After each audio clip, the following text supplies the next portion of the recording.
Greetings, PUBG Mobile players! The long-awaited Frost Festival is about to commence. In the new version 2.9, we'll be introducing battles filled with a frosty atmosphere. Snow Battle is coming to town. Furthermore, you'll also get to experience updates to World of Wonder and Classic Mode. So let's dive right into it. In the Frost Festival, we'll be bringing you a series of snow-themed content, including a new Snowy Village-themed area, fun interactions with snow pals, and snow-themed items for more gaming fun and excitement. When miraculous December comes, the frosty world will undergo some magical changes. Stay tuned for updates. Don't miss out. First, let's take a look at the new themed area, Snowy Village. The village covers a wide area of 280 by 150 and has loads of supplies. It's located near Stalber in Erringdale, Iceborg in Livik, and Goroka in Vikendi. In addition to the buildings on the ground, the underground area of the Lucky Ice Tower is also worth exploring. Make use of the two-story layout to experience a completely new battle experience. Sound the bell in the Lucky Ice Tower, and you can even summon rewards. Additionally, the village also has a snow rail, which can help you quickly move around and gather supplies. It allows you to navigate flexibly between different areas of the village and also swiftly relocate to advantageous positions during battles for your team to counterattack more effectively. Of course, you should always remain vigilant to avoid becoming the target of an ambush. What's more, the village also features a special two-seat vehicle, the Reindeer. It's also a great choice for transportation as it allows you to swiftly move all over the map. For intense battles, we've also prepared festive and practical battle equipment for you, the Snowball Blaster and Snowboard. The Snowball Blaster can be used in many ways and has loads of functionality. When you aim it at the ground or a building, it can create a snow pile cover for you. When used on enemies, you can temporarily transform them into lively snow pals to restrict their movement. When facing bodies of water, you can use the snowball blaster to freeze the surface so that you can walk on it.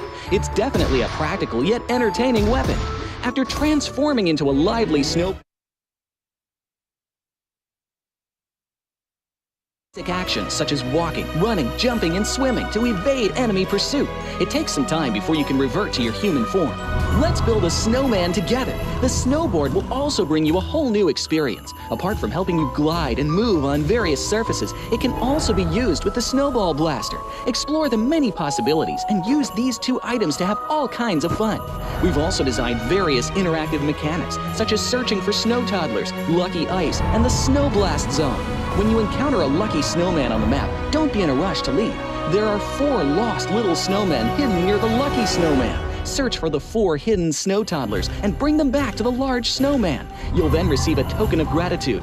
There are lots of lucky ice scattered across the map. Shatter the ice to get the supplies inside. Try using a melee weapon to break the ice more easily. Furthermore, you'll find that snow has engulfed some red zones on the map, and the falling snow will bring about many interesting effects. Players within a snow blast zone will be transformed into a lively snow pal if they're hit by the snow.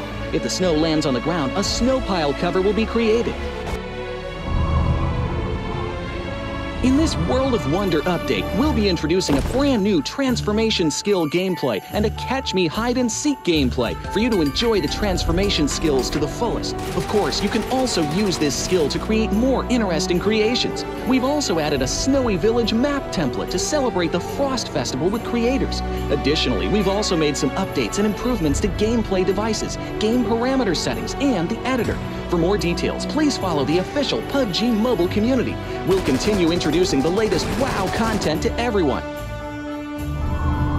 As for Classic Mode, we've also made some improvements to vehicles, firearms, creation mode, emotes, settings, and more. First, we've enhanced the designated marksman rifles. Some DMRs can be equipped with the full auto mod to fire in full auto.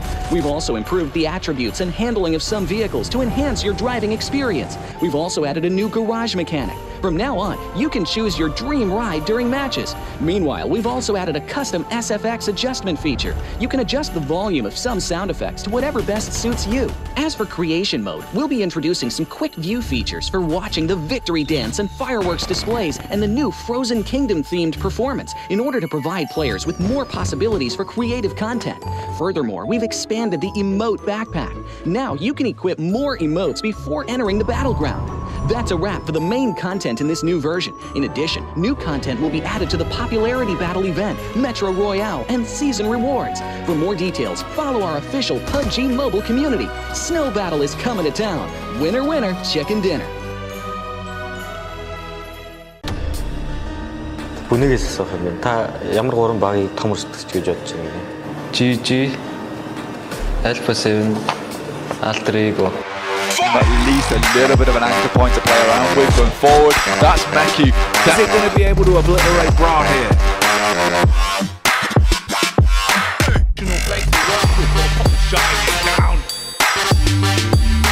Plays his teammate Bacon. Ego eating nades as well. It's always grenades.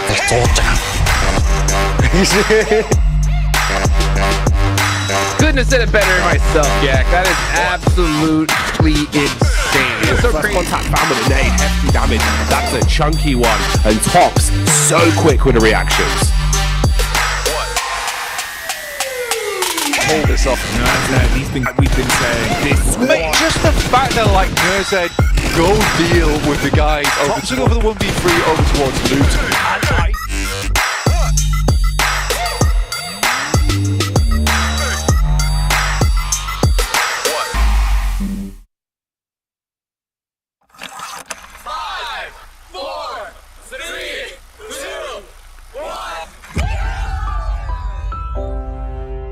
In the past 5 years, we have witnessed the birth of countless excellent teams and players in all 5 major regions.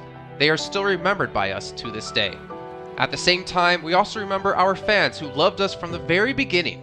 On the occasion of this 5th anniversary, let's turn back the clock to the starting point of PUBG Mobile Esports, the Southeast Asia region, where all the stories began. As the first world-class event, PUBG Mobile Star Challenge gathered professional players from all over the world. With continuous development, The 2019 PUBG Mobile Club Open Global Finals is undoubtedly the most exciting event. 2019 Fall Split Global Finals, ladies and gentlemen, give yourself a round of applause! Among the countless rising stars, one shined particularly bright. Bigatron Red Aliens, a team from Indonesia, Bigatron Red Aliens! just got first place in the PMCO Southeast Asia Fall Championship, earning the chance to compete in the PMCO Global Finals in Malaysia. In the subsequent prelim stage, intense competition kicked off immediately. And finally, they advanced to the Grand Finals in second place. BTR demonstrated impeccable strength in the competition. By the end, BTR was leading the lobby by a significant 106 points, bringing the first ever championship title to the SEA region.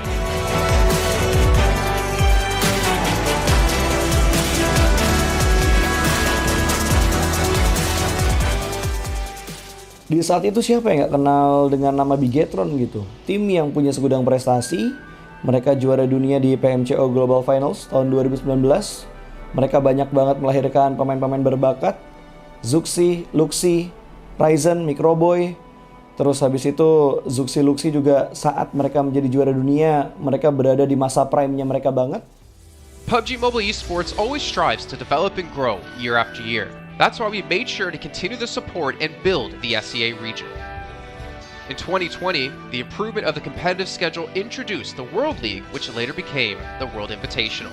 We also launched the PUBG Mobile Pro League, where even more outstanding teams joined the competitive stage. In the 2020 PMWR, BTR once again clinched the championship in the East. This had given Southeast Asia the title of the strongest region in the world. They hoped to continue their legacy at the PUBG Mobile Global Championship, the pinnacle of PUBG Mobile Esports. However, BTR was not able to repeat their performance from the previous year. This round, winner with a chicken dinner, Nova XQL! With the rise of Team Nova, countless brilliant moments were had, but this also left many players with regret. After BTR Red Alien won at the Global Championship in Kuala Lumpur, we thought C region was the best. We thought nobody could beat C region except maybe RRQ Athena, maybe Illuminate the Murder, maybe Mega Conqueror, but C region was the best at the time. And we get to the league. We heard of a team called Nova.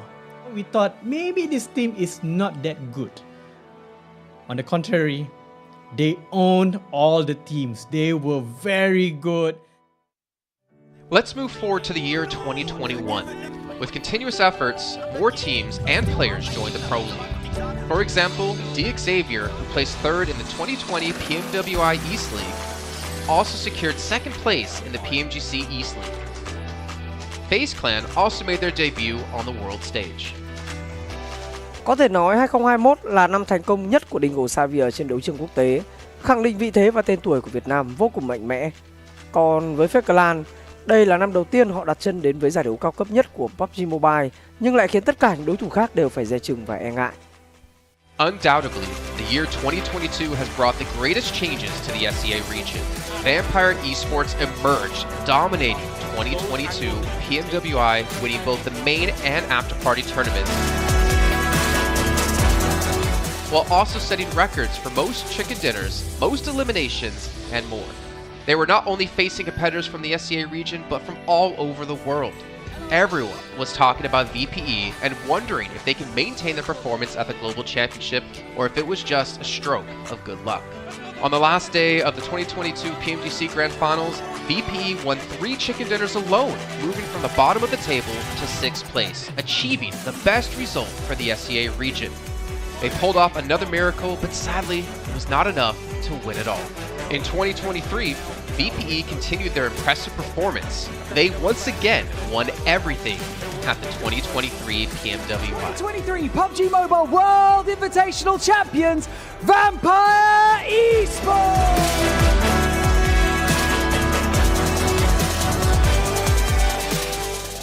ก็ย้อนกลับไปในปีที่แล้วนะครับเอาจริงก็ผมมองว่าน่าจะโอ้โหไม่มีใครที่จะมองว่าทางฝั่งตัวแวมไพร์จะซักเซสได้ถึงขนาดนั้น นะครับเพราะยุคนั้นเหมือนทุกคนจะโฟกัสไปทางฝั่งของตัวอินฟินแล้วก็เฟคแคนที่มีแบบว่าผู้เล่นดังๆนะครับแล้วก็ถ้าจำมันได้เหมือน PMGC ปีล่าสุดมากินไก่แบบเบิ้ลติดกันในวันสุดท้ายเหมือนเอาจริงน้องๆก็เคยบอกเลยว่าเฮ้ยเราเครียดกันไปหรือเปล่ามันเป็นตัวเองดีกว่าเล่นแบบปล่อยจอยได้แบบจอยเลยสุดท้าย3จะติดจบอันดับ6ของโลกซะอย่างนั้นนี่นะครับแวมไพร์สปอร์ตเหลือเชื่อจัดๆ But don't forget, Alter Ego, an Indonesian team, showed a very strong performance by winning the Super League twice.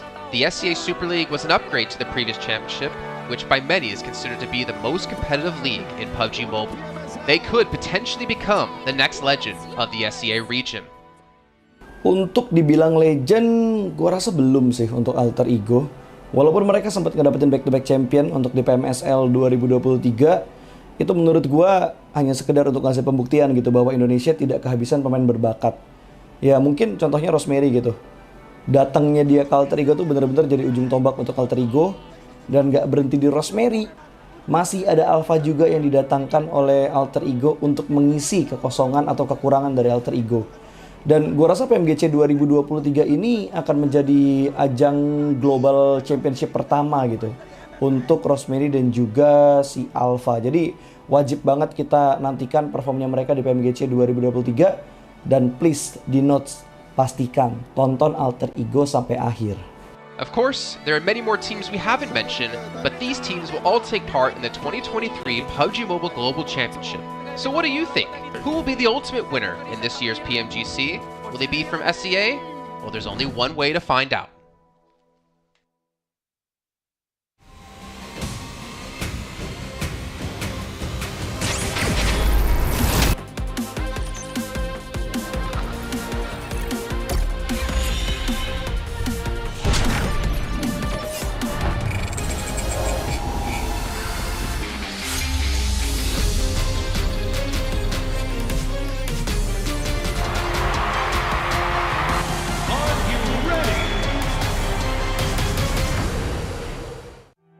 At the beginning of 2020 PMGC, PUBG Mobile fans from all over the world were looking forward to the clash between Nova and BTR. However, multiple teams from the South Asia region showed incredible strength and had shot up the leaderboards in the season. On the 5th anniversary of PUBG Mobile Esports, let us turn back the clock to 2020 and revisit the story of the South Asia region.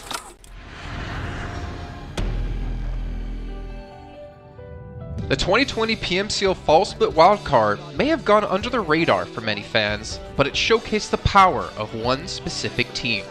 Zeus Esports successfully took first place, securing a spot in the 2020 PMGC. However, many thought they would just be a flash in the pan, but with the opening of the 2020 PMGC, Zeus became the focus of attention. They defeated many strong opponents in 4v4 battles and became the biggest underdog of the year, finishing in 3rd place. And now he's breaking the fight head on! Zeus! Their strength remains to this day, and they have grown into one of the strongest teams in the South Asia region. 2020 put South Asia on the map. That year, besides the unexpected success of Zeus, 3 new teams also made their world debut. They were DRS Gaming and ASL from Nepal, and A1 Esports from Bangladesh. While Zeus climbed all the way to the PMGC bronze medal, A1 Esports and ASL secured their spot in the top 16. Zeus Esports, I would say, were the first powerhouse from Mongolia, and they came out of nowhere and shocked everyone. They did so well with the gunpowder and the tactics. No one was ready to compete with them.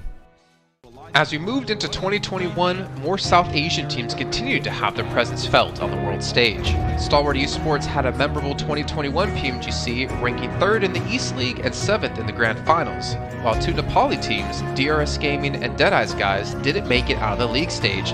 The world at least started to take notice of the region's power. The expectations from the South Asia region were growing. The question was, could they continue to improve? South Asia सर्किटको सबैभन्दा successful Tim स्टलवर्ट ई स्पोर्ट्सको पनि global कहानी एकदमै राम्रो रहेको छ। 2021 को PMGC को लिगमा 3rd पोजिसन अनि त्यसपछि ग्रान्ड फाइनल पनि खेलेको थियो अनि उत्तिकै शानदार उनीहरुको 2022 को PMGC पनि गएको थियो। In esports, it's the determined, the relentless, and the driven that succeed. This was the mindset of many teams in South Asia, and that is why they continue to grow in 2022. In the 2022 PMWI, Stalwart Esports took 3rd place and Action was awarded the MVP. Later in the year, 5 South Asian teams, Stalwart Esports, DRS, Skylights Gaming, Train to Kill, and IHC, earned their slot at the 2022 PMGC. DRS and IHC had a rough start and were placed in the brutal survival bracket after failing to progress in the opening matches. However, they both incredibly broke through in the last chance round and progressed into the top 16 Grand Finals. DRS found their stride in the finals and ultimately took 2nd place. Torn apart there, DRS now have that control on the northern side flank. This was the highest rank ever achieved by a South Asian team in the PMGC, and alongside their success, STE took 4th place and IHC took 5th place. Furthermore, STE Player Top won both the Finals MVP and the Gunslinger Award.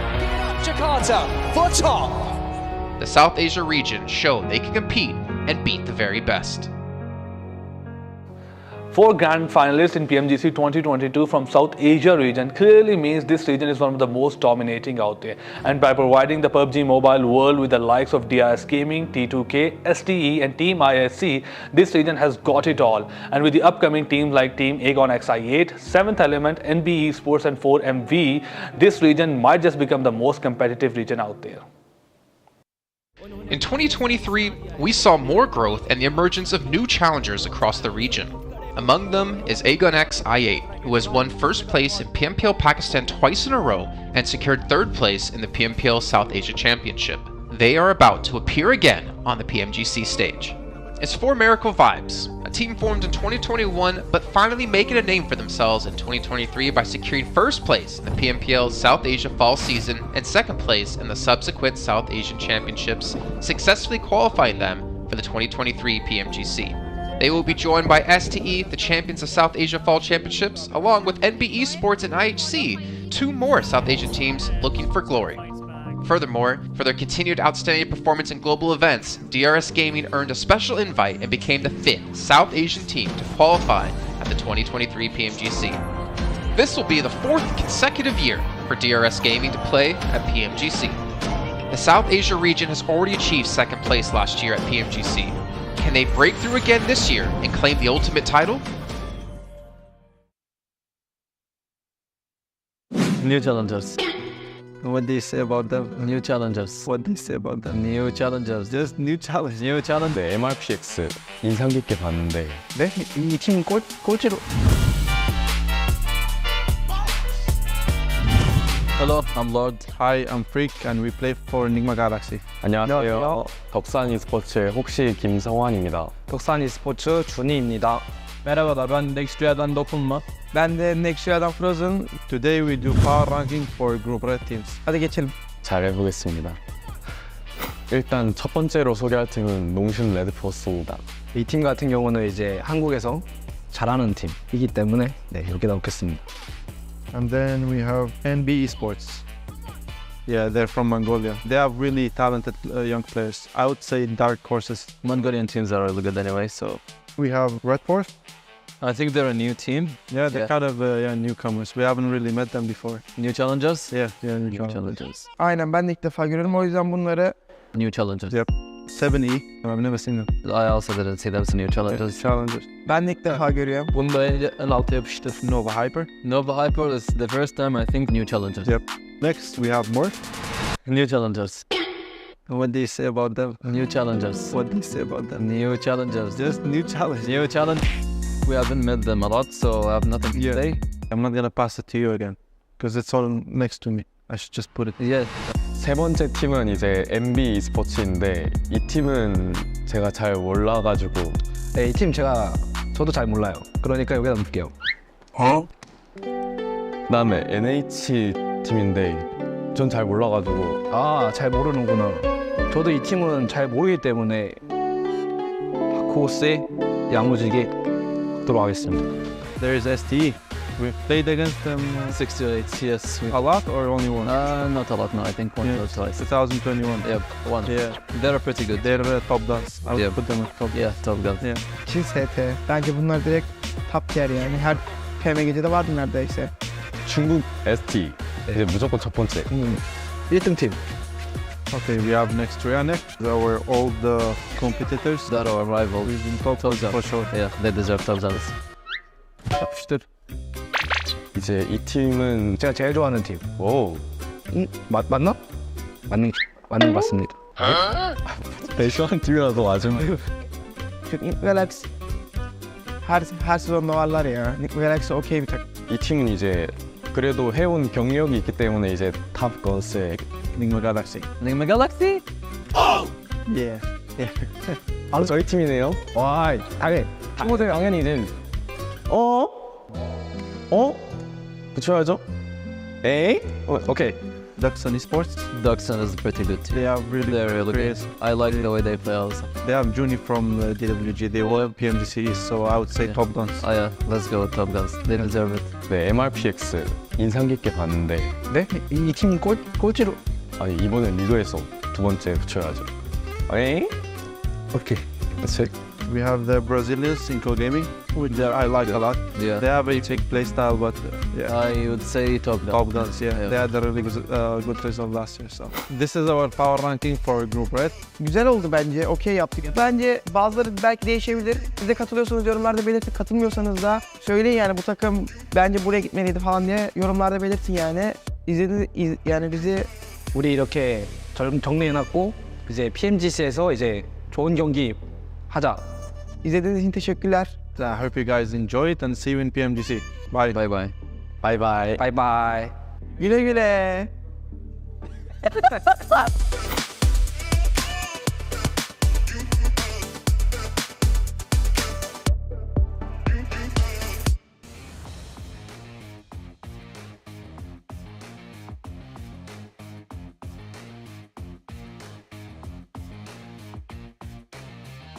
Assalamualaikum, welcome back ladies and gents to the 2023 PUBG Mobile Global Championship. And this week, we'll be marking the second week for the red group to commence their battle. Today with me, before we starting our day one of week number 2 for red group, we have Yudu Alliance representative, or the I think he's the Russia, and Frega Adik Look with us to join in for the interview. How Adik Look tengah rasa sekarang? Rasa saya... Speaking of pressure, there have been so many Malaysian fans waiting for you guys to play since last week, but we only have Malaysian teams starting this week. Do you feel the pressure, and can you tell us how you cope with the pressure with so much expectation since you're playing in your home country? Okay, to translate ya. So kita dah tahu orang-orang Malaysia ni, netizen kan, ramai lama dah cik tanya pada minggu lepas bila Malaysia nak main ni. Akhirnya Malaysia akan main. Judo Alliance start dulu di minggu kedua di raid group kita hari ni. Jadi macam mana korang cope ataupun korang adapt dengan diri korang dengan pressure, sebab ramai ni mengharap pada tim Malaysia. Macam mana korang nak agih-agihkan pressure antara korang semua? Pasal pressure tu kita orang taruh tepi. Kita orang tak fikir pasal pressure. Kita orang tak nak letak pressure tu dekat kita orang untuk PMGC ni. And kita orang akan cuba buat yang terbaik untuk Malaysia. Sebab kita orang pun first team Malaysia yang main untuk PMGC season ni. And doakan kita orang, Yudo Alliance. So basically what Adik Luke just mentioned, they don't really think about the pressure that much. Just put it aside and just keep that focus on what's in front of them, which is going to be the PMGC in week number 2 now. And speaking of which, there must be some pep talk from your coach and analysts about what's your expectations for today, right? Do you have any preparations for PMGC that's extraordinary, since it is one of the biggest event for PUBG Mobile this year? Jadi memandangkan ini PUBG Mobile Global Championship, tournament yang paling besar untuk PUBG Mobile sendiri, korang mesti ada something yang luar daripada biasa, daripada persiapan korang. Jadi ada tak apa-apa yang daripada coach atau analis yang sedikit luar biasa daripada pandangan adik lu sendiri? Untuk PMGC kali ni, kita orang dah membuat preparation awal. Kita orang menggunakan device PMGC ni lebih awal, 1 minggu. Training dekat sebelum masuk daripada venue ni, kita orang dah training dulu. And kita orang dah main banyak scrim lah, PMGC scrim semua. Dekat result PMGC scrim hari tu agak baik result kita orang. And untuk coach dengan analisis kita orang pula ada bagi gameplay and strategi yang baru untuk season ni, and kita orang pun dah ada pengalaman daripada season lepas. So basically what Luke just mentioned, that they've been preparing quite a long time and been took themselves a bit more longer for their trainings and their scrims for PMGC. Not just that, they've been involved with a lot of behind the scene with the analysts and the coaches. And if I'm not mistaken, you mentioned about you prepared yourself a bit more longer for the devices. So speaking of devices, adaptation for the devices will be one of the biggest challenge for pro players as well. Now that's going to be one of the remarkable challenges the players have to face themselves. Now, I think we can have more questions. Yeah. Now, if we give you the options, right? I don't ask this to a lot of players, but if you have the option that you can choose yourself to be in certain group, which group do you prefer to be yourself in? Is it going to be the red group this week? Is it last week's screen, or will it be like yellow group for next week? Kalau adik Luke sendirilah, korang punya team, Yudo Alliance, diberi pilihan untuk memilih grup korang masing-masing kalau nak ikutkan. Adakah korang nak stay dengan grup merah ni atau korang nak kepada grup yellow ke atau minggu lepas mi hijau? Bagi saya, kita orang akan stay dalam grup red kita orang ni, sebab di antara 3 grup red ni bagi saya antara yang paling tak adalah senang tapi paling mudah lah daripada 3 grup ni. Senang dan mudah sama tu. Sebab mudah. Lebih mudah lah kot daripada 3 grup tu. Dan kalau yang 3-3 tu mana yang paling susah? Paling susah bagi saya dekat grup green. Sebab dekat grup green tu banyak yang berpengalaman. Oh, interesting. So what he just mentioned, that he do prefer to stay in the red group because he's not saying it's easy, but it is slightly easier than the others. That's what he literally just mentioned, quote unquote. And speaking of which, of all the grouping that he mentioned before, it feels like for Adik Luke and Yudo Lions, it's going to be the green group's going to be the toughest so far. That's going to be interesting because from what I know, some teams do kind of fear the yellow group than the others. Depends on who's in the group as well. Now, one last question for you. Last week, Green Group Stalwart Esports managed to set the most individual eliminations and the most team eliminations in one singular map. And that was in day 1, match number 5, the first Miramar in week 1. So that was 18 eliminations by team, Stalwart Esports, and for the individual player, Stalwart's top managed to get 8 eliminations by himself. Now, speaking of week 2, do you think that you can outbest or outperform Stalwart Esports, or do you think that's pretty much like that's going to be a bit too high of a bar for the standard? Jadi untuk adik Luke sendirilah kan, untuk Yudo Lions, memandangkan grup STE atau Stalwart Esports minggu lepas dapat mata singkiran paling tertinggi untuk pasukan dan juga untuk sebagai satu individu 18 mata singkiran dalam satu map, iaitu hari pertama Miramar yang pertama juga, dan untuk individu 8 mata singkiran oleh top. Jadi untuk Yudo Lions, korang rasa korang boleh match tak performance tu, ataupun korang rasa itu dah agak susah, tinggi juga bar tu? Untuk saing dengan STE bagi kita orang agak susah and berbeza sebab gameplay STE lebih kepada agresif sebab mereka punya firepower memang power lah. And berbanding dengan kita orang dekat PMGC ni kita orang tak agresif macam main PMPL kita orang, and kita orang akan buat gameplay lain lah. InsyaAllah menjadi. So, Adik Luke just mentioned it's kind of hard to actually match up with what Stalwart Esports actually has to offer last week. They set the bar pretty high up there, but when it comes to Yudo Lions, they'll try their best to meet up with the expectation of the fans, even their own expectation when it comes to this week's PMGC in Red Group. Thank you so much, Adik Luke. I wish you all the best later on, and we all Malaysians will looking, and there'll be a lot of pressure on you, but good luck, all the best, and thank you so much.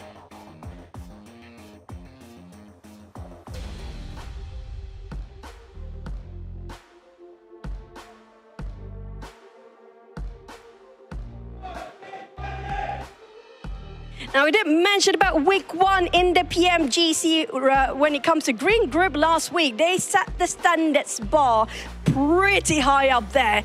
Now, there's going to be the only top 3 when it comes to the second week in the Red Group.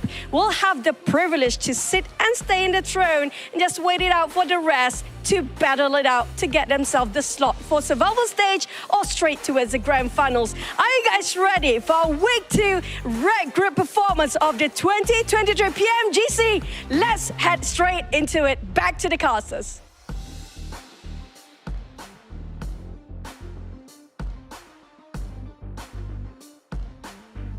Let's go, everybody. Welcome on back to the PUBG Mobile Global Championship. So great to see Choo Choo on the stage, getting us hyped up here. Awesome interview with U2 Alliance as well. Of course, beside me, I got two legends in the business, the 7WG and Cameron Davis. 7, how you feeling today? I'm feeling great, man. I'm excited for this group. Anybody can take it. Seeing what happened last week with Group Green, I can't wait. Okay, I've been waiting for this moment the whole year. What about you, Cameron? Yeah, dude, listen. As you said, week 1 was fantastic. Week 2 is going to be even better. We've already had a bunch. Personal bias, we all have it on this desk. We just got to come out with it at the very beginning. We've had a bunch of the Americas teams already be super successful. I'm hoping to see that continue even further, especially with Inco and IG here this week. 100%. So for those of you guys just tuning in for the first time, it's top 3. That's what everybody's hunting down right here. Those 3 teams are going to be moving straight on over to the finals. We already have 5 teams there already, and it's just going to keep getting bigger and bigger as time goes on here. And top 3 is where you want to be. Bottom 5 is where you don't want to be here, Cameron. Yeah, and because there is such a wide berth of, you know, not qualifying to the next stage immediately, you got to go to the survival in that middle. I'm curious if we're going to see towards the end of this week, if you're in like that 6th place, 7th place, if you're going to go for some very dramatic plays, because, I mean, trying to make into top 3 is worth the risk of potentially, as long as you're not in the bottom 5, as you say. So we might see some really wild moves because of that, I guess, birth of flexibility that this format gives.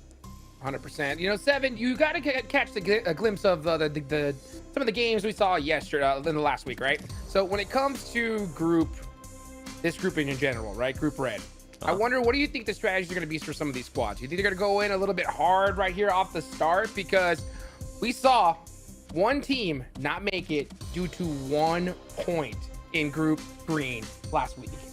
See, now that you mentioned that, there's a team that automatically comes to mind, and it has to be Inco. Because that team last year, I mean, they barely qualified to the Grand Finals. They had to go into last chance, and they were qualifying by just 1 point. So when you're talking about being aggressive, being able to get the first chicken dinner, I'm going to be looking at Inco very closely, because this team usually tends to struggle too on day 1 of tournaments. If I look back at Brazil, PMPL Fall Split, if we look back at Americas, this team was never able to get a chicken dinner on the day 1. So if they can get a chicken dinner here on day 1, boy, that's going to be massive for them. I think so too, man. It's so crazy because you have Inco pop it off, but you know what? We got to, of course, talk about our sponsor here, the official smartphone for PMGC, the Infinix GT10 Pro. If you guys want to go ahead and dominate the lobby, check out that GT10 Pro. It was created for esports players specifically. I know these guys are super excited. I know you are as well. And while you're at it, go check out the TikTok. Search that hashtag PMGC 2023 so you guys can keep up to date with everything that's going on, as well as get a good little sneak peek behind the scenes. One thing I really liked before we even got started here today is that awesome recap we saw at the start, right? And we got a little bit of a glimpse of what happened before, and we had some really cool, we saw some power rankings for some squads. What do you think about that, Cameron? I think they were being too nice on a lot of them. Granted, the only the bottom option was new challengers, which could mean anything. I just, you know, I like the format. I like that video. I just wish that it gave the teams opportunities to really throw some dirt on each other, because that's what I'm here for. 7. I'm just thinking of which teams that would, if they told them like these teams don't matter to us, which teams they would be putting on that list. And there's definitely some up there that come to mind that I'm not gonna throw under the bus just yet. We'll see how day 1 goes. Not for us to say. That's right. We'll wait to see how it goes here off the start. Then we'll definitely pick. You know, we'll show our picks for sure. So this is that format, guys, we were talking about a little bit earlier here. That survival stage that's coming up in the 22nd to the 24th. We already have some monsters in there. One team in particular, right, Cameron? Is the good old Luxy and Zuxy. They are there waiting for these squads to get there. Yeah, listen, I think if anything, just looking at the teams that are already in their survival that didn't make it in their top 3 from the first group, just shows that, oh God, I'm back. I'm actually about to say the sentence, anything can happen. But really, it's the fact that you're looking at limited rounds that we have here. I mean, it's 24 rounds, right? That's a good number of rounds to really make sure that you're at the top. But these are the best teams from around the world. That opens up the birth of quality of just strong teams that are going to be coming in. You could be the best team in your region. You're just in the middle of the pack, potentially, here at PMGC. You have to come up with your best foot forward and really come out of the gate swinging. 100%. These are the teams that we're going to be seeing here in week number 2. Seven, I know some teams are definitely standing out to you, but I want you to talk about one in particular because we got a little bit of talk about Inco, right? But the other Brazilian team, intense game, you know they're here and ready to go, right? They are. I mean, this team was actually able to perform so well, too, that they were able to perform better than Inco Gaming when it came down to America's Championship. They ended up in 2nd place. I wonder how they're going to be starting here. As I was mentioning with Inco, I want to see a chicken dinner out of them. For IG, I don't know what to expect out of them. And you know what? I'm actually going to flip it and look at some of the teams there towards the top. Because FaZe Clan is a team that I'm going to be looking at very closely. This is a team that, you know what? They already have a lot of reps here. They've been here before. They haven't been able to perform to what they want to be. And I feel like since last year, whenever they lost Tony K at the beginning of the year, they've been trying to find the group. They've been trying to figure out how they're going to end up playing. Towards the end here, as we get closer to PMGC, as we are now, I feel like they finally started finding that group, and I'm hoping that we see it here out of them on this group, because if they don't, it can spiral down very, very quickly. Oh, that is right. Now, one thing I love that we saw a little bit earlier was those little power rankings, right, that we saw from some of the top dogs in the lobby. But, you know, speaking of top dogs, Cameron, you know, we saw a little mix between different teams, different decisions of where some squads should go. But one team in particular that nobody hesitated on, right, was none other than STE. Every single team put them top dogs right off the bat. How do you feel about that? I mean, they're coming from PEL, right? That's considered one of the best regions just in the world. And they're a little bit, you know, a little more isolated, I suppose, in terms of the overall international competition outside of PMGC. So that makes it a little difficult to 100% confirm like whether you think that they're a good team or not compared to all the rest that they played against each other a lot more. But it's still PEL. It's still one of the best teams in the world, one of the best regions in the world. So even just qualifying from that region doesn't even have to be in the top spot. Qualifying from that region puts so much weight behind you. And to add some more on that 6-8, actually, I feel like a lot of teams are looking at the performance that this team had on PMWI, which was a 2nd place finish. It was a very, very impressive finish in a global aspect event. And I feel like that's the last memory that a lot of these teams are having, and that's why they were putting them there towards the top. And this is another team. I mean, we're kind of talking about this, right, Hot Jigs and Cam, at the beginning of the day before we even got started here. Who do we think is going to win this group? I personally cannot pinpoint one. I have 6-8 up there, but I cannot say for certain, okay, yeah, that's the team that's going to be for sure in the top 3, because anything can happen with this group. It's not a group of death. It's wide open.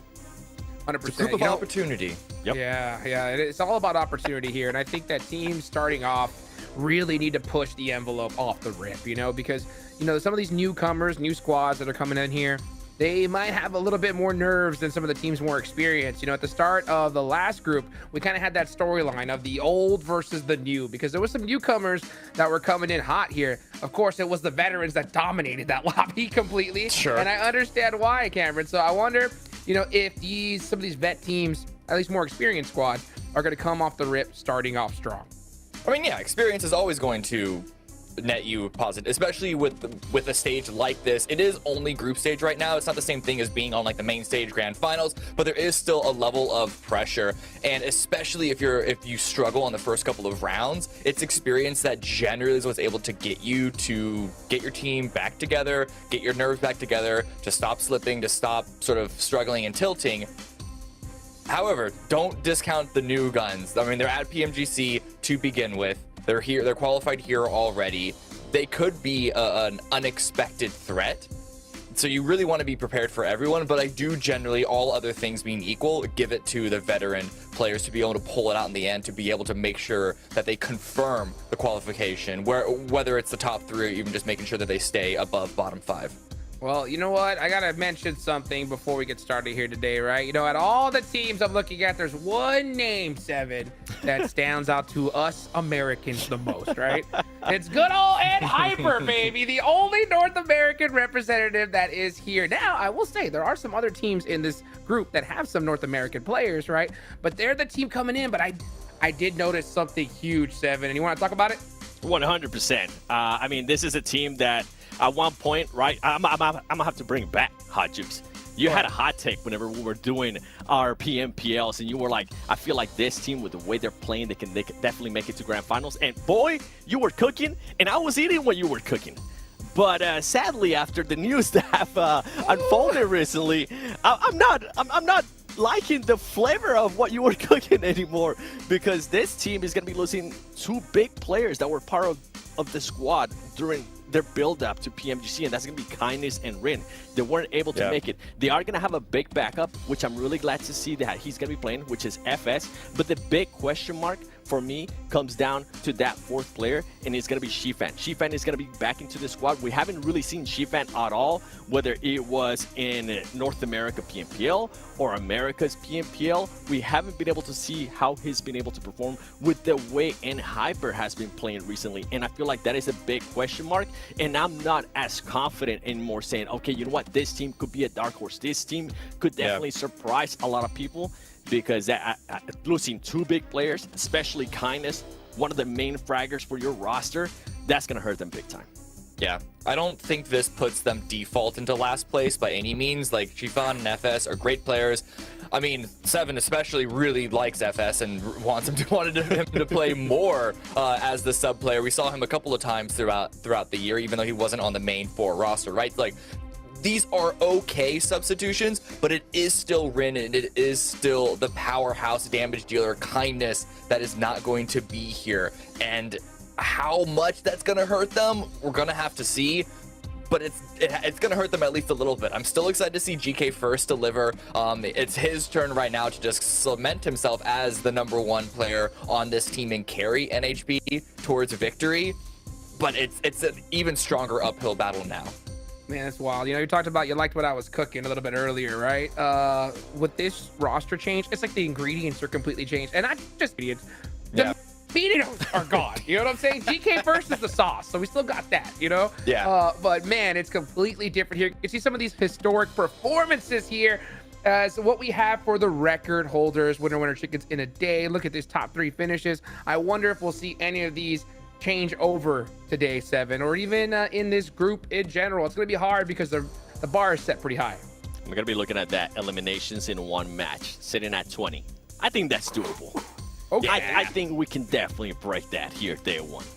Come on, Red, you guys got to bring it. I'm not saying it's going to happen in Sandhawk, but I'm hoping it's going to happen in Erangel or Miramar. Oh boy, this is getting crazy here. I mean, this group is going to be interesting because, yeah, we were talking about at the start saying, hey, which team do we think is going to win? And we obviously had, you know, some guesses, but I'm hoping to see one of those dark horses come out strong off the rip, Cameron. Yeah, I don't know, dude. I think even though this team doesn't have the super strong squads like we see in green and yellow, like Red is, as we even heard from the interview at the top of the show, Red is considered the group that is the least brutal for the teams that are really trying to make a name for themselves. However, I am still putting a bunch of my weight behind FaZe, behind STE, behind Nigma, and ASR. Like, though, I think those are the ones that come out. Inco and IG as well, of course. Let's see if they're going to be able to get it done, though, as we're getting today started, guys. Let's go ahead and take it on over to our casters for the first time, Zute and John Allen. We are going hot into this first match of Group Red, as they said over on the desk. We are looking at teams trying to build that name and build their path towards those grand finals. And for a lot of these teams, towards that last chance stage as well, Zute. Oh, this is going to be a great week.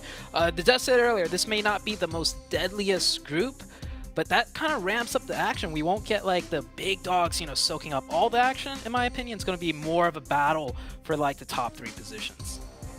Yeah, they're going to be looking to try and get that direct qualification like Loops, Alpha 7, and Stalwart were able to do last week with some pretty banging games, as I think Choo Choo said first as well. They set that bar high last week. So this week we're hoping for a repeat performance, even though it's a little bit less potentially bombastic. I'm hoping for some interesting, exciting games as well. Yeah, you said set the bar high. I think the Brazil region set the bar extremely high, and we do have 2 Brazilian squads playing in this group as well. I don't know how you feel, but I feel like with these 2 Brazilian teams playing Inco and Intense, right? They saw how their brethrens did in week 1, and I think it's going to hype them up. It's going to give them the confidence to come out strong this week, and at least one of them, in my opinion, is going to make the top 3, if not both of them. I wouldn't be surprised. I think Inco certainly is more likely in my mind. I've seen a lot more of these players, but Intense, as you say, very rightly so. This is a team that has got that potential, so we'll be looking at them to try and keep up. But the thing, as you said before, that we do know is that the Brazilian playstyle works against this international lobby in a way that maybe a lot of teams in Group Green didn't expect, but they managed to pull through. They did so with style, and we're looking to repeat that here. And we're going to start it off on Sandhawk, John, of all maps, the most deadly of maps. And what a better map to start it off, right? Get the blood pumping for all the players as we head into the very first game of week number 2. Dropping on in the plane path, north to south here, splitting right down the middle. So not too much to worry about there for most of the teams, but in general, Sandhawk, a small enough map that you can pretty much get anywhere on almost all plane paths. So have to wait and see where these drop spots coalesce. Are we going to see any of these hot drops around places like Painan, like Boot Camp as well? Most likely, I think so. We saw last week, teams are not scared to hot drop to fight for their claim of the territory, because it's not just this group, right? They've got, even if they continue on, they're still going to have to fight for their territory in future groups, so you may as well just start the fighting now.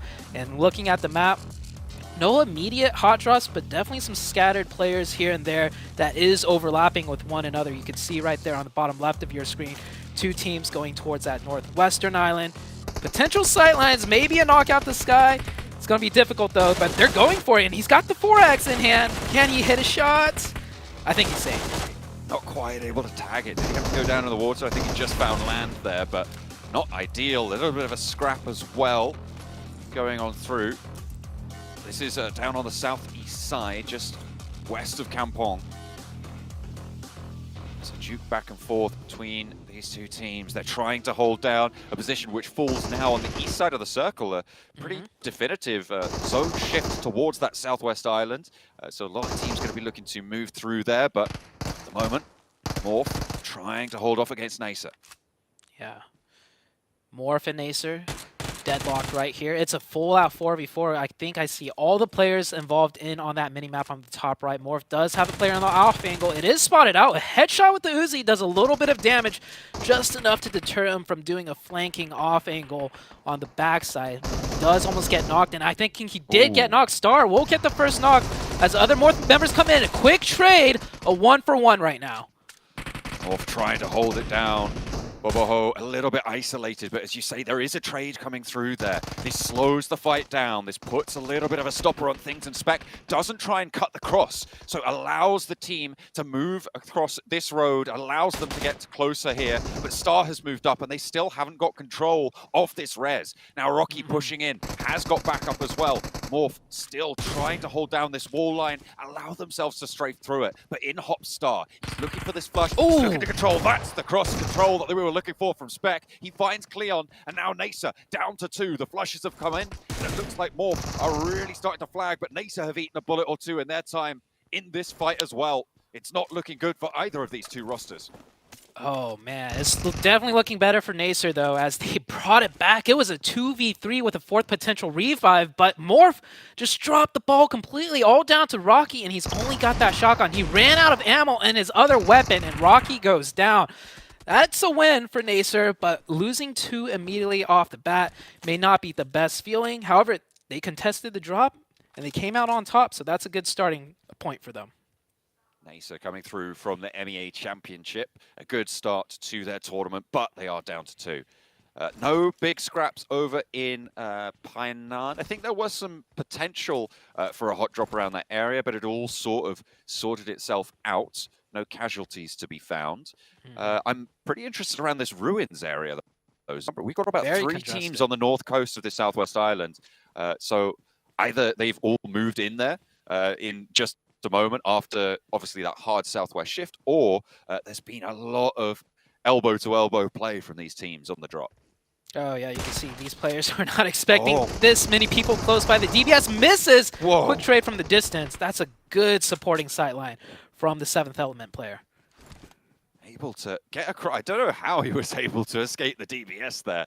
The chunk not quite doing the entire job, but manages to cross the opening, get the trade, but that knock should be rezzed. And yeah, so Hale looking to just lose that player.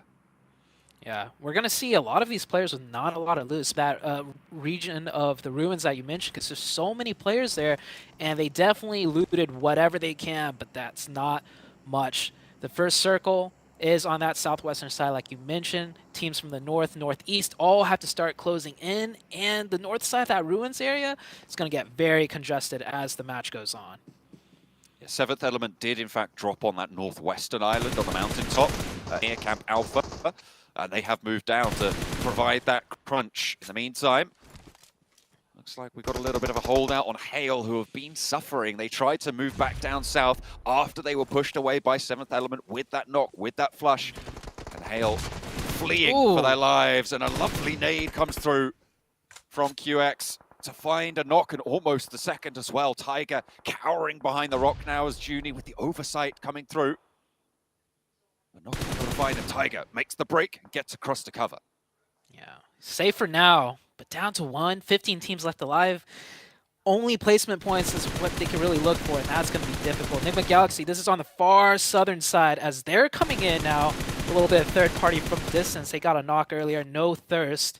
So Duskin will be able to get that reset. And Enigma Galaxy is pretty much looking towards dead center of the circle. That is where Duskin Esports, right there on your screen, are positioned. Just trying to get away from the hail of fire from Enigma Galaxy right now on that south edge. Fairly central position. We're waiting on this next shift. When it comes through, it's going to dictate if it is actually going to fully commit to that southwestern island, or if it's going to lurch back over to the mainland and cause a whole heap of problems. I think I'm most worried about the teams on this northwestern island right now. Yeah. You've got a lot of pressure sat on them, and there's not a lot of space. You could hold around them out of that west bridge or on the compounds, but trying to get across with the congestion around ruins is going to be tough. Yeah, it's going to be really tough. And I think teams are already realizing with a zone like this, there's a lot of choke points that's do or die. And I know we're only in circle 1, but this is Sandhawk. Do or die could come very early in a map as brutal as this one. Definitely. Faster than you'd like, faster than you'd think as well. U2 Alliance, we heard from them at the start. They're looking to rise up for the Malaysian teams, playing on that east coast right now, near Nasa, the remnants thereof, rather, as they had that early scrap coming on through, coming out on top, but losing 2 of their players in the process. East side struggling with that one. We'll see if they're able to push through. Stage 1 just about to close off, and Stage 2 circle centers right on top of Hainan. FaZe on the north, and you've got Duxan as well on that south side. That's a huge shift, in my opinion. It kind of, it centered up, but it keeps things in a limbo. It's a 50-50 between the west and east side of that river. Duskin in a great spot. FaZe with that circle also in a very phenomenal spot. And I think with a circle like this, I think the teams on the northwest side are happy. It kind of relieves that pressure of having them to just go straight south. They could loop back into the blue now if they wish so. Next, Ruya have rolled down the hill as well, taking the southeast corner of Painan. Duxan not able to hold them out from that southwestern side. FaZe on the northwest, kind of missing a beat here, not able to get into Painan to control that area. But then again, maybe they don't want to commit here. Have the opportunity to get across the bridge if it shifts back down southwest side. But FaZe Clan's position in that walled compound, probably a little bit too strong to give up at this stage, given the centrality of it. Other teams trying to break in now towards the edge of the zone. We have intense game against STE 628 here. Intense game. hailing from the Brazilian region. We saw what a show they put out for the first week. Can the other Brazilian teams this week do the same? A lot of shots ringing through, none connecting actually. That would have been a huge knock for the side of Intense Game, but not able to find it. And with those shots, yeah, you could see he's looking all around, that he is very exposed to many sightlines from not just 628, but other teams potentially looking their way now. This is the congestion I was talking about around this ruins area on the northwestern island. These crosses are now mandated. You have to get across this river at this point. You have to figure out your path. Looks like Intense Game going to roll straight on up into the Lion's Den here, but maybe they've bitten off a little bit more than they could chew. Diego tried to send out wide, but the DPS is just not connecting here. Not for Intense either way, because Sunan is able to swivel on the spot and fool them in the face there. That is unideal, and Intense Game will be the casualty on that northwestern shore. But can 628 make this crossing? Yeah, 628 picking up those points, picking up the loot. You can tell they're just biding their time. They're taking whatever points they could get already, not in a big rush because they know this push is going to be difficult regardless. Sunan pushing through with the buggy, and I think they realized that compound was free. With all those shots and no return fire from that area, surely it means no one is positioned there, and they make a nice rotation in. 7th Element looking their way, looking like they will have to give up that fight, realizing 628 will get a nice rotation in, and they're also on the edge of zone, 7th Element, so they need to prep for the next circle shift as well, and they are starting to realize that. Those boot camp, the trifecta compounds there on that river confluence, so powerful right now to be able to choose very effectively which side of the river you want to be on. Very important for a split circle like this. So 628 having that position, really, really great news. And it feels like 7th Element maybe wasted a bit too much time, or they were just a little bit too worried about Inco on their west. 7th Element tries to see if they could get any points from distance, but the position from 6 to 8, too strong. Very aware of what they're exposed to as we head into stage 3, and the limbo continues, John. It is still a 50-50 between the west or east side of that river, but the central spot of the zone, man, that is looking very congested right now. I'm liking FaZe's position, and you can see at this point 628's control of the boot camp compounds on that confluence, on the trifecta, really important. They can get across. 7th Element, they've been pressured down into a little bit of a a sticky spot. Yeah, Nongshim Red Force made a great rotation from the northeast, cutting right in between multiple teams, finding a spot in Painan. Wow. 4 up as well. That is great for them. And I don't know, maybe one more team could be housed in this area, but there's definitely going to be more casualties if another team tries to crash in on this location. I mean, next Ruya crashed into this position a lot earlier on against Duxan, holding a split on Painan. Next Ruya now moved up to that north edge, and you're right, I just looked back at the rotation that that they made to get here to the south side. Crazy to be able to just get straight on through. I don't know how they didn't get taken down, but there you go. That's how you do it. Yeah, they drove past FaZe, NB Esports, Yala on top of the hill. I mean, sometimes on Sandhawk, you just got to make those quick decisions, and if it pays off huge, but we've seen a lot of rotations on Sandhawk go the complete opposite way. So well-timed, well done for that team. But we still have 14 teams up, so even if they hunker down and survive, they're nowhere close to any placement points just yet. One of the players does get knocked. Should be an easy... Oh, a finish, actually, onto Nasser. Nasser now down to just one player, and they are all the way in the southeast in the blue. Yeah, they are looking at, I think, just Spec left over towards completely on the south side. Kanina Power just passing Cave now. They've been playing out in the blue up to this point, but they're going to have to find their way in. And playing on that edge on the southeast side, there's a lot of teams there looking to be in the way of that traffic jam. In the meantime, on the opposite side of that circle, you've got Inco looking to put pressure through as we hop back over to Kanina Power. You can see they are just looking to get those heals on board. They have been tickled by the blue all the way through up to stage 3, but they're looking to stay ahead of the game. Where do they go from here, though? Kanina Power, I can tell you, they're looking to take that hillside. They know that's a strong position, but more than likely occupied. Studio Alliance is there, and a very wide split, controlling it. Olio prone behind the rock, does spot movement. Not going to take shots. Doesn't want to give away his position just yet. His teammates, though, definitely reining in shots. And now they are going to fire. They're going to find one. But that is another team. That's Hyper from the low ground shooting up at Kanina Power. And you said it. This is going to be really difficult for them to find a way in. And they are not going to have a clean way in at all. Losing 1, 2, maybe even more players already. Slap bang on Painan with the next circle as well. It's going to be great for next Ruya on the northwest side, but they have lost a player. FaZe, maybe with a bit of control. As Udo Alliance wanting to hold out Kanina Power further, but they have got their work cut out for them now because they are up close and personal. A nice push out comes through for Kanina Power, but there is a 1-2 punch for Udo Alliance. And they're able to hold on this east side as Becca falls now. Palucci looking to hold the fort, but with players and one of them on the knee, it's going to be real tough going. Unfortunately, Udo Alliance, though, they've lost a player. And who's this? They're rocking up into the fight.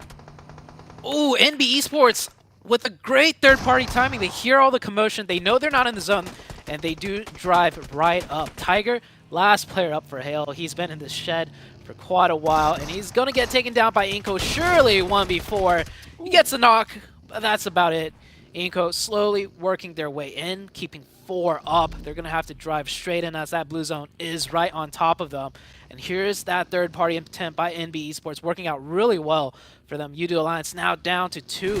More importantly, for the side of NB Esports, so they get control of the top hill. There's another knock coming through. Hyper being a really difficult backstop for these teams trying to rotate on this southeast side, trying to move up this coastline. But Hyper just shutting the door time and time again. Not a crack left open. Excellent stuff from the lone representatives from the NA region. Trying to have a little bit of regional pride on board. It looks like they got a bit of chip on their shoulder for it. It's working out for the time being. No eliminations found, though. They haven't been able to add those to the tally, despite their efficacy on that coast. Yeah, and Hyper just really struggles to pick up those elimination points early on. We saw it through the Americas and the League stage, but hopefully they'll turn things around. They have 4 up, which is good for them. Nanabete snaking up. Oh, wait, that was the last player from Inko? Yeah. Wow, we saw them as 4 just seconds ago, but this is Sandhawk after all, taken down to just 1, and they're out. Brazil where, man? What's going on? Both of our Brazilian teams getting taken out early with very little points gained. Inko 2 points. Intense game 0. They went down pretty early on as well.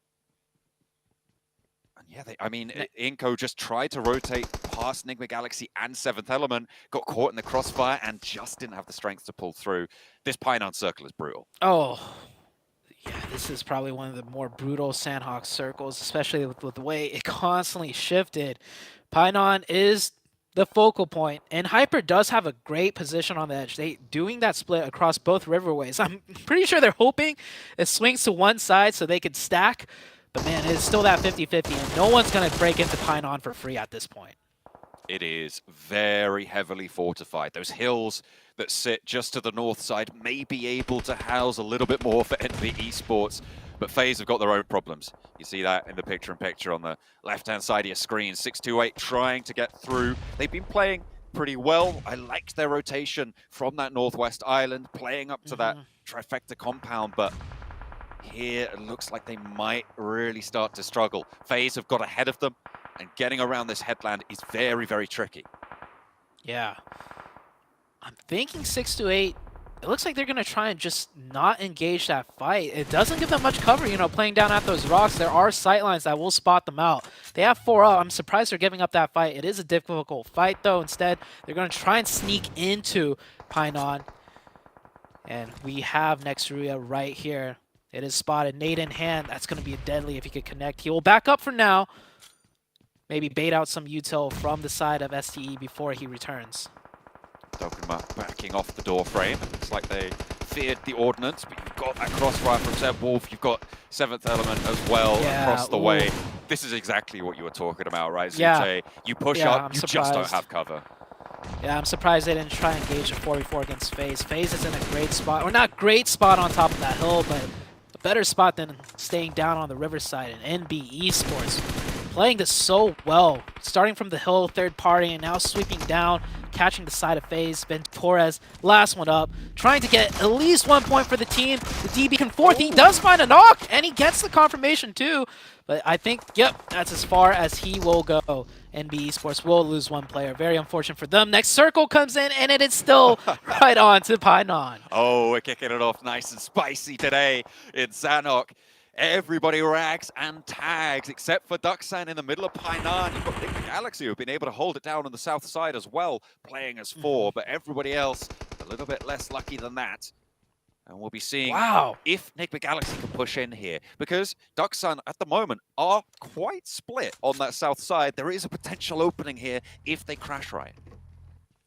Definitely so, and they're split, but they're doing a great job with their split. They're up to 6 eliminations playing split from in there. It's not all the time you see teams at the compound able to pick up eliminations, as that tree is going to be the death of those 2 players. Oh man, keep your eyes, well, not on the road, but what's right in front of you, and that tree does cost them very dearly. Last player up, NB Esports.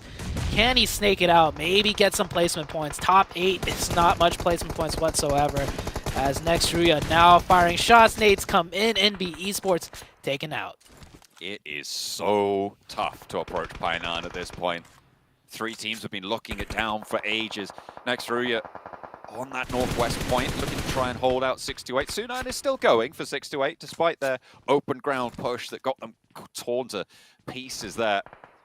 NI, but going down with no eliminations as well. And a lot of teams trying to make that push. Here comes PMGC, and they have actually found a way into Painan on the southwest point. Yep. Yeah, that split from Duskun, not able to stop any of the players from PMGC coming in. PMGC in a really great position, but will this 50-50 limbo continue? A 6-8 actually managed to get Sunan into the zone. I don't know how you managed to do that, and the circle goes right on to Nongshim Red Force, but both sides of the river still in the next circle. It actually kind of favors PMGC on the rotation here, because Ducksan are going to have to regroup further south, right? Nextruya should be able to watch those crosses, watch those shifts, but if you're going to open up onto groups, if you're going to find these knocks, that is an excellent signal for Ducksan to try and regroup south. And that is a split knock as well, meaning they can't go for that instant res. Yeah, they're going to have to cross over, and that player watching that cross very keenly. They do make the crossover. The revive will come through. Ducksan does make more leeway into this zone, though, and you can see they're getting ahead of PMGC off just that knock alone. So even though no confirmation, that knock was huge. It might have given them positional power to win this match if they can make it across the spray of Nextruya. One of their players will go down. That's what I was talking about, those crossfires through the streets. It's so hard to move south, and now we have no teams with all 4 players alive, except for PMGC, who have been just slowly marching forwards. This is great stuff from this roster, from this team. Starting out well. Dimkan with the angle down the alleyway, but he's got a wall right next to him. Can't really do much than just try and fade away from this one as they try and cross the river. They need to get across, but the time is running out. Nextruya still on this crossfire as they continue their pressure from that north side as Ducksan clash in the streets of Painan, and nobody is looking good. Nobody's looking hot for it. The nades pour through, so many knocks on this southwest side, and it is curtains for Ducksan, who have held out for so long, and Ralph not long for it either. Yeah, PMGC does manage that 3rd place position, though, so that was good for them. That's the best they can hope for, because neither of those teams are making it across this river, not with Nongshim and Nextruya looking dead at them. Now it's down to the final 2 teams. A 3v4 scenario. Nongshim with the man advantage. Center zone does fall in favor of Nongshim as well, because there is no more circles here, but they have clear visions right down the middle. Nextruya definitely with their backs up against the wall. The circle finishes inside of that warehouse, out to the east, out to the right-hand side of Tizzy as you look at it. So it's a lot of open ground here. That wall might come into play quite importantly. How many nades do they have left? That Molotov from Tizzy could be pivotal. If he launches it through now, may be able to use it a little bit later to control more space, but might not have that opportunity. Might be taken away from him. Nextruya. Oh, powerful. But in goes the Molotov. That is brilliant to find the burn onto Dokkanma, and he is going to fall to it. So another man up in the advantage now for Nongshim Red Red Force, as Tizzy holds the wall, playing back and forth. Can they step out? Can Nextruya pull it back together? They got 4 players to handle. Tizzy doesn't manage to land the first shot, and a Blazo will find that first flush, but Frozen is there. They cut them down. It is Nongshim to be able to take home this first chicken dinner. It was the burnout, the bleed out for Nextruya. And what a way to kick things off here for Group Red. The Painan finish over on that north side. Nongshim Red Force with an incredible rotation into their position that eventually won them the game. Yeah, you could say Nongshim Red Force definitely got circle blessed, but that rotation they made from the north, cutting past 3 different teams, I mean, that was a great rotation, and they were heavily rewarded for it. You can see the smiles on their face. They know that one rotation is literally what won them the match, and it's not often on Sandhawk you win a game off of a rotation, but a Painan ending and you get the prime position, that is definitely one way to do it. I mean, to be fair, that one rotation was a little bit of a hedge, right? Like yeah, it was. You just send it into the middle, that's what they were looking to do, and you hope that the circle goes to you. And in the end, it did. It very much did. And they were able to keep all 4 of their players alive in that southeast side. They were able to guard out a lot of teams with the help of Hyper on that southeast edge as well. So not a lot of competition pushed them from that direction. Yeah, MVP of the Nongshim Red Force team, XZY. 2 eliminations, 479 damage. Them as a team picked up a lot of points as well. They were firing so much suppressive fire all 360 degrees around them, and they worked out great for them. You can see the distance traveled. Yeah, they didn't just get there and get circle blessed the whole entire game. They made those rotations. They traveled. If I'm not mistaken, they were probably one of the far northern teams that just cut their way in and got the chicken dinner. They were really, really heads up on their position. Dropping, yeah, they were all the way up in Cow on the drop. So they did very much have their work cut out for them. But that's the power of it. I mean, you get these early points, you get these early chicken dinners, it sets you up in a really good spot. You've got 4 days to play, right? So you don't have super long. Getting an early strong performance gives you a little bit more breathing room. The question is momentum. Can this Korean roster, can this Korean team keep it going? Yeah, and another team that I want to congratulate for doing well, Enigma Galaxy.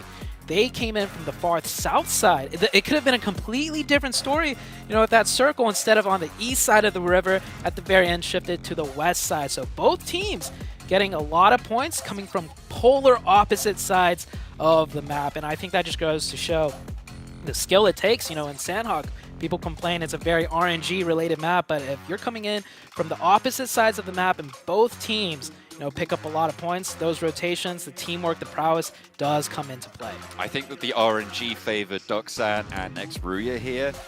If we're being honest, they went into Painan very early. Very early. And they were able to get into the top 4 just by virtue of having that position and being able to hold it down, which is not easy. It's definitely not easy, but it is certainly easier than trying to push in from the outside. So I think you're right to highlight Enigma Galaxy as well as Nongshim Red Force in this scenario. I think it's very, very interesting to see that dichotomy of playstyle, both of which were rewarded here. What a game. And that was our very first match of the day, starting out and ending in Painan. Can't wait to see what the desk has to say about this one. Good old Painan finish. Don't we love to see it right there? Nongshim Red Force being the first team to get a chicken dinner for Group Red. Guys, what a way to start things off. I'm going to start off with you, Seven, right? And before we get into, all the, of course, the team that won, all that other stuff, I have a major question for you. Ready for it? Uh-huh. Brazil? Brazil? Yeah, question mark? Because, first of all, IG, one of their players got knocked by 628, and they just went full on. And 628 was able to counter that push by IG by just throwing his smoke, and the player was just hiding the smoke, being patient. Use that aggressiveness in their favor, I guess you could say that. And then for Inko, I kind of go back to what Sute was saying, that at one point we saw them with 4, we blinked our eyes, and there was just one player left, and he wasn't shooting, and then he got caught, and he started shooting. But I mean, can we talk about how they get blessed a little bit by the circle? You know what? The team that won, NSR. But the way they were able to finish there, that was amazing. Unbelievable right there. Nongshim Red Force clutched it, yeah. Just looking at that final fight against Nongshim Red Force and Next is the way that Nongshim were holding that final angle. They had all of their pieces in position. They knew exactly the angles they needed to take care of. And yeah, there were a couple of missed DBS shots in the end. That player really wasn't threatened at all, despite the wide open wall on his left side, because his teammates were covering that angle, and they just made sure that the grasp they had on the game, it was going to maintain theirs. They weren't one of the first ones to pine on. John Allen was talking about that. They weren't one of the first ones there, but they wedged themselves in. And yeah, the final shift towards their side of the river was really, really valuable in order for them to play proper defense. But getting the eliminations that they got and making sure that they confirmed the chicken dinner, really well done. What was impressive too out of them is the way that they were actually able to rotate towards where ultimately they did end up getting a little bit of a circle blast. They ended up rotating from North Paradise Resort and just find their way in. It's something, I mean, come on, you know, we covered North America. We got to mention it just a tiny bit. And Hyper not being able to get any eliminations, man, that really hurt. But I did enjoy how proactive they were to kind of defend the compound that they were on. Usually, we were wondering, are we going to see the Hyper that we saw in NA at least being able to try to be more aggressive? They weren't able to convert into any elims. But you know what? I like it. I like it considering that they have 2 subs and my dreams are crushed. Yeah, they're playing active. It was good to see them trying to defend that position. It's unfortunate that they didn't get any elimination points. I don't even know if they got any placement points, but the fact that they weren't just like trying to cower in and play Super Turtle does give me some hope that they're going to continue to swing. I agree, 100%. It was good to be able to see and Hyper just recognize that situation. Like, hey, you know what? Let's make sure this backside's clear first, and then we'll worry about what's coming up later. Unfortunately, they were never even able to even get into that finish circle, but still, it's good to see a little bit of sign of life from them. At the end of the day, though, it is Sandhawk, right? If you're able to get that zone towards the end, you're able to really benefit from them. I love the fact that we saw Nongshim Red Force actually be able to do that. They capitalized, right? But now we're going to start heading into Erangel, right? So, Seven, any team in particular that you saw that really stood out to you other than the ones we talked about? Next Ruya. I thought we were gonna have enough time to maybe cover them a little bit on the beginning of the show, and that's kind of why I was yelling there. And I was like, "Don't forget about Next Ruya." Even though they did end up getting the most points out of the region via PMGC, they still won their championship, and we didn't actually get to see that a lot out of teams that ended up with the most PMGC points. Usually, they took their championship as a way to throw in a way, but next year I was like, no, we want to come in hot into PMGC, and I feel like they did end up rotating super early. They were one of the teams that were first towards where the game ultimately ended up finishing off, but it worked out great for them, and I can't wait to see what they're going to do here in Erangel. Erangel's going to be insane. Everyone's going to be ready because we're playing 3 today, 2 Miramar at the end of the day here. So, other than Next Ruya, and Hyper, one thing I will say when it comes to them, right, that I have, and I'm going to theorize a little bit, okay? The advantage I will say that we seeing Shifan on the roster, okay? When it comes to interviews, right? Yes. Kindness refuses to do any, right? Because he says he's too shy, all right? Shifan clutches up every interview, hand steady, not shaken, right? So the fact that we're at a LAN, I will say this, right? Being able to not be so nervous on camera, I think is an advantage he's going to have opposed to a lot of other players. What, interviews? Okay. Yeah, no. I see. It's a bit of a stretch. Juke. I see where you're getting that. It's not a one-to-one crossover of skill set in terms of being nervous in the camera and performing in the game, but I see. There's something there. I get you. Shifan, don't prove me wrong. Let's go ahead and head on over into Erangel. Let's go ahead and bring it back on over to John Allen and Zoo. What a way to kick things off. A great first match coming in for Group Red. Pretty disastrous circle, pretty malicious, I'd say, on the fronts for most of the teams playing there. But we did see some pretty solid plays. We liked quite a lot of what's going on there. But now we're over to Erangel, which may be a little bit more calming for the nerves. Oh yeah, that last Sandhawk match was brutal. I feel like all the teams coming in from the edge just really did not play out well. Like Nongshim, they made work of that rotation. Enigma Galaxy as well from the south side. But every other team, they just had to fight for scraps, for points. Everyone else who was centered up, definitely got the better end of the stick. Oh, for sure. I mean, it was Pioneer all the way, right? You get into Pioneer, you get handed a top 4 position, pretty much just right off the bat. But getting there in the first place was the tricky barrier. And I think Enigma Galaxy, as we highlighted before, were the stars of making that happen in a position where maybe we wouldn't have expected them to be able to do so. For my money, Duxan kept that split a little bit too long, but we're going to put the past behind us now, and we're going to head over to Erangel. As we said before, it is a little bit crazy over on Sandhawk, so hopefully this triple billing of Erangel will be a little bit more sensible. Let's put it that way, a little bit more reserved. Yeah, and it's funny that usually when circles center up, you get the more like, you know, technically non-RNG sided maps, but with the way that Sandhawk kept centering, I mean, teams just couldn't do anything from the edge. But on Erangel, rotations, definitely a lot more flexible. See a lot more strategy come out on this Erangel match, and teams, even if they don't get the circle, they have a lot more of angles to work with, you know, fighting their way in. We saw a lot of teams try and fight their way in on Sandhawk, and it just, I don't think any team was really successful fighting their way in, being the way the circle shifted. But Erangel, we'll see more of that strategical prowess coming out from many of these teams. We are going to be dropping into the first of 3 Erangels today. Plane path going down from Milta Power up towards Georgia Pole, up towards Zaki in the northwest side. So we're going to have a pretty clean plane path to start things off. Nothing too dramatic. You can grab vehicles and get pretty much anywhere you want at this stage. A lot of teams out fairly early, actually. Maybe some people heading over to Novo. Milta Power potentially also a drop spot here, but there is quite a few teams on this east side. Yeah, a lot of teams are dropping out indeed.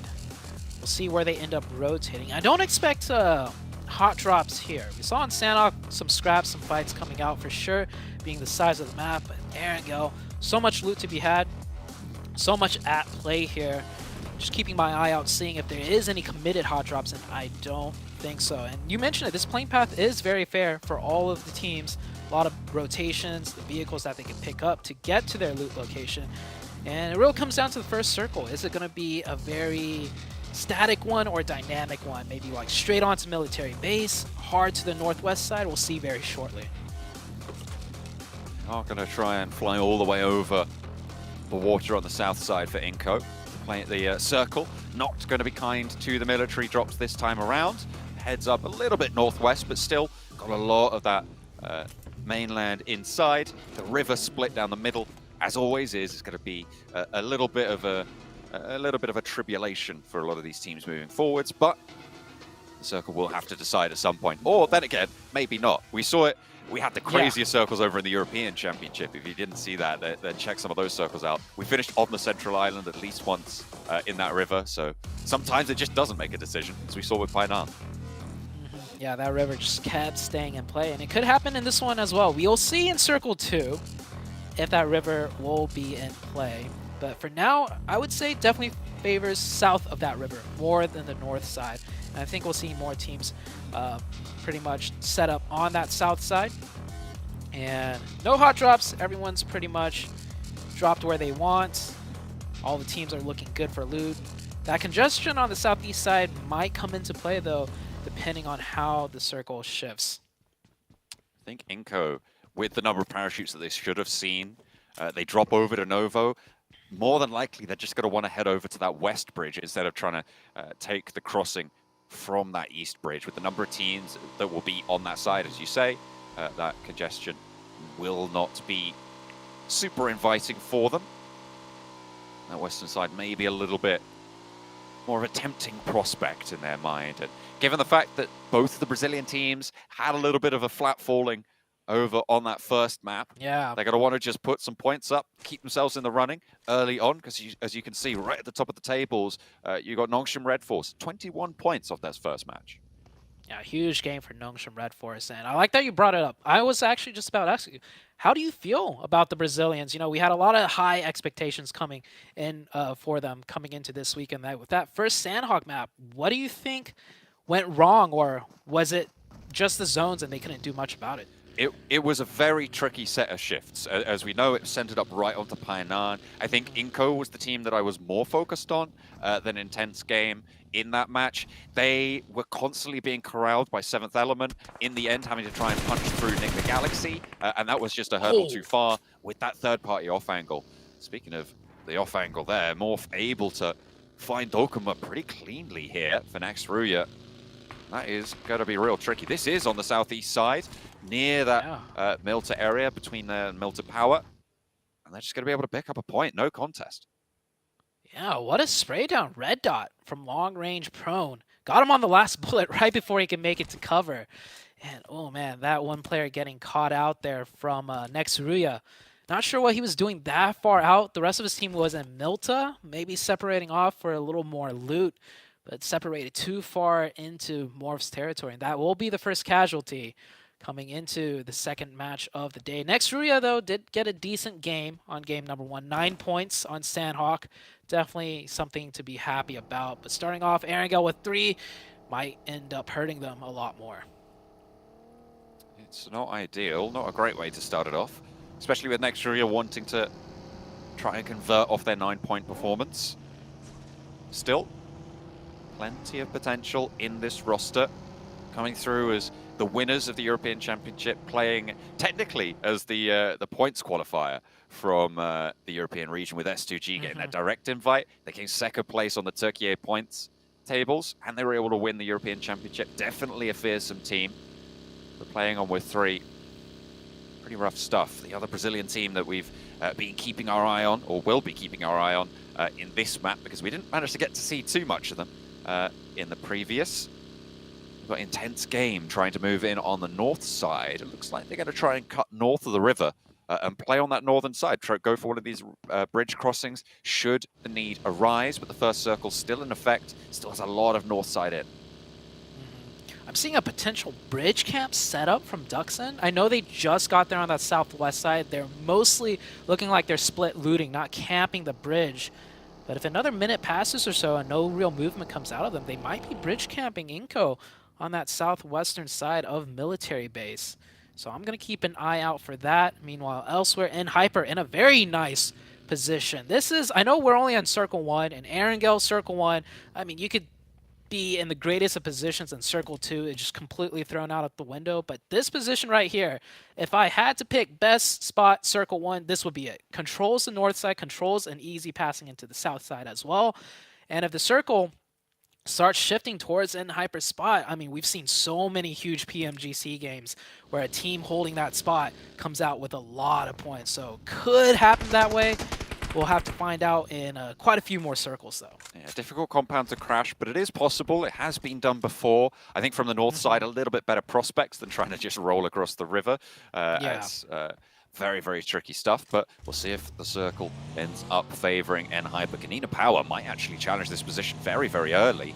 Moving from North George, Kanina Power looking to shimmy their way down the bank of the river.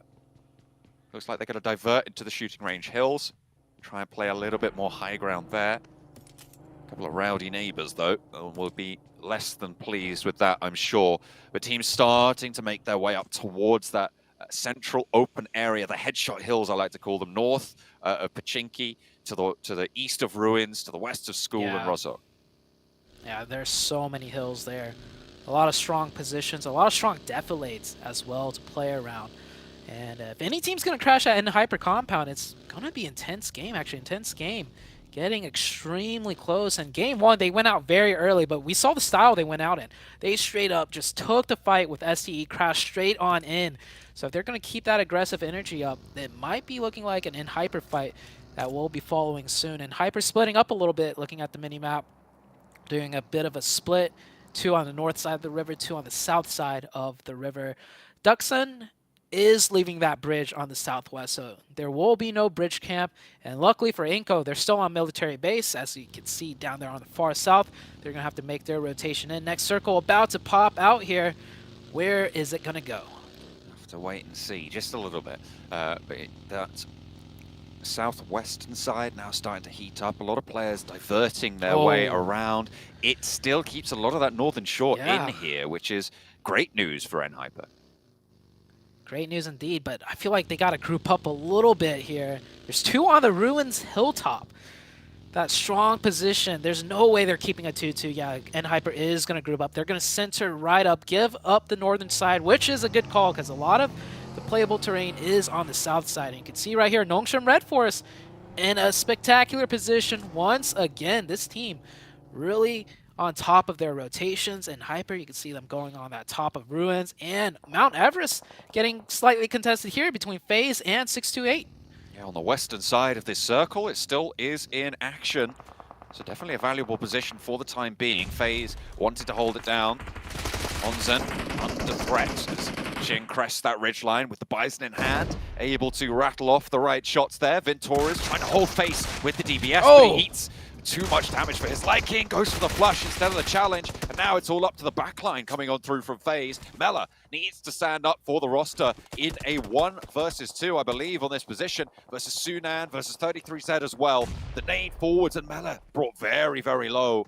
Looking to move in with that auto shotgun. 33Z with the UMP close range. Wants to get the challenge spot to Helmet. Goes for the spray and the healer's through for Mela. And he's able to cut one down. Sunan launching the nade to the back line. And the spray is good. He takes FaZe out, and STE will stay alive on the top of Everest, but only as 3.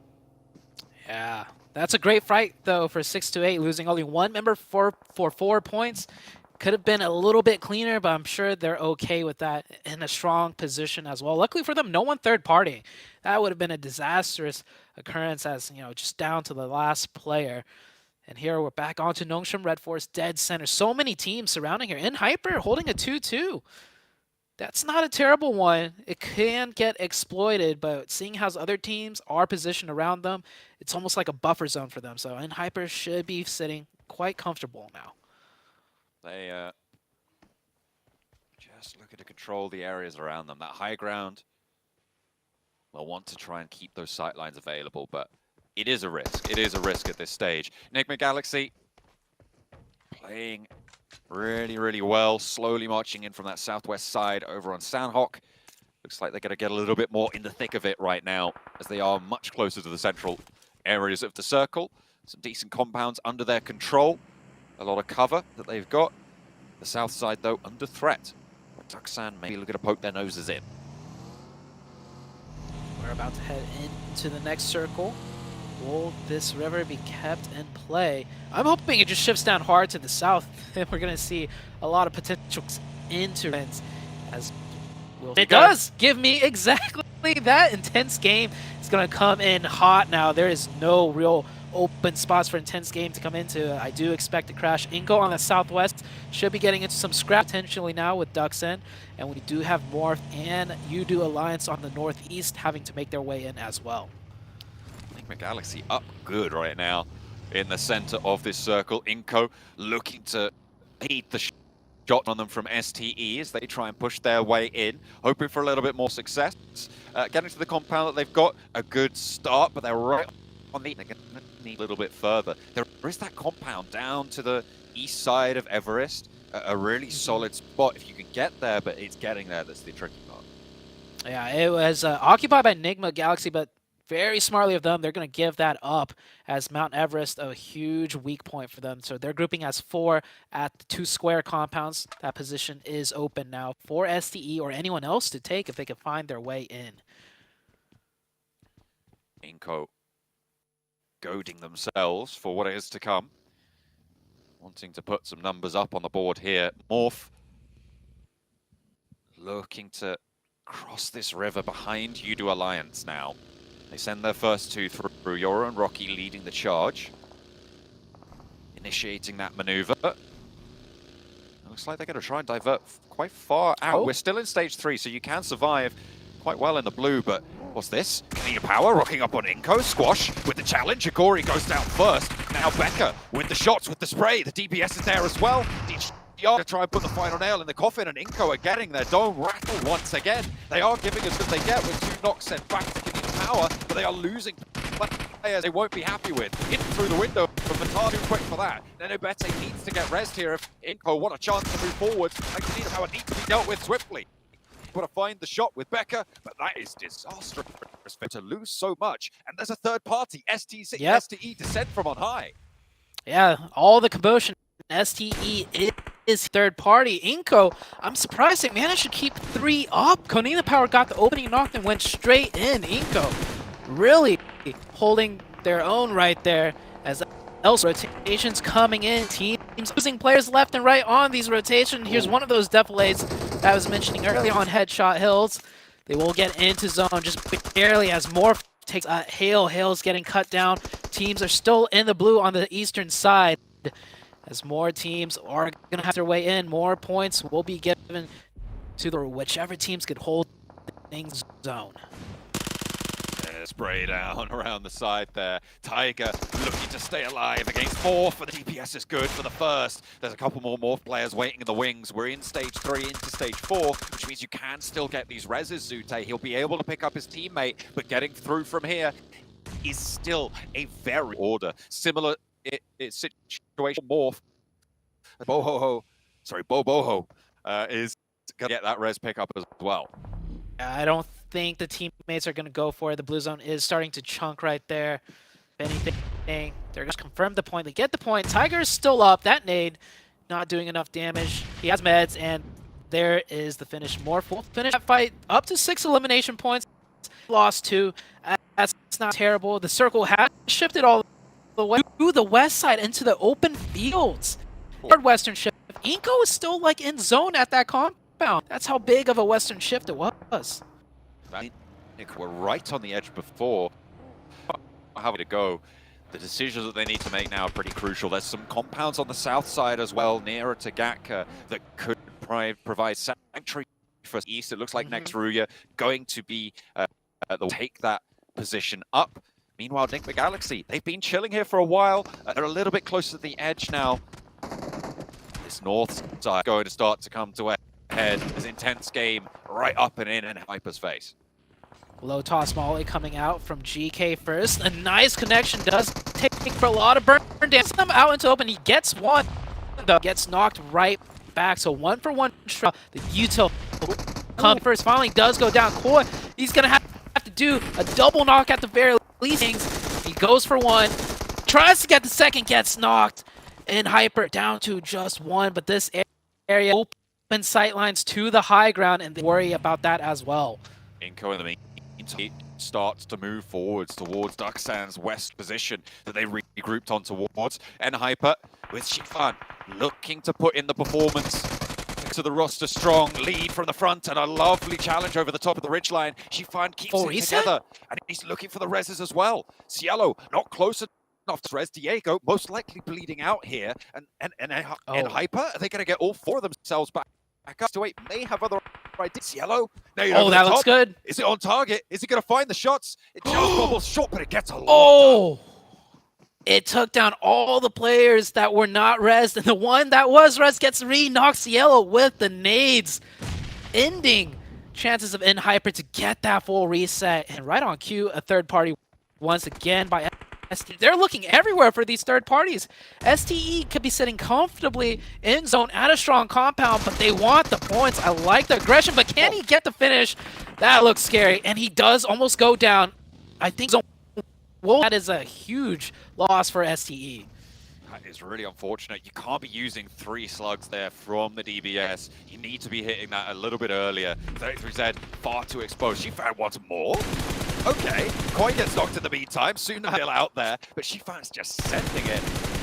He's going straight on into 7th element though, and I don't think he's going to be able to escape this one. Just has that hillside to stay in cover. He's right on the edge. Shifan doing a great job right now for Hyper. Shifan actually did not get to play during the league stage or the Americas final, so he's coming in here a little bit rusty, in my opinion, but he's doing a great job. Clutched that 1v1, got the res off, and found another point. Circle shifts once again. Hard shift to the northeast is, oh man, I think they just got taken out. Enigma Galaxy, that compound, they're still just chilling right there. They have been there for a long, long time. That compound, it's been their sanctuary, and they get that shift again. Good news, certainly. Shim Red, full time, having a little bit tougher of a time with it against NB Esports. Said why over the top, gets a good spray with the Tommy gun, finds his second knock, but is put. They can go for the goes pretty long and right on target as well. Why brought almost to the bleed out fully. Another nade might just do it, but it goes a little bit long. However, it's not you just can't get back into position as Freak rolls up into this fight. NB are getting cut to pieces. And they leave their compound sanctuary. Beautiful. And they move on out for a third party, cleaning out at eastern flank. Beautifully. I feel like a few years back, see teams be able to recognize, you know, just because you have the zone, just because you have a safe compound does not have to sit in it. Nowadays, this is what I like. Teams leaving the safety compounds to go for these third parties. Enigma Galaxy recognizes it immediately with all the fire and all the commotion. Enigma Galaxy putting a lot of pressure, pretty much cleaning out the eastern side. Does get knocked though, looks like from distance. But look at all the smokes. It's already down, covering their backsides very well. That's what I like to call a four-dimensional play, right? It now isn't the safest spot for you, but you're playing phone and the zone after that, where you don't have that pressure from inside. That allows so much more to go for Duxan with another challenge now. They were pushed off. They were leapfrogged by it as well. This time Nasa looking maybe like they're just a little bit too much for Duxan to handle. Two players go down. He's going to fall in retribution. Biddy on the high ground wants to put a nade. Then you've got Junie as well, all the way split from the rest of the zone to deal with by the looks of things. It's going to be a tough time for Duxan to try and pull this one through. QX low, bleeding out. His teammate going to be feeding that forwards as the challenge comes through. One player left for Nasa to move on forwards. Then it doesn't quite connect. Sails right past the ear, but that one's going to do a little bit more. So that's going to sting. Ooh. And Nasa eliminated. Just in time to get the revive too on their third player. Nacer goes out. Beautiful defense out of Duxan. And Junie from around, just confident, supportive from the high ground, not needing to come close. It did get very dicey. Look at this from Enigma Galaxy. They're able to look at every which direction that they can because that eastern pressure completely relieved. There is Sporta still alive, but there used to be 7 to 8 players on their east side. Enigma Galaxy cleaned out a lot of them. They didn't get the confirmation points themselves, but the point is they relieved that pressure. Now they have free reign on the south side onto Nexteria. I'll tell you who has been getting the confirmation. 2-8. They've been an elimination so far, Zute. They've been really dominant from that higher ground. They have been cut down to 2 players now, though, so they'll want to get a little bit more value extracted for placement points, stay alive a little bit longer, and this will be a really solid result coming through for the Chinese team. 6-8 on that northwestern side with the hard shift that we see. If they can regroup on that compound, very likely they can survive a lot longer. Yeah, it is so scary. There are 2 players doing, and they're still playing very split up, controlling each zone on their own. Of course, you know, given the positional power, that is exactly what you should do, even if they're down to 2. Sporta, don't know what he can do here. And you can see Enigma Galaxy rolling around here. They know there's still a straggler somewhere around here. But the Bushwookie, it's good. Sporta won't get that point confirmation. Enigma Galaxy, I thought they knew, but Freak out there on his own will go. That is real tough. To lose a player like that, I mean, it's just a little bit not what we expected from Enigma Galaxy based on what they just did, right? It's unfortunate. They didn't have their wits about them. You just got to check those bushes sometimes, man, or way reveal themselves, because you know they're going to have to move. Below there as well, there's a high price to pay for that information. Yeah, that's definitely a huge mistake. Enigma Galaxy is such a veteran team. They knew that third party got really chaotic, really messy. You always want to make sure if there's like a team that's completely eliminated on that side or if there's stragglers. And that's a tough lesson to be had right now in the PMGC. And it's huge because with 4 players in Enigma Galaxy's position on the east side, they could very well win the match. But now with 3, it does cut down their chances of that happening by quite a lot.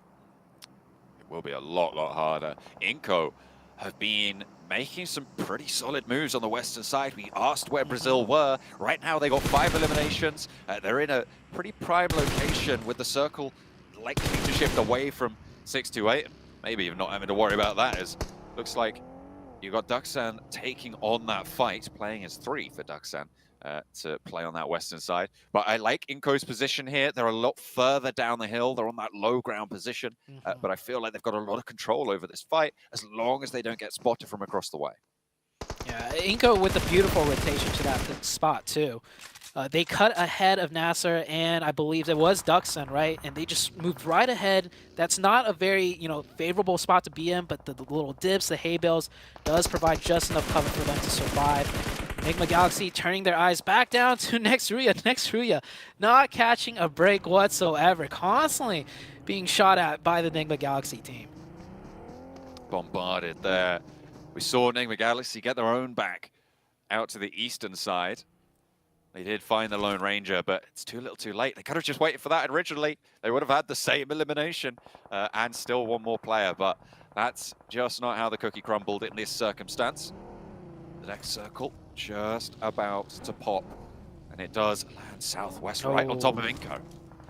Wow. I feel like Duxon has just enough of the zone where they don't have to take shots at Inco, but for now they will. And they do get one knock. That res is not going to come out. That player behind the tree does need to survive because there is very low chances of anyone getting rezzed on the Inco side if you get knocked now.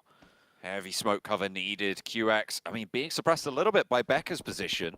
He's probably more wary of it now. Nenebete hesitant to go for Vitali to get that res for the time being. Enigma Galaxy rocking right on up to Nextruya. Not a pause to be seen. A nade in response, but that's not going to do much when you're already dead from beyond the grave. Not much of an impact to be had.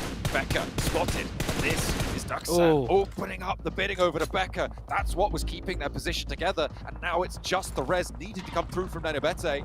Can he keep his team together? Can hit that duo now down the hill for Inco see Brazil to a higher placing here than fourth? Duxon getting aggressive here and try and go for that confirmation on to Becker. Duxon, they're impressing me quite a bit. Hopefully they don't overstep too much as that player does almost get knocked, but they're really trying to take things into control here and get full coverage of this zone. This is where Enigma Galaxy needed all four of their players. They could establish that line of fire way more effectively. Take down Inco, roll up to Duxan from the southeast side, but as it stands now, they want to try and extract a third-party situation from this circle, from this scenario. They're in a great position to do so as well. They have led the charge, in fact. Ralph moving forwards. Duxan eats a bullet or two from Nenebete. There's a nade in response over to Vitali. QX on the floor will be able to get that spray down, with the rest of the team not looking so healthy right now. Enigma Galaxy just biding their time right now. Teams are going down left and right. Enigma Galaxy still stay alive with 3. It comes down to 7th element, and Enigma Galaxy and the likes of Duxon down to 2. Junie will get confirmed here. And I was just going to say, the manpower advantage Enigma Galaxy, but they lose a big one. Ralph in the front lines does get knocked. Gets the information, though, of where these players are. And Coops maybe can land a nade. That is quite a far distance throw. Almost. The second to follow it up goes a little bit down the hill. A third nade. Everything's bouncing. It's tagging damage. It's forcing him out of cover. There's another one to go for. And Coops, he just sat through that. That was a really ballsy play coming through. Hold behind that tree. Somehow doesn't get tagged up by that nade. 3 more still. And Ralph gets flushed away. Enigma Galaxy not in the circle, but then again, nobody else is either. That's what you need. Coops finally hits the mark. Coops threw at least 5 nades that way. He's still got 2 more to play with. Coops with 4 eliminations, however. So definitely want to hand him that util because he's making work of it. Now it's down to a 2v2v1 circle favoring more the side of Duxon, and they've got trees to play with. Enigma Galaxy not in the zone, and I think they will have to cross over a little bit into the open. Coops goes for a nade, will not find the last player of 7th element. 24 OP, crawling his way, elbows in the dirt, wanting survival, wanting to live this one out, but will be denied that opportunity. Now 2 versus 2. Duxan versus Enigma Galaxy. We've had this lobby in a chokehold for a while, and Lord, he gets into an open position, but nice trade. Has the response. So important for Coops to be able to find that. It was all over if he didn't. Takes a little bit of damage, but it's both ways, and both of them stop immediately to heal. The 1v1. I didn't think we'd see it so early into the tournament this week, but we will have a 1v1 wide open crossing for both players. Coop smartly has a wherewithal to confirm the point while in safety. Every point matters here, so he will take the patience to do that. But Blue Zone is closing in, John. Who's going to win this 1v1? Coops right now has 2 first aids. QX doesn't have any. These trades do go the way of Coops if he's able to just get 1 or 2 tags on, but he steps out wide. He's hard beating the challenge. He's daring QX to step for it, and he's getting the winning shots in through as well. QX is winning out this trade for the time being, but can there be an answer? Coops eats 1 more, swaps out to the Bison. So low. QX hiding behind the tree. Coops, can he find cover? Can he make it to this next tree? If he can get this first aid off, he has a massive advantage. But QX cuts him down just in the nick of time, and it will go their way. What a way to close it down. A deserving celebration coming through as Daksan find the chicken dinner they were denied over in Painan. Wow. That last stretch, that was like a mirage in the desert where you see that pool of water, right? It's right there within reach for Coops. Just a couple of steps, and that baited him enough to just go for it. He knew he had the first aids. He was playing to it, just like you mentioned. He could get that full HP reset. But man, what a way. This is only match number 2 of the week, John, and we are already seeing some great, phenomenal play out of these players. What a way for the second game to end. It has been a great start so far. I mean, the first week set the bar high, but we're pushing up there as well now in Group Red. After these first 2 matches, pretty happy. Binny, 9 eliminations coming through from Binny. 1,183 damage as well. Daksan with a massive result. And remember, they finished pretty highly over on that first map. This is almost certainly going to put them in that top spot. Wow, look at that. That match. 9 eliminations. Incredible stuff. Pretty much, actually, to be fair, the Lone Ranger for Daksan right now has been. Yes.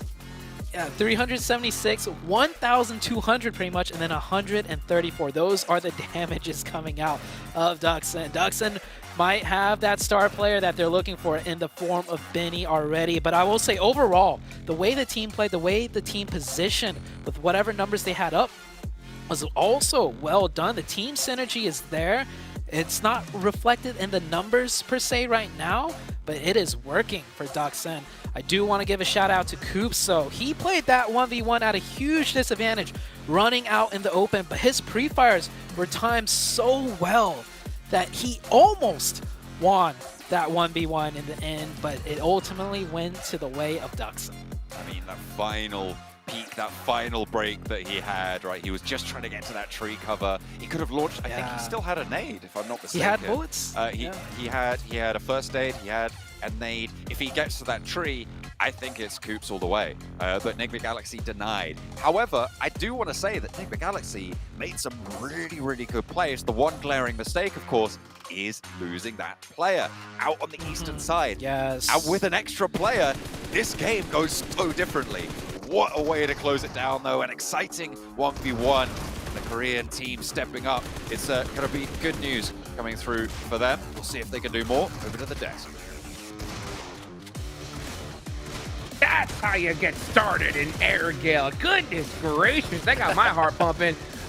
It was so crazy to see that finish. Daksan with the pop-off at the end. I kid you not, they popped off harder than Loops did last week, and Loops won the whole thing. You know what I'm saying? So that is how close that one was right there. Coops, got to give it up to the man, though. That was a close 1-7. Yeah, totally non-biased here, but I was really hoping he would clutch it. Dude, that was so well played. Going with what Sute was saying, he was at a huge disadvantage, and for him to keep the other player, the last player from Daksan, just behind that tree, not even letting him shoot, and almost getting behind cover himself for Coops, that was just wow. But yeah, I mean, overall, Daksan, wow. the amount of 50-50s that Coops had to take with trying to pre-fire the peak from the final player, like he did like 7 times, and at some point you gotta wonder, like, why don't you just make it to the tree?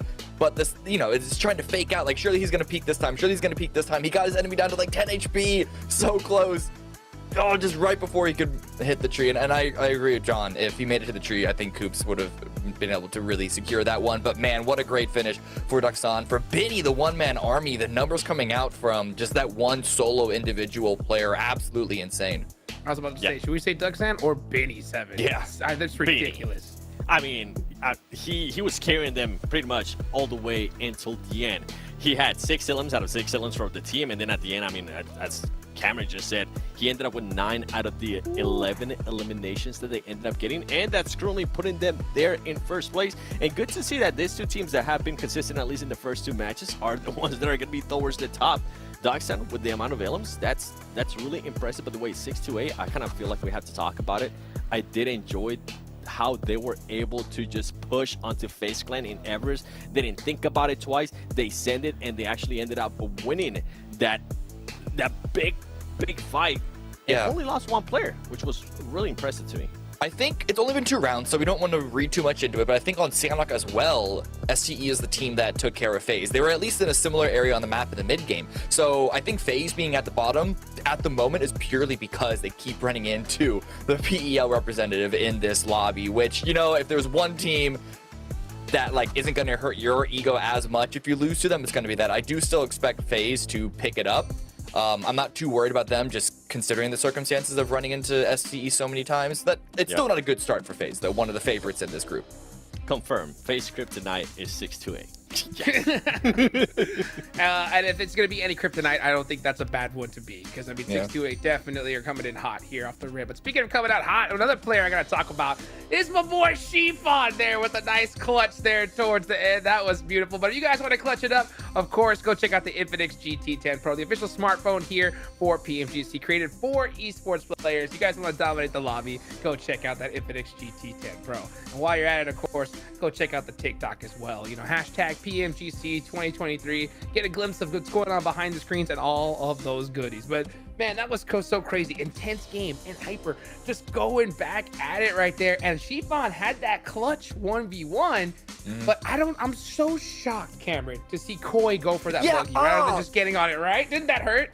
Yeah, like I'm a bit of a Koi apologist. I know he does some crazy wild maneuvers sometimes, and I think you want to have a player like that on your team, but running back for that buggy is an example of sometimes you got to just know how to tell another player no.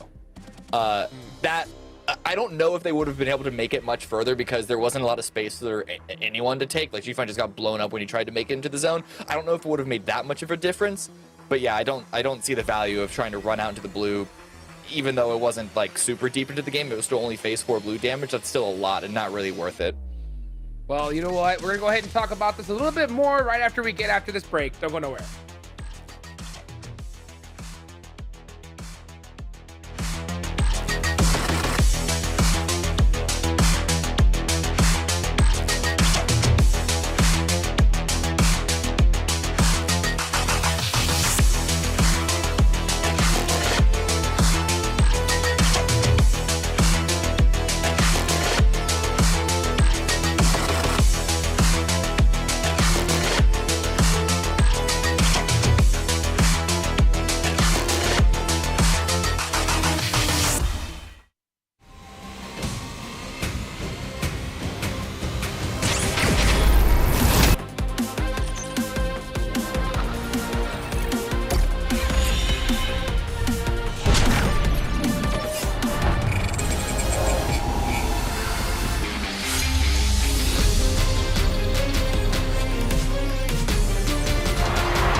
And we are back. All right, so before we get started to the next match, I gotta talk about one thing, Seven, okay? And I know you remember this one, okay?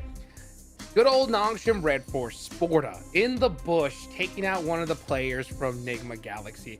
How could this happen, Seven? Especially after what happened to Coops and Pittsburgh Knights so long ago with that player in the bush. How did Coops not teach his team this lesson? You can't expect it, man. There's so much stuff going on that you could tell Freak had no idea. He was like, all right, maybe there's a player over here, but I don't think there's a player over here. And all of a sudden, the other player was like, hey, surprise. Let me just eliminate you and get that extra point. But we were looking at Inco Gaming there. I actually wanted a chance to talk about them a little bit more because they did have a bit of a bounce back there from the first match that we saw out of them. Then being able to get 6 points, being able to secure, I think it was 4 placement points as well. Good to see out of them. We're wondering where's Brazil. Well, guess what? They're starting to show up.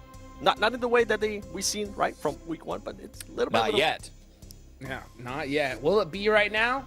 About to find out. Let's go ahead and take it on over to John Allen and Zute. The Erangel filling of an Erangel sandwich now coming on up. The second of 3 Erangels that we're going to be seeing today on the cards. We've had some great finishes, some really intense and exciting matches so far. A difficult start to the day, but I feel like that last match was a little bit more fair. I liked how it all fell out. Yeah, the last match we really got to see a lot of teams shine through in difficult positions, right? We saw STE, they lost a player early on top of that fight with FaZe, but they continued to be very aggressive, take advantage of that high ground, and spread out in third parties as much as they could. And sure, they didn't get the chicken or close to, high placement points, but they picked up a lot of elim points. Inco did a great job with a sick rotation, cutting past 2 different teams and hunkering down, doing the most they can. And I think, that is why Erangel was one of the tried and true maps. Every team gets a chance to do, what they've been practicing the whole entire year and gets to showcase that. And we are heading into, once again, another Erangel match. And that last one was so good, John. I can't wait to see what teams will do with this one. We had a pretty fair playing path last time around. Let's take a look at where we're going to fall this time. Just to the west side of Severny, heading down towards Milter Power. It's kind of similar, actually, to the previous map in terms of accessibility. Nowhere really cut out here. Are we going to see that same congestion on the southeast side? I think it will be very different here, just simply due to the plane path, right?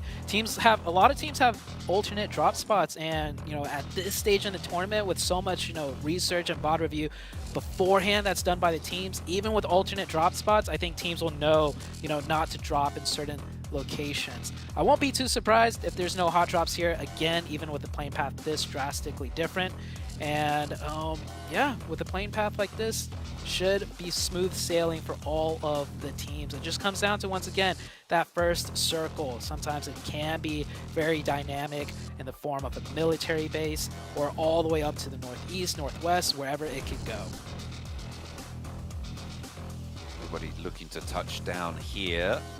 Nothing really going on in terms of those hot drops, as you say. You weren't expecting it.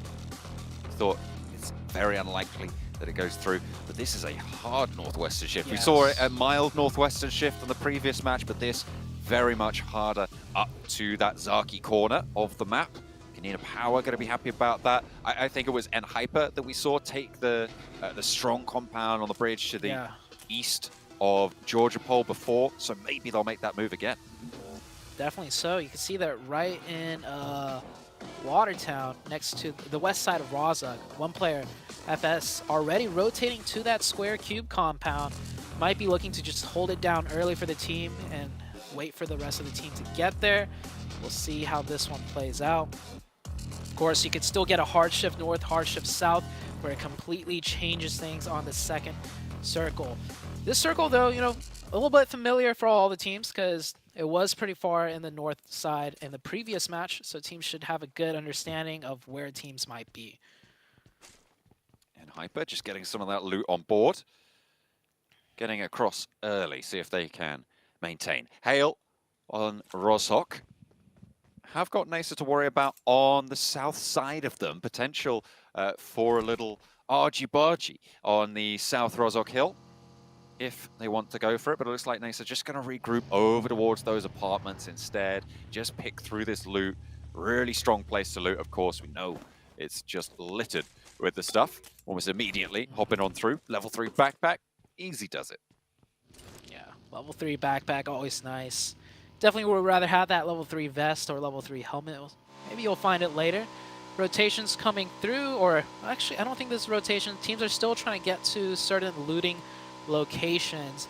I do imagine this match of Erangel is going to be a little bit more faster paced in that first circle. A lot of priority positions with a circle like this one that you want to take a hold of. And Hyper finishing up looting here. We already have 2 players now at that cube compound, so they know how important it is to hold that position in the very first circle of this match. Yeah, they've moved up nice and heads-up rotation. I'm looking at Junie from Daksan, who have sent actually 2 players from Daksan who have gone south of the bridge yet again. As we hop on over to them, they are actually now moving back up north. So they did just scout out towards the south side, but they did that previously, looking for Inco potentially. But they do just go over to that compound. They get back, though, pretty fast.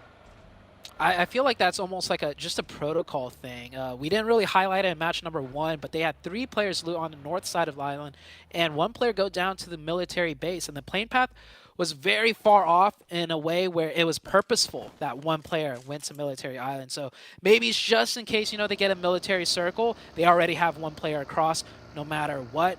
This time, it doesn't really come into effect. It didn't matter too much for them last match because they won the last match. So sticking to whatever worked from the previous match coming in here. And I actually do have a question for you. Do you think Benny wouldn't have won that last 1v1 if he had a first aid kit? Because if he had one, he wouldn't have held the angle to shoot, right? He would have been first aiding at that point, allowing Koops to get behind that tree. I think, was it QX in the final clutch? I think it might have been. I'm not sure. Oh, sorry.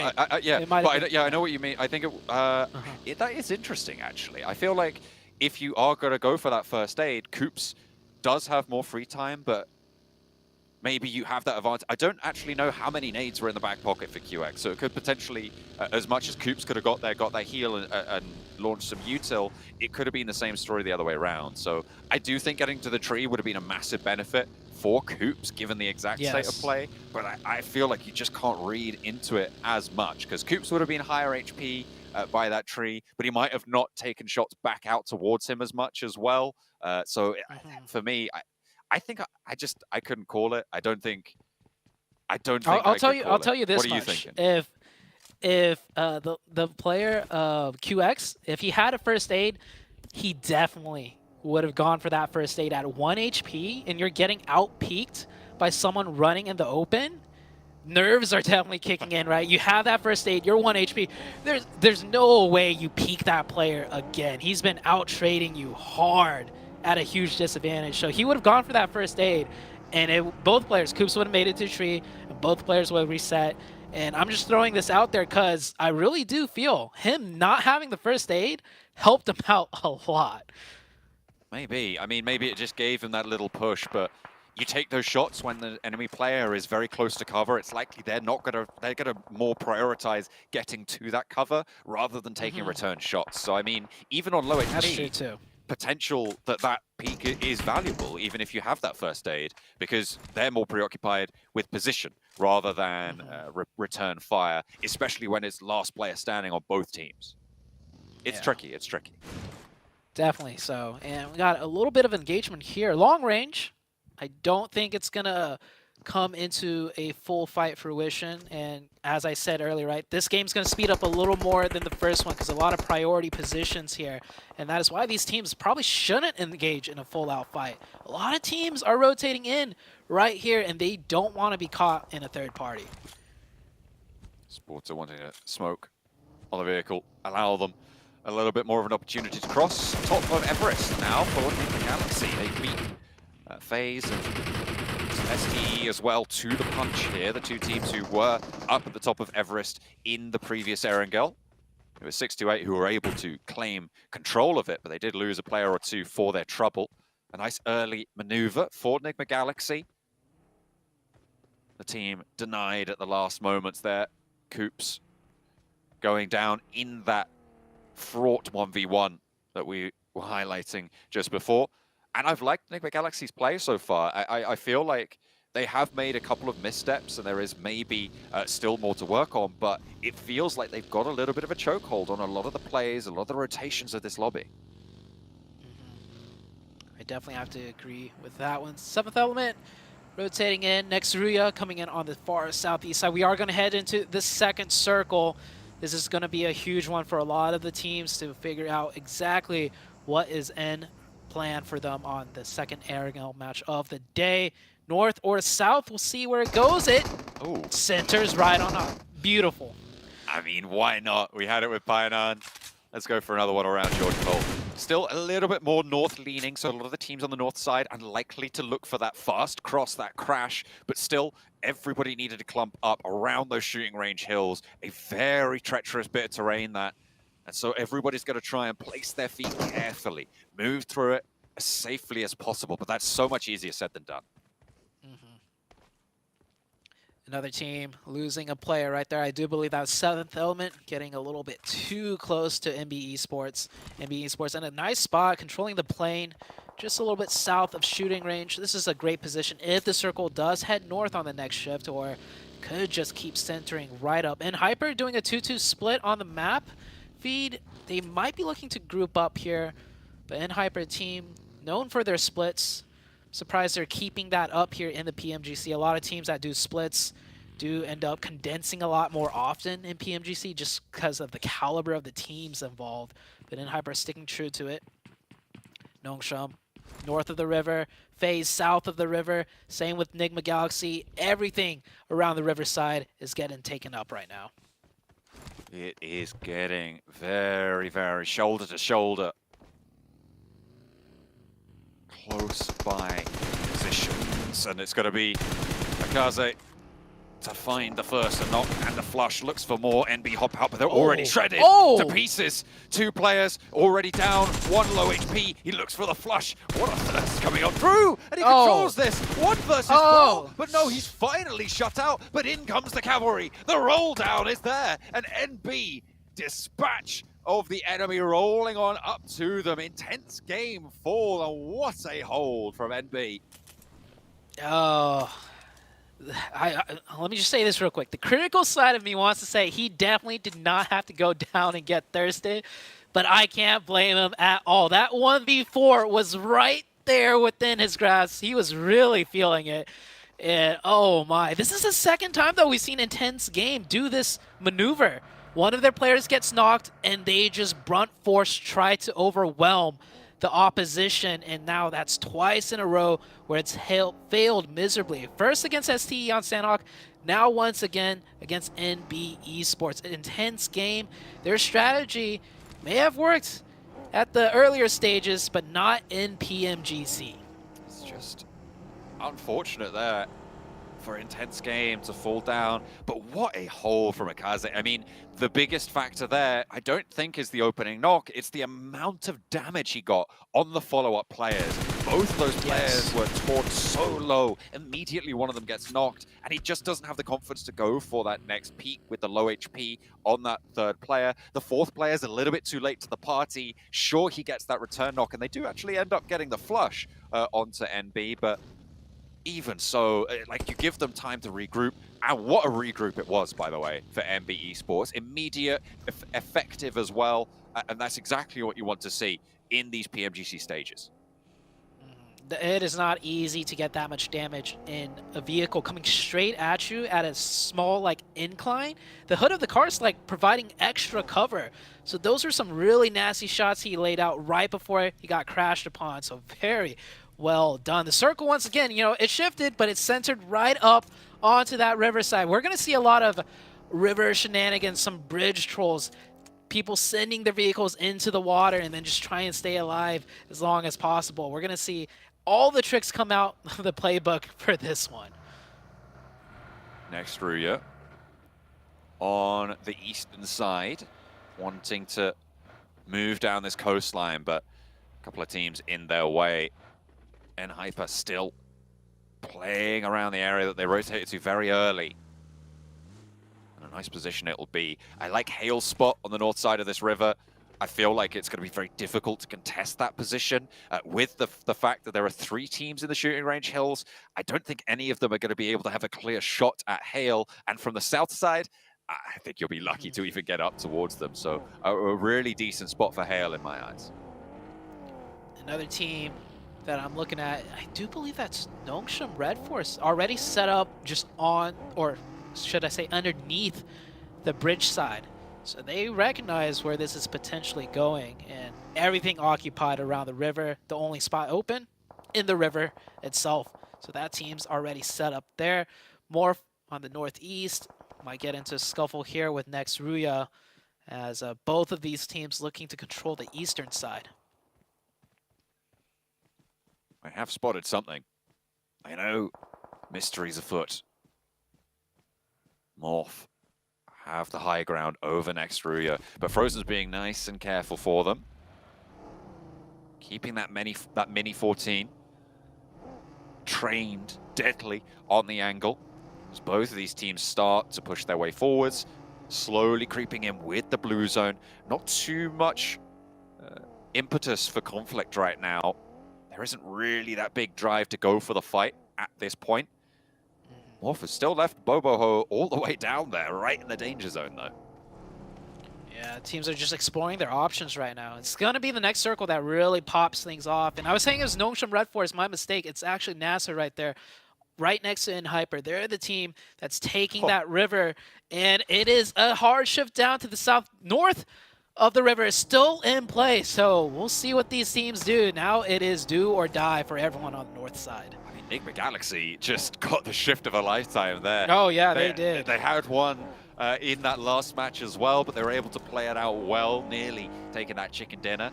If they hadn't lost a player early, it might have been a different story. 6-8 are back on top of Everest. They certainly do like that position, but they've taken a knock. They'll have to get that one back up. Try and find the reses to come on through. Sunan will do the honors, getting Hero back on his feet. They'll have to move a little bit further south. You've got 33Z down in the foothills. Inco moving in from Ruins, and they are the sole proprietors right now over in Ruins. I think Inco is setting up for potential teams to try and take the Riverside down to the south. Because taking the road, definitely not a good decision. You can see already, yeah, teams using the river. They know there's not much left in play. NB Esports rotating from the plane straight into the water side, seeing what is open. Luckily for them, the bridge is open on the west side. And here comes Next Ruya right into the water. Yeah, you do not want to be fighting on land, but this spot's already occupied by Nasser.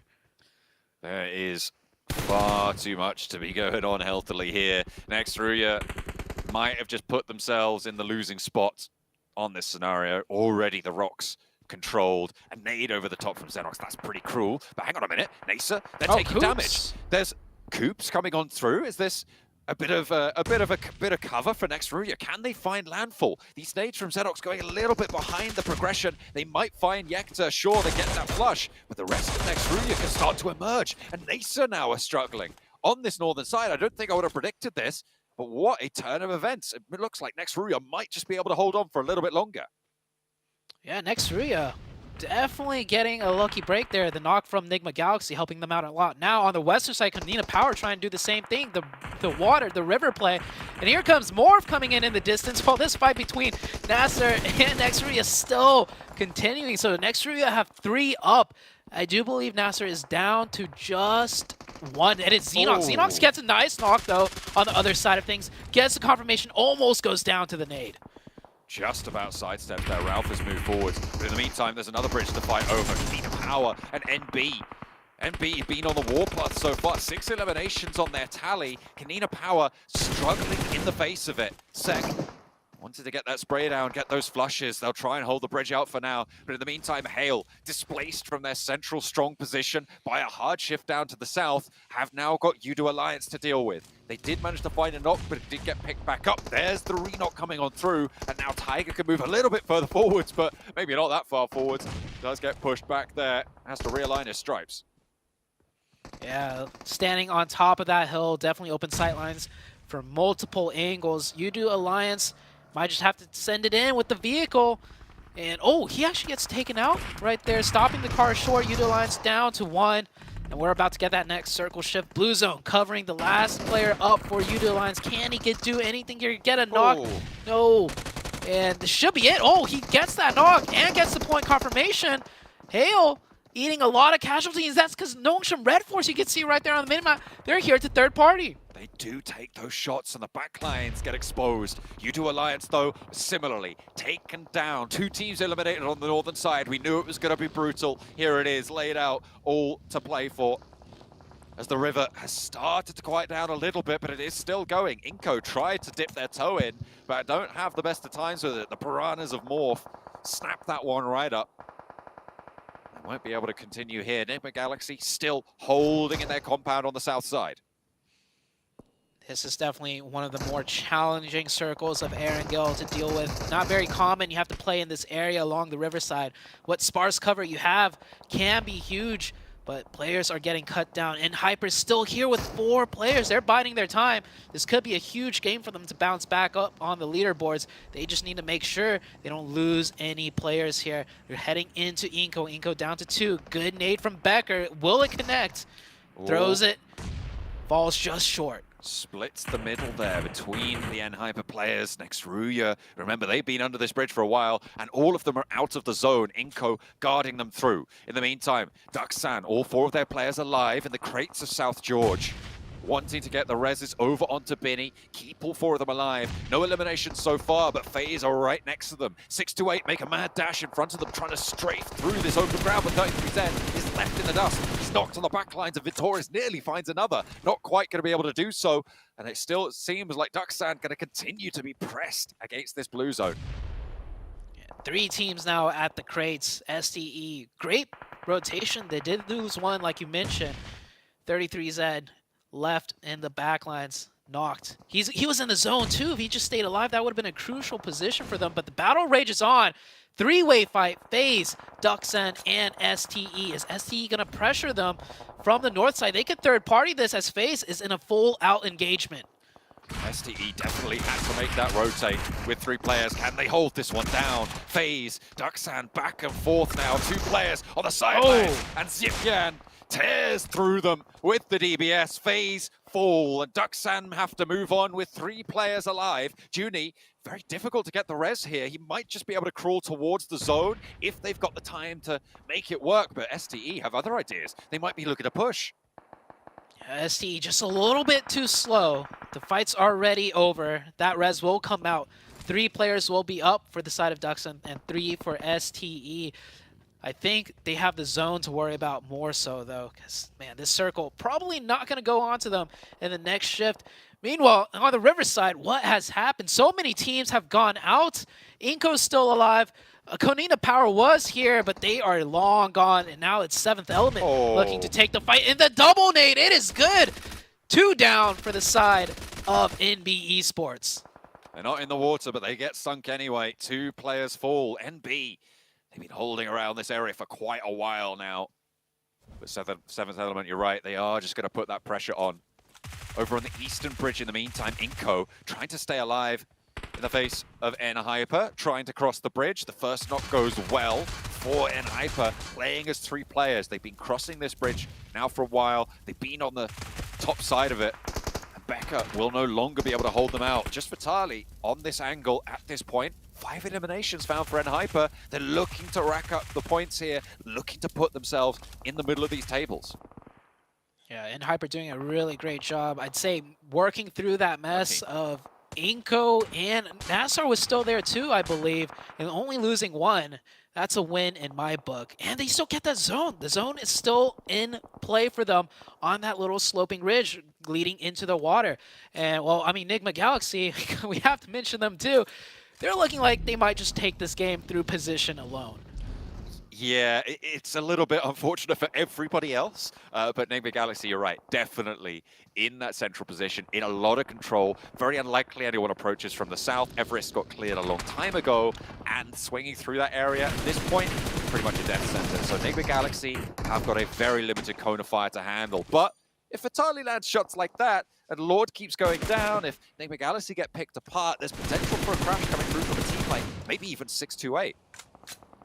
Yeah, I don't think it's going to happen. The whole entire lobby has to team up against Enigma Galaxy at this point to really crack that fortress open. Yeah, you can see SCE running out in the open. They're out of smokes. They make it to the ridgeline with 2. They could get that reset with 3, but there is a lead coming out for the 7th Element. I think that's going to hit them here. Shing picks up a knock. Where did that nade go? I think it flew too far. They're going to get that reset. 7th element really needs to land this one. Alian, nade primed, in hand, throws it over. I don't think that's going to connect. It might be close, and it didn't.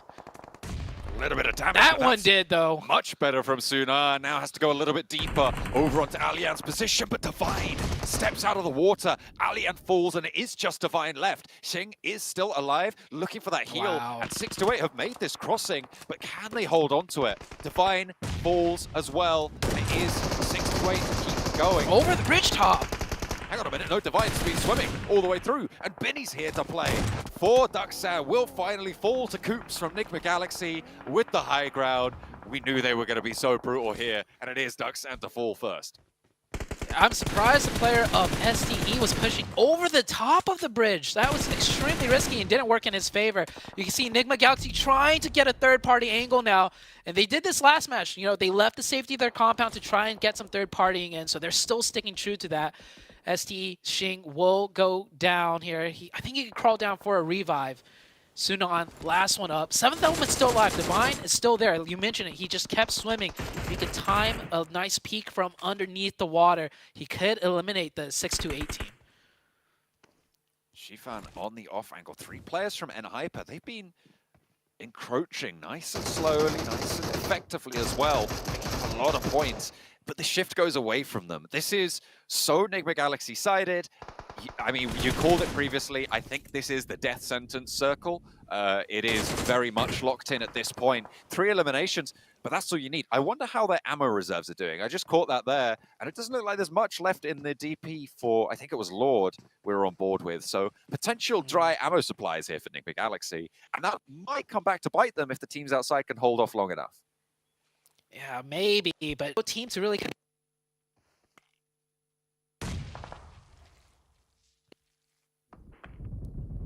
is up.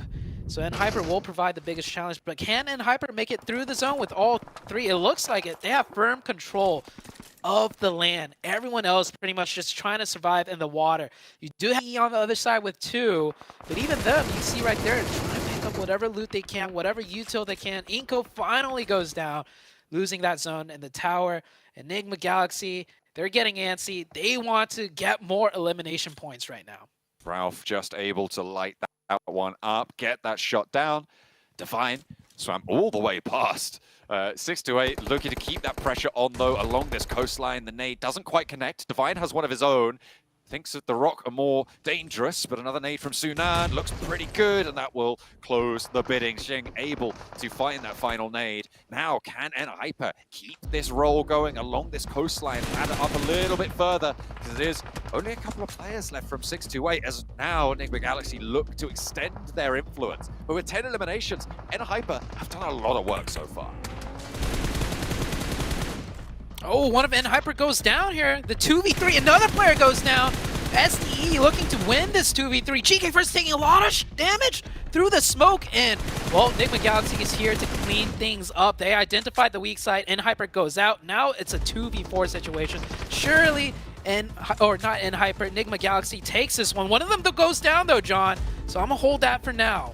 They might have been looking to get a little bit of a resupply on some of these bodies here, but Coops looking for that res. Xing actually takes away a lot of that utility. The bird is there, still a vehicle. They give Coops up as well, and they are just going to let that one lie. Ralph crashing back to the compound. I mean, they know they have the walls as cover. I feel like they probably could have committed for the res there and brought Coops back into the fold, but it's just not quite going to work for them this time around. They don't pick him back up in a 3 versus 2. Yeah, that res would have been very risky. We saw Xing just pick up 4 nades, a couple of mollies. If the res continued there, it would have been another player down. Coops is going to crawl all the way back. Is he going to make it? I don't even think it really matters, though, because this next zone is going to go to nothing, and the center is right on top of the compound. So SDE will have to push in the wide open, and Coops is even going to get revived potentially. Coops I think he is. Looking to get through on the smoke train. Ralph dashes out. I said they needed to pick him up before, and they are just going to try and keep that one going. And Coops will be picked up indeed. The smokes give them the cover that they needed. Now 6-8 with it all to go for, with 2 players alive. 8 eliminations so far.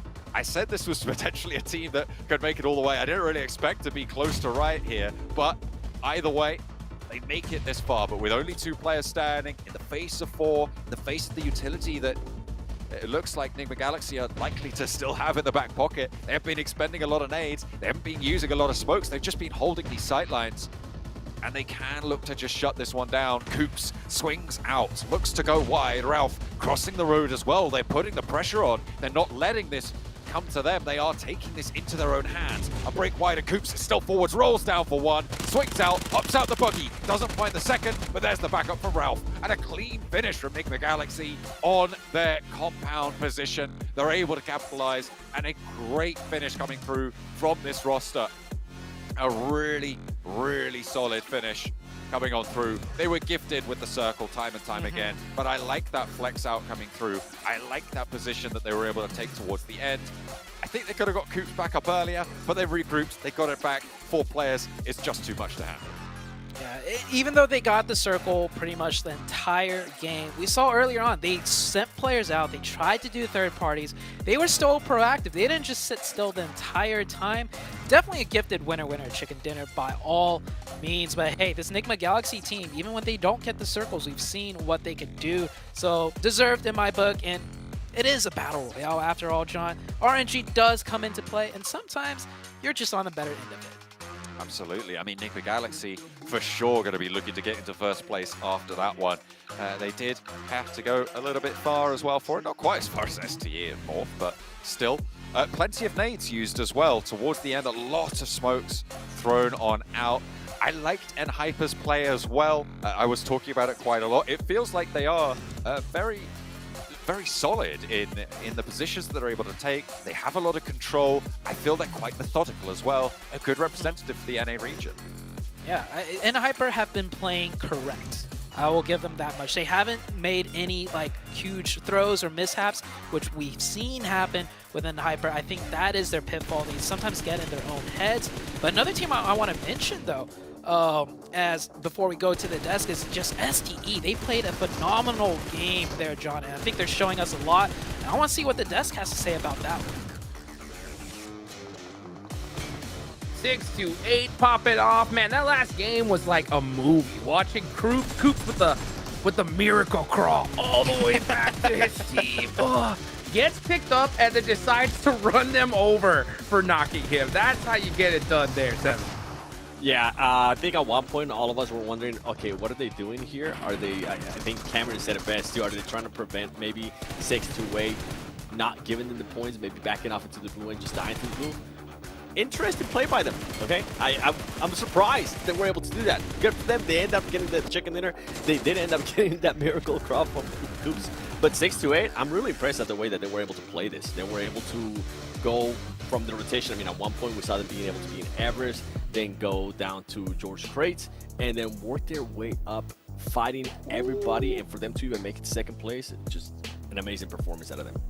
100%. Look at that. Enigma Galaxy in first with second, but you mentioned it. Second place, Enhyper with 10 eliminations. Yep. Is it NA's time to shine here, Cameron? I mean, it's one round, but it was a really well-played round. Zute said it himself that Enhyper, they're playing correct. Previous round, the last Erangel, you know, a little bit of mishaps here and there, but they had to push through this game. A lot of rough positions, starting off with that bridge, water, river situation, not clean for any of the teams involved. And for Enhyper to come out on top as healthy as they were with 10 eliminations means that their communication, their team shooting, everything, their chemistry must have been on point. We'll see if it can continue further on, but this is definitely a good sign for a team that we still maintain a lot of questions about them considering the roster situation. And to add on that too, I mean, I gotta give FS the flowers, okay? I think at one point when they had 8 ilms and I was able to see who had the ilms there for the team, FS had 4 out of those 8 ilms. So good to see that he's currently having a good performance here as we're looking at the overall. Look at the overall right now. Enigma Galaxy up on top with 44 points. You know, 6-8 in third with 31. And we do see Enhyper on the board in 6th with 19. Just a reminder for anybody just tuning in, possibly, you know, it's top 3 that move on to the Grand Finals. Bottom 5 are the teams that are going to get the boot. And 2 teams in particular, I'm still kind of surprised. I know we've only had 3 games so far, but man, FaZe and Intense Game all the way at the bottom, Cameron. Listen, for FaZe's credit, STE were in the area where they died. So, you know, if we really want to extend that narrative, the kryptonite, the presence of STE allowed Dexon to take FaZe out. But no, the real answer is this is really concerning for FaZe. I expected, you know, first round, whatever. Second round, okay, not looking great, but it's STE. Now it's just like, okay, when are FaZe going to show up? This team they should be a lot better than what we're seeing so far. There's a reason we're playing, 24 or so rounds. There's definitely room for them to get up on the leaderboard. This isn't nearly close to being over just yet, but only 3 points is not a good look. We're talking about FaZe, and I actually want to get a chance to talk about Euro Alliance, because that team, remember, we had the interview earlier at the beginning of the day too. We heard Chuchu asking, is the pressure, how are you guys feeling, right, being finally the team that's currently going to be playing at home, because they are playing in Malaysia. I got to start seeing something out of them. If not, that pressure, regardless of how much experience they do have, it's going to start getting to them. And for them to be able to have to be within the top 3 to even make it straight to the Grand Finals, that's going to be a tough climb. Even though it's just 3 games. Yeah, just 3 games, you know, and out of those 3 so far, I'll talk about one more team in particular that's down there at the bottom. It's Nazar, right? They got a full, pretty much NA roster right now. They're pretty low on the leaderboards. They have 8 points. All of those are on the side of elimination 7. How do you feel about that? With 8 elims so far, no placement points. I think especially this match, we saw it perfectly. They got a little bit too complacent with the area that they had in. They were super focused on the team that was swimming. If I'm not mistaken, that was next Ruya. And then they just started getting third party from everywhere. I'm not sure what they're going to be doing different. I know Sixless is currently looking at it and be like, are they going to be the 16th place team? Hopefully not. Hopefully not, indeed. Oh, goodness. That's not a place you want to be in here. We got one more Aaron Gale left for the day, you know? We saw Enigma Galaxy really take advantage of that zone blessing in a great way. That's what this game's about, I think. Right, Cameron? Is when you get those good zones, you put up those big points, and when you don't, you still put up some points on the board. But I don't think we're seeing too many teams consistently do that here. Yeah, I mean, obviously the teams at the top are the ones that have performed consistently the best so far, and so Enigma Galaxy, Duxon have got to be in the equation. And STE, they're getting to the late game a lot of times. They're not winning them, but they're still in the mix. It's next Ruya is the team that's calling my attention of where are these guys? This is a team that a lot of people expected better work than this. They're not as low on the leaderboard as FaZe are, but I need to see more from them on these last few games today. Let's see it. Let's see it as we go ahead and take it back to our casters for the final time in Aaron Gale, John Allen, and Zute.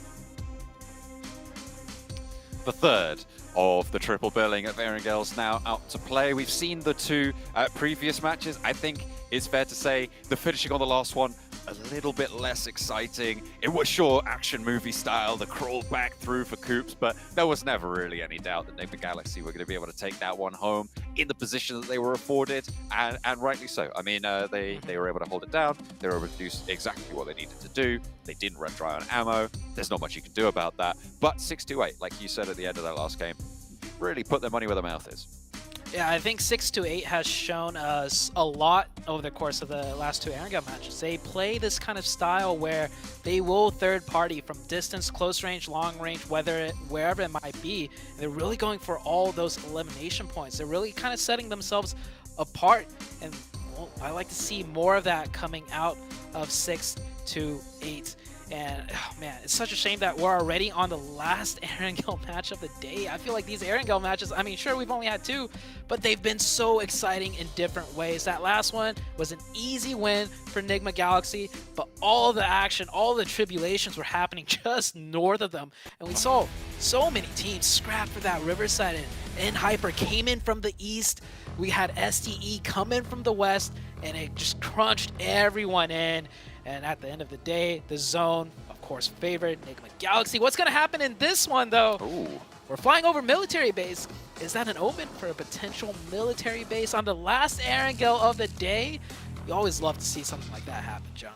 I mean, you said you were a little bit disappointed, right? That you weren't going to see any more Aaron Gale today. You really enjoyed it. But I'll tell you what, Zute, if you tune in tomorrow, the next day, and the day after that, there is going to be plenty more Aaron Gale for you to watch. So make sure you're tuning in for that one. There is so much more to play here. We're into match 4 of the 24 match set that these teams will be facing off in for their chance to qualify deeper into this tournament. The top 3 going directly to the Grand Finals. And then we're going to be looking down towards the cutoff in 11th place on these 16 teams to go to that last chance stage. It'll be very hard fought for. This plane path quite lent out to the southwest side. Potential for a lot of early scraps around vehicles. Yeah, that is definitely a potential that I am keeping an eye out on. The northwest or the northeast side, not a lot of vehicle spawns. You can see there's only like a couple of roads, which is where the vehicles are, and we're gonna get the polar opposite circle of the plane path. Not just that, this type of circle does lead to some very interesting things, John. We know Stallber, a potential Stallber ending, and even if not, the foothills around Stallber with the scattered compounds always makes for a lot of exciting gameplay. You've also still got Yasnaya Fields involved, and here's those hot drops towards the vehicles. Can Nasa survive? Oh, did he do that? Goodness me. The legs on him. Ralph sends underneath, and that is unfortunate, but you don't want to stick around too long. You know the rest of the team are going to grab a weapon, run straight on through. But a hot drop over in South Georgia. Actually, there's a little bit of heat over in North Georgia as well, but I think next Rui are going to head further up towards Zaki, away from Kanina Power. But in the meantime, FaZe, an intense game, both close by. FaZe are trapped in the middle of a 2-2 split right now, but that might work to their favor. Yeah, both FaZe and intense game. Only 3 points. Definitely not the way they're expecting to start off today. And there's only going to be one winner coming out of this fight. And I think it's going to come down to just who gets the first opening. Intense game, hyper aggressive. We've seen them, just do head-on fights, driving straight into the opposition. Are they going to elect to still do a similar strategy, just, overwhelm FaZe? FaZe very grouped up, though. It's going to be hard to break them open. And these fights are always so complicated, too, in these large apartments. So many angles you have to worry about as you're running up the stairs. Which floor are they on? It's going to be a slow grind, in my opinion. But FaZe looks like they're going to be the aggressive ones here, making some grounds through the stairways. I like this. In a fight on two fronts, it's often more profitable to just take one of the fights, take control of the engagement, and just push out one direction. You're going to have the numbers advantage. But I like this response also from Intense Gaming. They are crunching back in and actually starting to maneuver themselves to the south side of this fight, forcing a regroup and actually putting FaZe with their back to the water. So not a lot of route out, but a lovely nade out through the window finds a lot of damage there. Gonna force Adrian to heal up just a little bit. Another nade to follow it up, doesn't quite get the tag. That was such a timely first aid as well. Maximum value found for it. Excellent first aid coming through from Adrian, and damage back to Mela. Yeah, they really want to get this first opening, and this might be it. Ventorez with the nade, and it bounces right onto Adrian. And that's the opening. That might be the downfall of Intense Game. FaZe will get that point. There's no way Adrian could get revived here unless FaZe gets like 2 members knocked right now, but I don't think that's going to happen. FaZe should just, slow it down a little bit, let Adrian bleed out, and then figure out their next step. Magdalene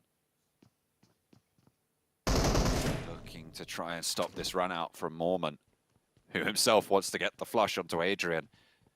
FaZe have slowed right down.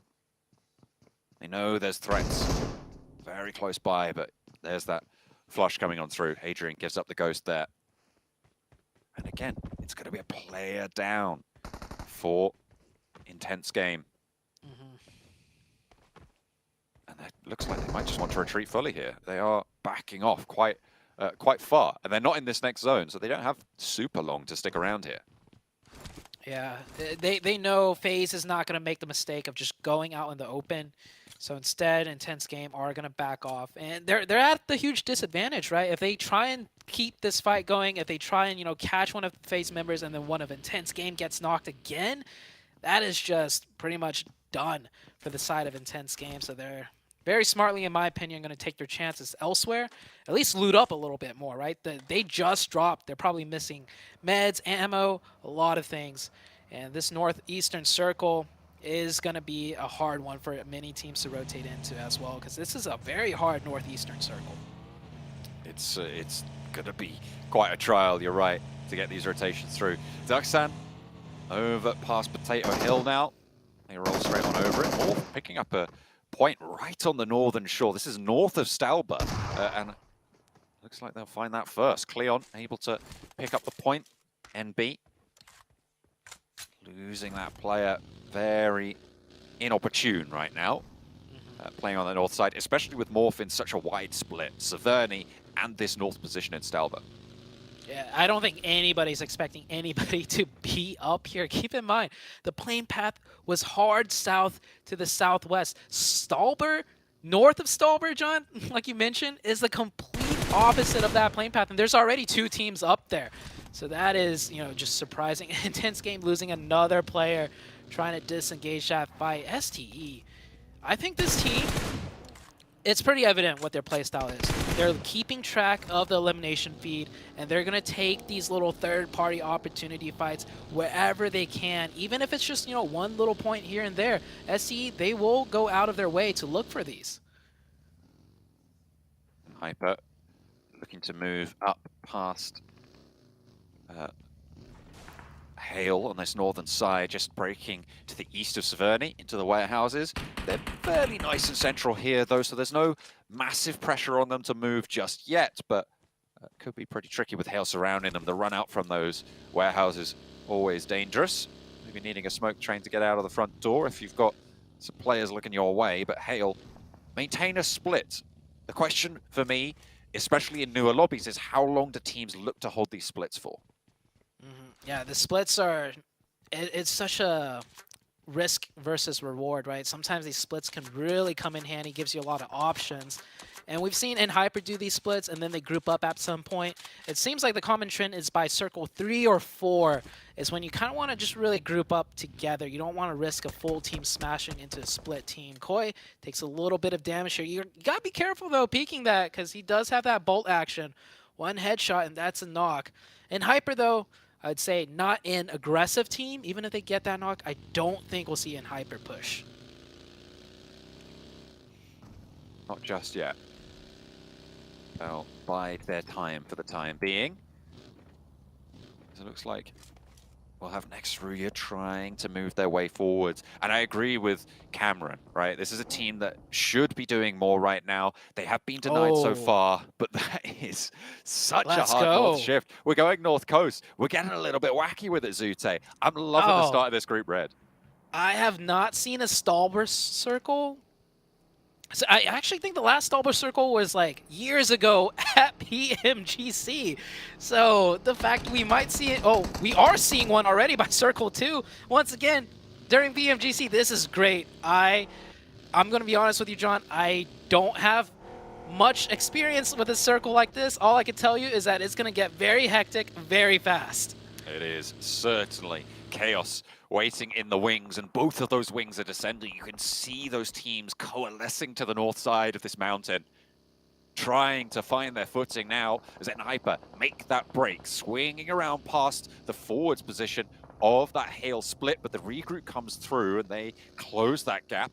Nice and timely as well. A couple of seconds longer and maybe there was an opening for Hyper to find some sort of crack in the armor, some opening that they could exploit, but denied that opportunity. However, Hyper in the circle, and that cannot be said for too many of these other teams as well. Inco bringing up the rear on that east side flank on the north side, and it is just really, really tough stuff. The top of the mountain, not safe either. Yeah, the top of the mountain is occupied by quite a few teams as well. And this area of the map's so tricky because there's so many sight lines that you have to be aware of, and most of your cover is by elevation difference, right? The hills leading up towards Stalber, not a lot of hard cover, but teams near the top, they literally can't see you because of how much it slopes and drops off just like this, as you can see from the camera side. So the angles, the lines of sight is going to get very tricky here, and it's going to be a lot of fragmented pocket of actions, like each level almost like its own zone, so to say. Take the Galaxy wanting to maintain control of these hillsides, but Duxan close by, skirting danger, teasing one another with their presence. They know they should be aware of the presence of teams nearby. They're using these vehicles. They'll be able to hear that, but there's a Another step up coming through, and Udo Alliance are going to move closer to this duck sand position and actually leapfrog it on that forward part of the 2-2 split that Binny and Junie currently occupy. Onto the foot they go, and it looks like two players are going to try and descend onto duck sand. Not in the sightlines of Enigma Galaxy either, so potential for a little bit of a forced regroup for this duck sand position. Yeah, you can see on the minimap, right? You'd think a lot of these teams will be taking shots at each other. They're so close to each other, shoulder to shoulder. It's just the elevation drop off, the ridges just completely, you know, blocking the line of sight for so many teams. Next circle just pulls away from the water pretty much. Everyone more or less in the zone. North side does have to scooch in just a tad bit as we do get some shots ringing off, and Hyper have to move in, morph along with NB Esports. No prizes for guessing who's slap bang in the middle of this circle, though. So, oh, yeah. Very much Enigma Galaxy, yet again. Goodness me. Second time in a row. They have moved for this position. They have claimed it as their own. So that is going to play to their advantage. And controlling terrain, I think, is a little bit harder than controlling the compound they were in. So a taller order this time around for Enigma Galaxy to prove that when given these circles, they do deserve these chicken dinners. Still, all 16 teams remain. Only couple of teams losing a player. Ducksand down to 3, NB losing 1. Power maybe just about to lose a little bit more than that, or maybe it will go to Morph. They are quite split right now. Look at Rocky on the off angle there. Manages to get to cover. Can Boboho hold off on this push? Going very, very low, and Becca wins out the challenge. A nice start for Kanina Power. The backline that may be looking to try and third party onto them, also having attention turned out its way. And you can't ignore it. Rocky still very, very low. Can't go for this fight. Head on a swivel right now. There's no hard cover to really be had, and teams could just easily backstab you from the low ground. You could get shot from the high ground, so players in a rush right now to clear out these fights, to finish the opposition that's close to them. You can see they're just nading whatever they can, trying to get into a more comfortable position, but not a lot of comfortable spots to be had here. Rocky, last one up. No, not the last one up from Morph, but definitely split far away from the rest of his team. You can see right there CMZ out in the distance. And Hyper still slowly working their way in. Not as chaotic of a fight as we saw earlier. They're just dealing with that one team of Hail FaZe. And then meanwhile on the west side, just getting cut down from distance. Tricky maneuvers. Exiting Severny this late. Next Ruya ahead of them. Frozen under a little bit of pressure from Mormon, but that backline is going to have to move. They're going to have to readjust that angle. In the meantime, Enigma Galaxy and NB are going to clash, but it seems like Ralph and Coops will be sentinels on this south side for them. Mondo now the last to stand, and in the face of Lord, will he be able to triumph? It's looking pretty hairy, and it will be shaved away as well. That is NB falling, and a clean engagement from Enigma Galaxy. Yeah, beautiful defense. Clean that right up. Not even a single player knocked, and you saw that crossfire from Coops. They're in sight lines of one another. They look like they even played this spot quite a few times with that setup. Beautifully done. Northside fight is continuing now, and Hyper, knowing it's a difficult task to get into the rest of zone, will go for the elimination points, but it is not working out for them. They're getting cut down here. Hale still have 2 players up. Oh, the DPS around the side, swaps the M4 as well. The knocks are coming through thick and fast. Hale are not going to escape unscathed either. Now just the backline exists for Hyper. They are down to 1. Hale trimmed as well. They're going to have a tough time moving south still, as it is a hard shift. Udo Alliance may be pretty happy about this, as you see in the picture, there's still scraps going over. This is Nasa and Inko in the meantime. Flash getting torn apart. Is that Hyper cleaning out Hale? I think it might be. And this is the scrap I was talking about before. Inko needing to keep themselves alive. Nenebeti and Vitali down on the outside. Nasa looking for that challenge. 2 players alive. They move onto the inn and will look for the reses now to try and keep themselves nice and healthy, but a lovely spray now from Xenox to get the high ground position, wrestle it away from Inko, spots the drop, but a lovely nade through the window, finds 1 and the flush as well, and Becca on the warpath, back in response, Spec hopping, jumping, trying to survive. We saw him hop a bucky earlier in the match, but now it's bullets flying his way, and they're a little bit tougher to control, as Spec keeps it together for Nasa for the time being. What a nade by the side of Becker. Becker dropped down with the nade and flew it right in. Goes aggressive, goes for the push, gets confirmation points. Xenox forced to back off, but the blue zone is closing in on both. Becker, is he going to try and disengage this? Spec will have clear lines of sight on him if he just drives away here. This surely has to be a fight to the death for both of these teams, and they do realize it. Spec will confirm a point. Becker on the push, DBS in hand. Who's going to win out this one? Oh, he's waiting. He doesn't have any first aids left, though, and in stage 4, closing in on stage 5, you are going to have to force this fight. Becker looking for first aids as well, I think. He's going to have to enact that heal. Bandages only for Spec. Is it a heal off coming on through? I'm not entirely sure this is worth it for either of these two players, but Spec gives it up. Oh! Down right on top of Becker. Can he get out of there? Can he get into the buggy and get through? He's looking for first aids, and 3 of them are found. Does he have time? Will it tick? There's no stims. It's close. It's down to the wire, but I think he just about has it. Just about managing to tag it back up, but it's stage 4. You've got to get on your buggy as soon as possible. Man, and I hate to break the news, but there's still 12 teams up, John. He's not going to get any placement points, even if he first aids for like another minute, potentially. What a fight. But, I mean, valiant effort, and that is the correct play. Getting into the buggy later on, I mean, that blue zone is going to be chunking. So first aid as much as you can. Maybe you can ink out some points, because now from 12, we're down to 10. This hard zone shift down south has taken a lot of casualty from teams. And looking at the minimap, we still have many teams up with 4 players, however, so it will be a very strong ending coming into the late game for one of these teams. A lot of stragglers being picked up now. A lot of solo dolos getting rolled over as Coops finds one of them. And Hyper eliminated. They did get 5 elims. Their north side aggression, their fight there just pulled them too far apart, and they weren't able to move on through. Enigma Galaxy on this northern side are going to have to move as well, get a little bit further down south. Did they lose a player? I think Enigma Galaxy might be playing with 3 now on this northern side. Morph are going to be ahead of them. U2 Alliance on the south side looking pretty happy, but the next zone shifts down south. U2 Alliance 6-8 in the money. 6-8, finally not having to chase the circles coming in on the south side. And we're going to see a 4-man team of 6-8 into the late game. So this might be their chance to potentially win the match. U2 Alliance, of course, with a strong compound, could be sieged by 6-8. Meanwhile, everyone else not in the zone, and that just means we're going to see more teams get broken apart, not able, or more than likely not able to keep all 4 up. We'll see how it goes. Here comes Duxan coming in with 3-0 elimination points, sliding right into the side of 6-8. Trying to move through QX there.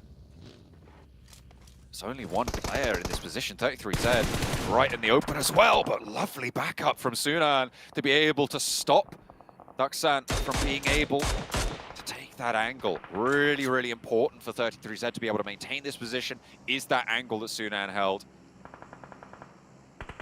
on that side, stopping any position, pushing down the side. Next Ruya on the out of this, though, might have a say in this engagement as they push in from the west. Nongshim Red Force fighting with 7th Element here. It's a 4v4 fight. It's a brawl. Back and forth. Divine goes down. Nongshim Red Force looking like they are definitely coming out on top. Still 4 players up. 7th Element. Where did they go? They're down to just 1 player, and he is forced to drive off and just find whatever he can in the zone. And looking at the minimap feed, there's actually quite a lot of open terrain in the zone, unoccupied, but the sight lines, the angles, they have to be wary. Certainly do. Just Alien remains for 7th Element. He's going to try and survive for as long as possible. Cable cars being abandoned there by Enigma Galaxy as they roll on with 3 from the north side. They're going to have to push past Morph. Next Ruya have got themselves tucked in close to Benny, though. A nade, 6 in the back pocket. But he is spotted. Really nice pickup. Next Ruya, not going to let that rock surprise them. Zip can a little bit further down. They're wary of it. They see the smoke. They know what's up. A nade resupply as well for Yekta. Next Ruya coming in very strong here with a squad of 4. They should clean that one out, right out. Nade's coming in. Enigma Galaxy on their end, getting cut down to 2. Good nade. Doesn't get the knock, though. Does force that player down. And Enigma Galaxy not even in the zone yet. They still have to fight their way in. And Nongshim Red Force coming out over the top with 4 players. They're probably going to look to clean out the entire northern side from their position. Ducksound eliminated, with Enigma Galaxy starting to flag now, with Ralph down and Coops on the high ground isolated. This is a chance for STE to launch themselves further up the tables if they can play from this west side effectively. Can they pick up these points where they need to? Because right now they've got 3 eliminations that we wanted to put a lot more. They were sat 13 points behind Enigma Galaxy at the start of this match. That's extended with the eliminations that both teams has got to 15 points between them. So STE looking to extract value here. But it is still a tricky spot. The next zone just about to close. Will it shift to the west where most of the teams are, or maybe even to the east? Alien might catch a lucky break here, and it does. I think he's in the zone, and he's so barely in the zone that I don't think Nongshim is going to bother him. Nongshim's probably going to stay on the high ground and control the west of the map from that position. Coops did go down, I believe. Yeah, Enigma Galaxy is out. Next, Ruya have to make their next big play. And Nongshim Red Force, they're backing off a little bit. They lose a player. That is very detrimental coming into the late game. I want to see what Yudu Alliance can do. In this position, they haven't really had too many opportunities to shine so far. 6 points total. They've had 2 eliminations this match, bringing them up to 8. But they have got the shift of a lifetime here. If they can control Nongshim Red Force on this eastern side, they might have a better time. Nongshim losing a player. Alien steps out into the buggy. He's just going to vacate. He's going to run. He's just going to get out of there. Try and survive for as long as possible. I mean, you know that you're not going to win a scrap against that many players. Get spun out by the tire, and there's the down shot. You're not going to win against that either. So I think, realistically, maybe you could have just gone for a little bit of a scrap, tried to get a flush, maybe an extra placement point, but either way, he's down. Yeah, I actually thought Nongshim, I guess if Nongshim had 4, they would be a little bit more aggressive in the positioning and leave that side alone. But then again, they have the understanding to clear out the sides of the circle, right? You can never be too safe. So good job by Nongshim for checking everything, taking out that last straggler. Here comes next Ruya with 4, and over the top, Morph with 2 is going to cause a lot of damage onto that team. And you said, what is Yudu Alliance going to be able to do? They're getting knocked right now from the side of STE. Trying to hold themselves together from the top rope. It's Rocky looking for the rest. Yoru has his back as well. Morph playing as 2. They've been as 2 for quite a while, but they're up to 9 eliminations. And they are putting on a workshop on the north side. Unfortunately, they have been spotted. Nongshim be doing a lot of work themselves, be able to spot it. Dokuma still bleeding out. Frozen nearly goes down. Sliver of HP keeps him in this one. There's Yudu Alliance chiming in and moving Morph down to 1. Next, Ruya just doing whatever they can to stay alive as 4. Zone is slowly pressuring in onto Rocky. Rocky, last one up for Morph.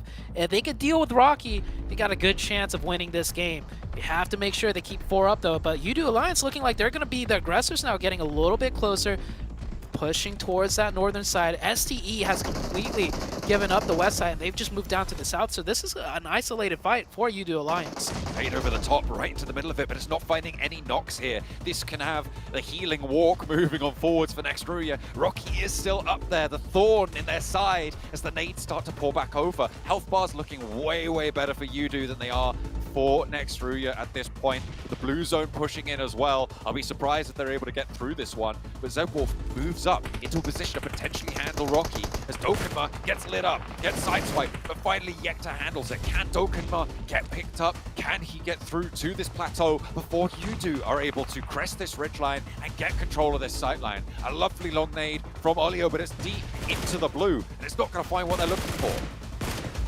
Yudu Alliance, this is their chance. They have Nexuria back up against the wall, but Nongshim Red Force from distance still causing damage to every single team on the map right now. Yudu Alliance will have to go back for that res, giving Nexuria a little bit of time to regroup. They're not in that next circle. They're very close to it, but they will have to crest that little hillside that's giving them cover and fight into Yudu Alliance. And the nades are raining in. Yudu Alliance, it's still slowly slipping away. Like the control they had is just getting dismantled right now. Nongshim Red Force with 2. STE being very quiet now with 4, but they're looking for the right opportune time to do what they do best, which I guess is to third party a team once the fighting breaks out. U2 Alliance, they put all of their eggs into controlling this northern side, stopping Nextruya from getting in, and they just haven't done that. They haven't been able to get value for their position. They gave up south side control, and STE have taken advantage, as you know they're going to do. A little bit of a lack of effectiveness here from U2 Alliance, but I'm glad to see Nextruya starting to stand up. They knew that they had to move forwards, take that fight with the solo player. Oh, here it comes. They needed cover from the ridge line.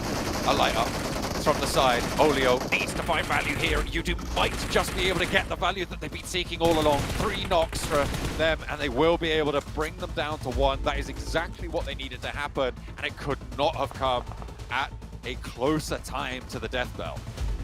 Yeah, Nextruya did the best they can. That was a very disadvantaged fight, and they're still in the match. I think he could maybe snake into the zone on the north side and still be in cover. Nongshim Red Force down to 2, almost down to just 1.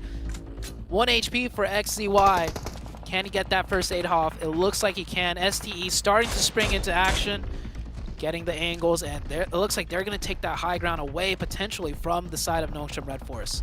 This should be an STE game. Look at the utility they've still got on board. 15 smokes available, 14 nades. It's going to be very difficult for anyone to stand up. I mean, Nongshim, sure, they've got some utility, but everybody else is just getting picked apart. Even U2 Alliance, very, very low on that util, despite staying alive as 4.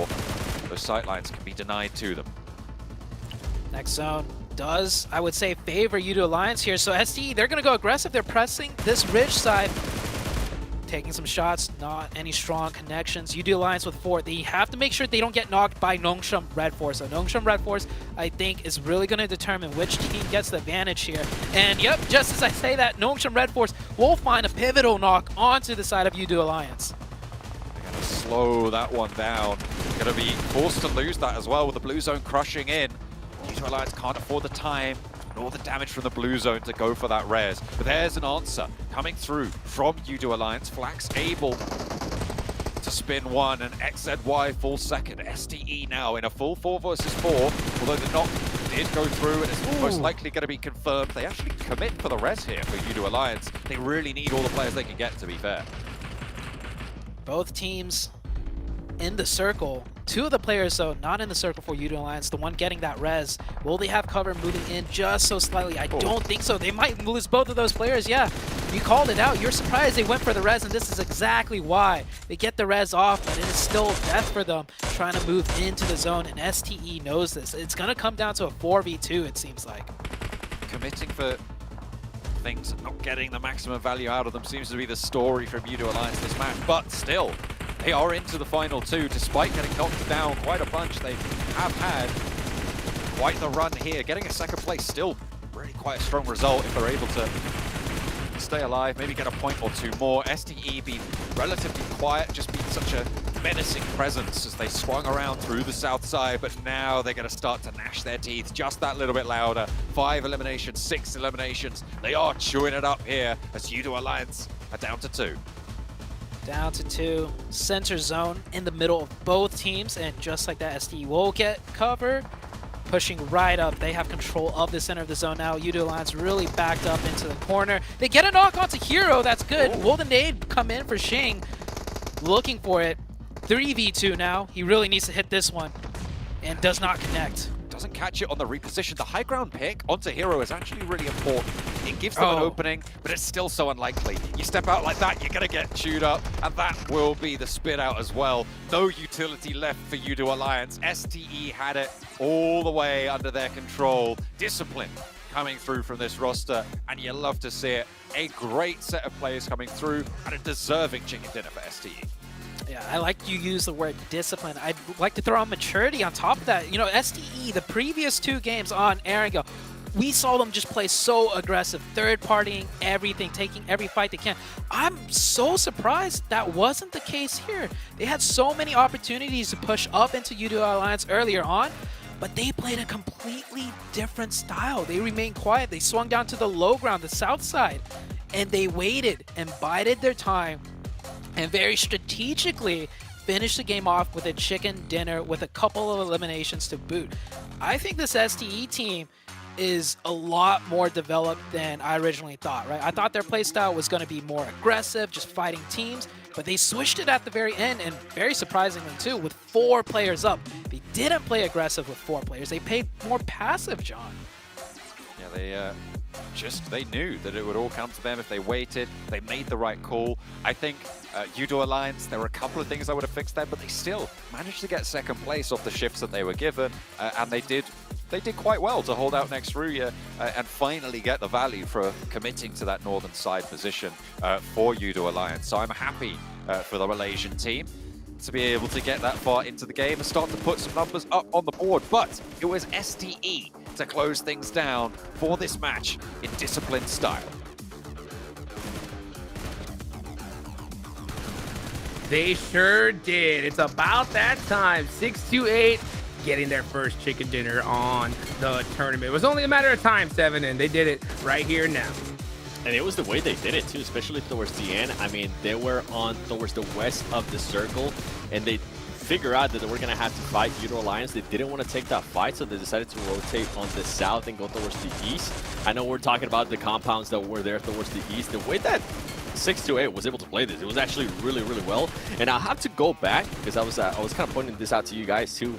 That player that was all the way to the right, that I cannot tell what was his name, they seemed like they had a picture, a print out picture of the zoomed in map of that area. Yeah, right there. Dude, that is so awesome.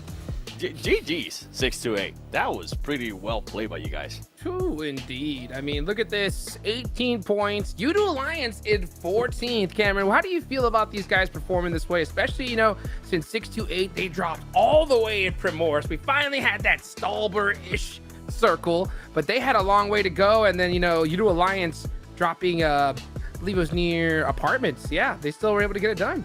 Yeah, I mean, it was a good defense by Alliance so far to get 8 eliminations from that point, but just 6-8, I gotta continue to celebrate them, right? They've been in like the top 4, top 5 of each round up until now. This is the first time that they've been able to win it, but so far today, every single round, they are playing it very proactively, but very intelligently as well. Just what Seven was saying with trying to wrap around the low side to really maintain that control, get multiple lines of sight, get the crossfire angles. Rarely do we see them have no option but to send it. They had to send it the previous Erangel because of the river, the Enigma's like God compound situation, but just these guys have been playing out of their mind so far. Only 1 point behind Enigma after that win, and honestly, I think they're going to overtake them on Miramar at the rate that they're going right now. They're just so consistently good every single round by round. Beautifully done, beautifully done. Another team, of course, I gotta give a big shout out to is Morph GPX, right? Yes. They moved up all the way to 5th place after that one. Real fortunate circle for them, Seven, especially since this team that goes and lands all the way up north. Yeah, and the way they've been playing, I'm glad you mentioned it, because I've been looking at the way they've been able to play. They've been getting a lot of eliminations. You can see it right there. It's reflecting.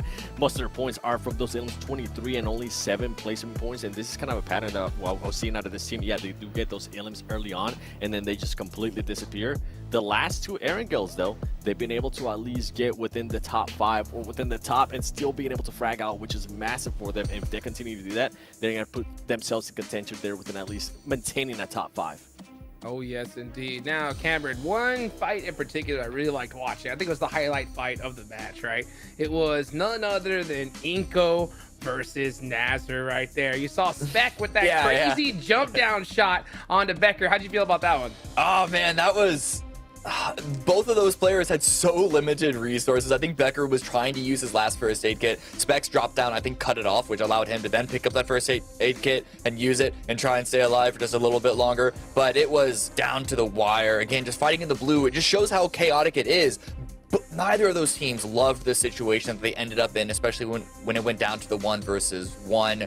But having just the killer instinct of knowing how to finish that off, like Spec dropping down. Granted, Spec had no other option. He ran out of bandages. That was his only play, but he was able to execute it and get it done.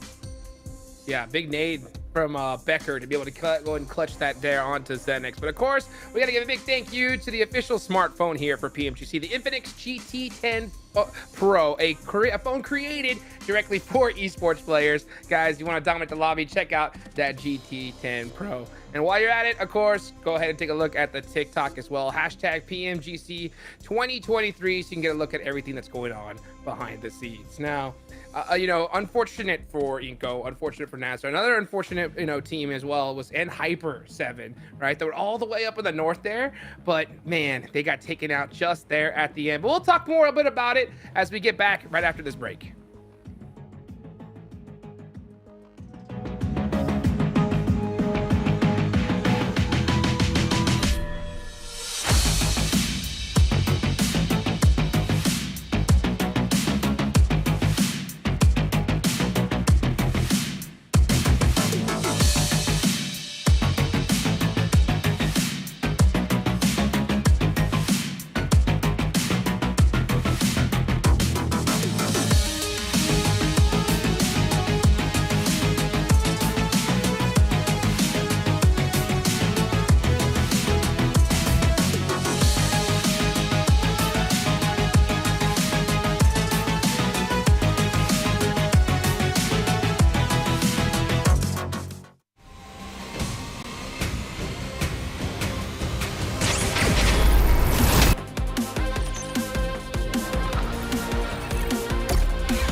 And we're back, folks. Here we go. We're about to head into none other than Miramar coming up. So that's it for Aaron Gale, Sandhawk for the day.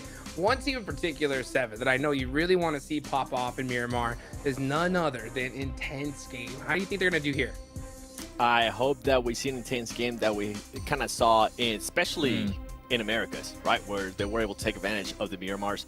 Currently, with their position, we were expecting Brazil, especially with what we saw last week in Group Green. Okay, maybe Brazil's going to dominate this week as well. That's not the case. Right now, IG only has 4 points, and all of those points are from eliminations. They have been very aggressive, something that we've been kind of pointed out. They've been super aggressive when it comes to the car crashes and getting a little bit too hyper-aggressive. Slow that down. Give it a break. And I feel like Miramar might be able to do that for them, and they might be able to take full advantage of it. Yeah. Yeah, well, let's see if they're going to be able to do it here as we head into Miramar, guys. About time we take it on back over to our casters, Zute and John Allen. Well, I know it's going to be intense, but we'll have to wait and see if it's an intense game for Intense Game, as we are going to be going into the first of today's Miramar. We got our sand boots on. We're ready for the Dusty Tunes. And Brazil, they haven't really showed up yet, and I don't know what it is. Maybe it's just this lobby is a little bit different. Maybe it's more challenging even. But I'll tell you who has been showing up. The Korean teams. They're 3rd and 4th right now, respectively. I think they've been very consistent, and it's a region that we don't really talk about too often. We'll see how much more they can keep this up as we do head into Miramar, which I think is definitely the most difficult map out of all the ones that we are playing today. I think it's certainly the most rotation focused, and maybe it'll help teams start to get a little bit of a mental reset coming through. I mean, obviously Intense Game, one of those teams that's looking to try and push their way further up the tables. But you're right, Brazil, where have they been? They have just not been in the mix so far. I'm waiting for them to show me why Group Green was so impactful when it came to Loops, when it came to Alpha 7. I feel like those two names are a little bit more prevalent when you think about Brazil at a global stage. Those are the two teams I think you would come out with first, but Inco certainly has a legacy at the global stage, and right now they're not living up to that hype. You can see they're not letting that get them down. Smiles in the Inco camp. They are ready for Miramar. Yeah, both Brazilian teams on the camera just now looking pretty composed, pretty relaxed. That's always great to see. See if they can start turning things around. Miramar, of course, like I mentioned, one of the tougher maps, very rotational focused, and it could help them out because they've been more or less on the aggressive side, right? And it is not working out. Maybe this map will slow down the pace of action for them just enough to get them like a footing on things, and then give them a chance, to make it into that late game, to make those execution plays later on, rather than losing those fights earlier. Just trying to keep themselves together, keeping 4 alive. Paramount importance here. As you can see, they are starting to get locked and loaded into the lobby. Ready for the final 2 matches of the day. They've only got 2 left to play in 30 seconds. They will be dropping in, getting that plane path going already. Looking at that planning going forwards. I think the Galaxy, they had a little bit of a stumble in this last match. I feel like on that northern side, controlling that terrain, I think was always going to be very, very tricky. The sides of the Stalber Mountain are notoriously treacherous, so yes. I feel like I can't quite blame them fully for not being able to come out of that one unscathed. But they weren't able to outlive 628, who now are biting right at their heels, 1 point behind on the overalls.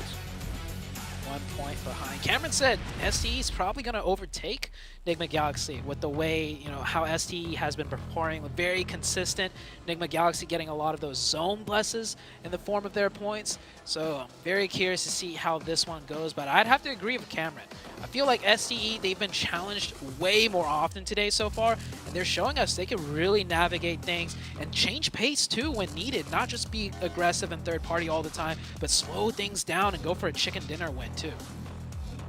They managed to take it in that last of the Erangels for day number 1 of Group Red.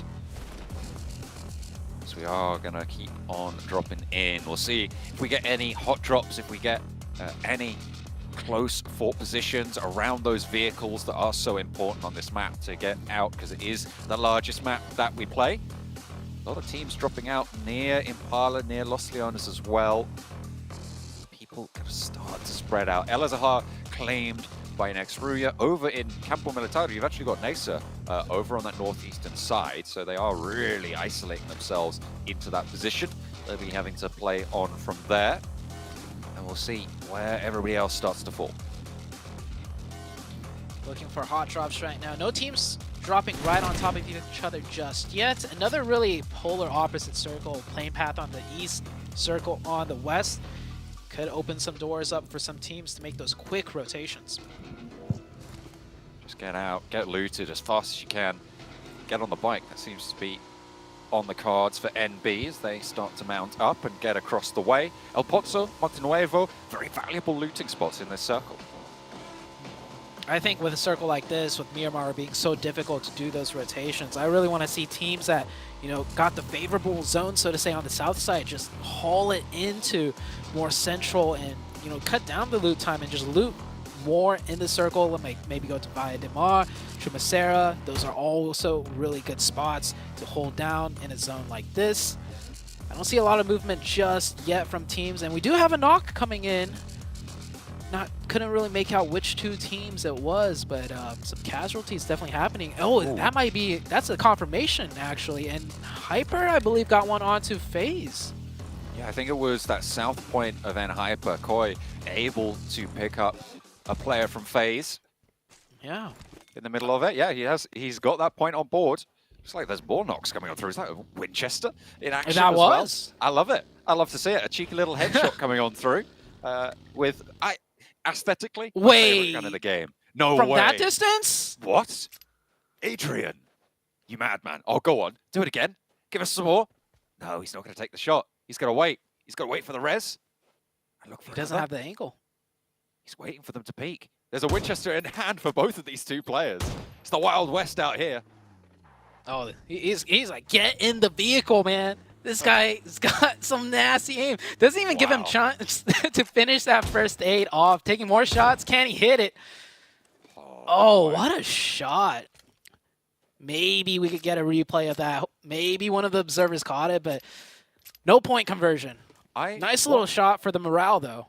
I wonder if that was on a moving target as well. I don't know, man. Maybe. I feel like the vehicle might have come back in for the backup, but imagine hitting a headshot at that range with the Winnie on a moving target. That would be my highlight of the tournament, for sure. But I think he would have been standing still and the backup came in the vehicle.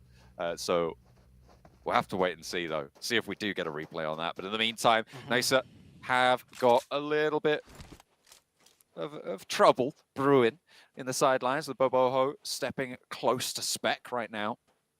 Actually, he's been taken low already. A couple of shots popped off there. A couple more over towards the buggy. Oh, here comes the rest, though. The rest of Nisa are there, and Boboho's got to get out of dodge pretty fast. Yeah, just within earshot of that vehicle moving in, so he repositions. But I think he's surrounded on all sides. I think if you took a look to his left, there was another player in Nasser at his left angle. More really just, I mean, it looks like Boboho is in control of this situation. I'm surprised he hasn't got taken down yet by J7. Yeah, J7 should have clear lines of sight onto him, but no shots landing on him yet. And he will reposition enough to... Yeah, this is a very scrappy fight for all the teams involved, and it looks like Nasser is just trying to get out of this alive with all four. Seems like it might be working, though, to be able to keep all four alive. In the meantime, across the map, you've got Nongshim, Red Force moving over to Chumacera. You do have a team moving over towards Bahia de Mar, like you said you wanted to see. It's Nigma Galaxy who have made that push around on the south coast.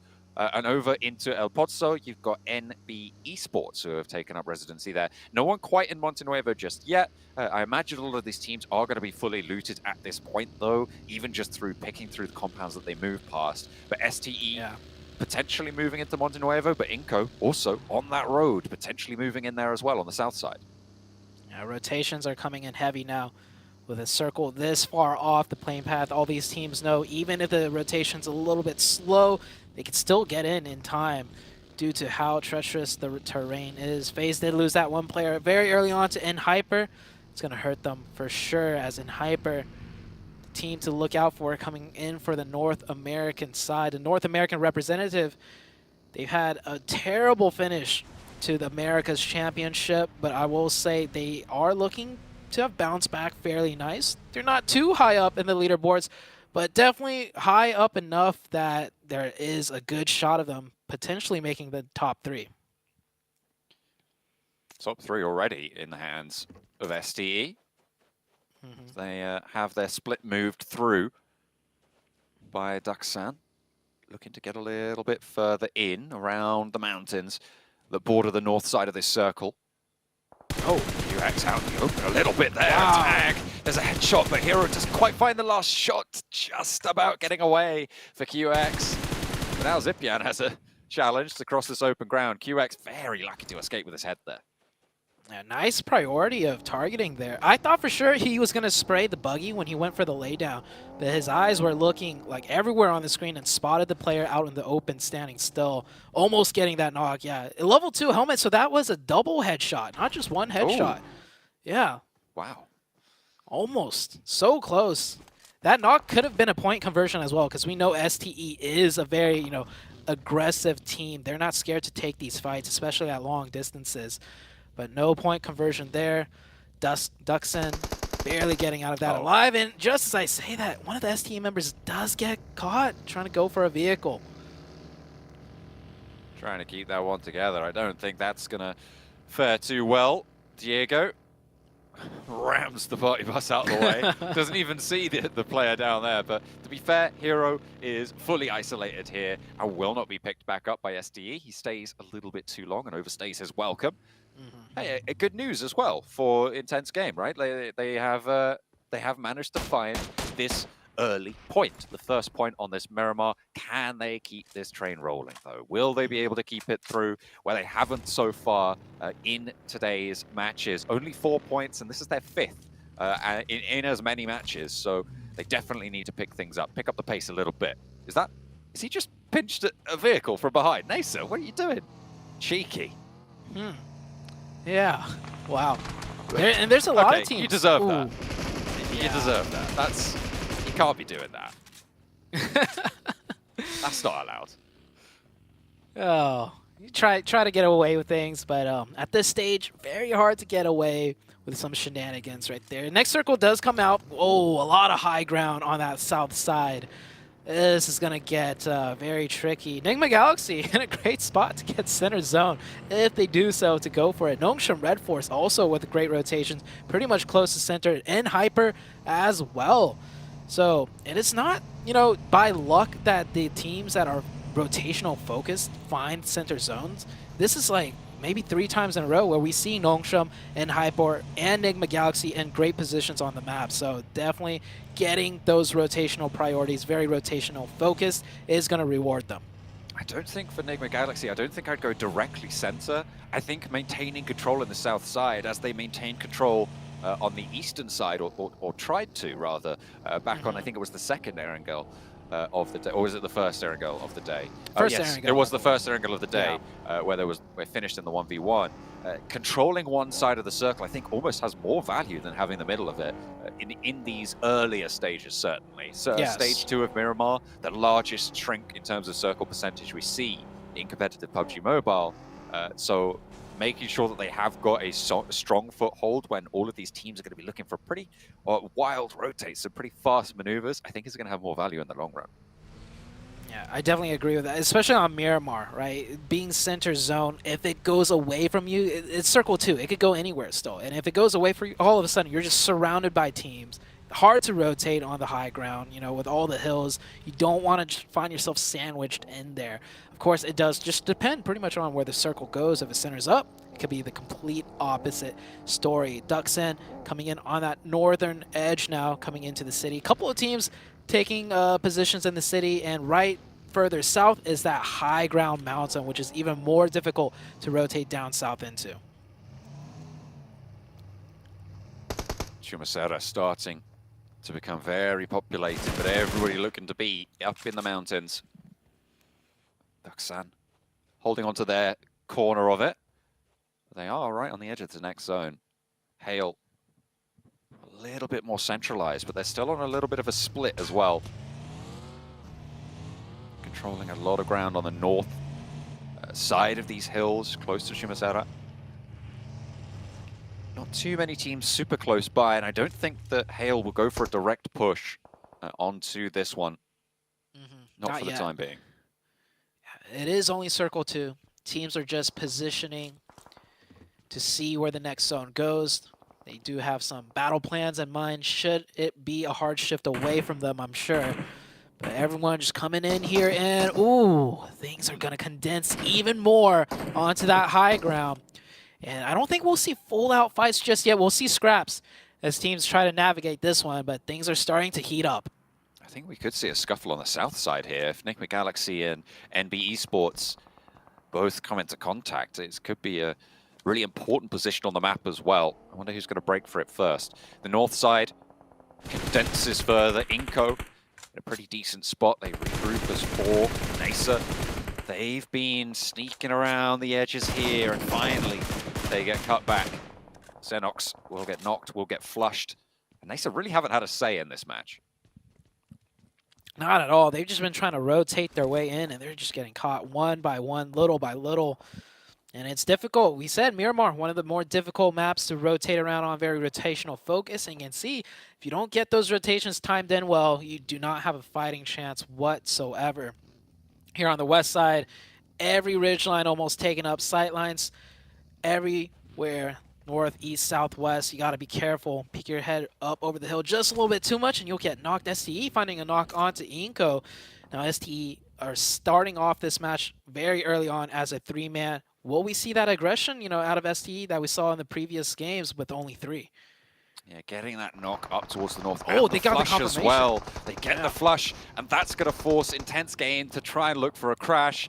It kind of, I think, baits them into making a move that just isn't favorable. They aren't going to be able to make this one work. They might extract a value, a point or two, but in the long run, they just aren't going to get too much value here. Trying to push into Chumasera. You've now also got FaZe on the backstop, and SDE have sort of forced this fight to happen in this way, just from playing on this position. Maybe not actively, but certainly just their presence there has sent these teams into the blender with one another. A lot of damage from a nade, but doesn't quite find the knock here. Magrelen is going to try and fall back just a little bit. Quite a lot of damage done to this Duxan position, which is really important for these teams on the north, because Duxan was a major factor. Yeah, Duxan playing very split up here. Very slow to group up to get that revive. The DBS is good. This is two different teams they're fighting. As Nasser come in and chime here with a point. And yeah, Duxan just way too split up, I feel like, on this northern edge. They had 4 up on the defense, and now they're being cut down to 2. STE biding their time, still on the outside here. Wasn't too long ago we would have said they'd just go straight for this third party, but they're playing a little bit slower. Now Xing may be starting to step forwards after hearing a bit of a cacophony start to pop off down towards Chumacera. Mormon for FaZe is giving Venturas a backstop as the rest of the team looking to continue this scrap. A northern shift goes up towards the teams on the northern side, giving them a little bit more time to play with, keeping a bit of Chumacera still in the mix. Nongshim Red Force now has the Nigma Galaxy position, which is dead center zone. So Nigma Galaxy not getting blessed this time around. They will have to fight in north. A lot of teams on the south side will have to fight through that treacherous terrain. A lot of open ground, goalies, dips. Not too many hard cover, though. So we'll see who comes out on top on the south side. It will get messy. Inko in a great spot, though, on the west. Right there at the hard compounds. Torres steps up for a spray. Binny back on inside, and there's the DPS popping up. Zipyan able to find a crucial knock to keep 3 of them alive, but they do not have a lot of time to play with here. Now 628 have established that perimeter. Xing on the high ground soon and flanks down to the west, cutting off their escape route here. But there's 3 players. They pick a direction, they go all as one. Very easy to find a pick. Over towards STE, but if you give Sunan the opportunity, he's going to take the shots, but Zipiad is still on the swivel. A really heads-up play, and Zipiad is so important for this hold, for this survival, coming through for Duxan. Wow, what a turnaround right there. Just whiffed right onto his head. They're not going to be able to get the point confirmation, but the Blue Zone might just do it for them. Blue Zone is closing. They are going for that revive. Xing really needs to not get knocked. If he gets knocked, this defense is cracked wide open, firing a lot of suppressive fire. And another knock, actually. Onto 33's head. That's 2 members down. Everything is falling apart for STE. Zipian has been brutal to STE on this northern side. Unfortunate turn of events there. Morph finding a similar result. But that is going to be Sun actually taken down. We're not too sure who found the final blow. Morph on the other side, 2 eliminations found, all trying to extricate themselves from one another. You've got 4 teams in this vicinity, Zute. Next, Ruya, close by, Yekta will get knocked. But in the meantime, Morph have more to worry about on the northern flank as Kanina Power have just extricated themselves from Udo Alliance and their scrap. Kanina Power at the hard compound. Might time a third party. Most likely not. Those compounds feel too safe. The 2 teams on the outside, though, are getting into it. Next, Ruya and Morph. Good nade. That's an opening knock. Zedwolf, another nade to follow up. Maybe going for the point confirmation. Get some damage in. And Molly thrown. Is next Ruya going to go aggressive? It's going to be a little bit hard for them because they're only working with 3 players. And they have an Hyper on their backsides with lines of sight onto the fight as well. Moving the buggy, but eats a nade. A little bit of damage found there. Nigma Galaxy, they've taken a knock, and it's NB on the south side to look for this clash that has been brewing for a while. Nigma Galaxy didn't move forwards early enough to take control of this ground. They lose Ralph for it, and now NB with the advantage, with that position already in this next zone. They've got a lot of control on the south side. A pretty important hill position as well.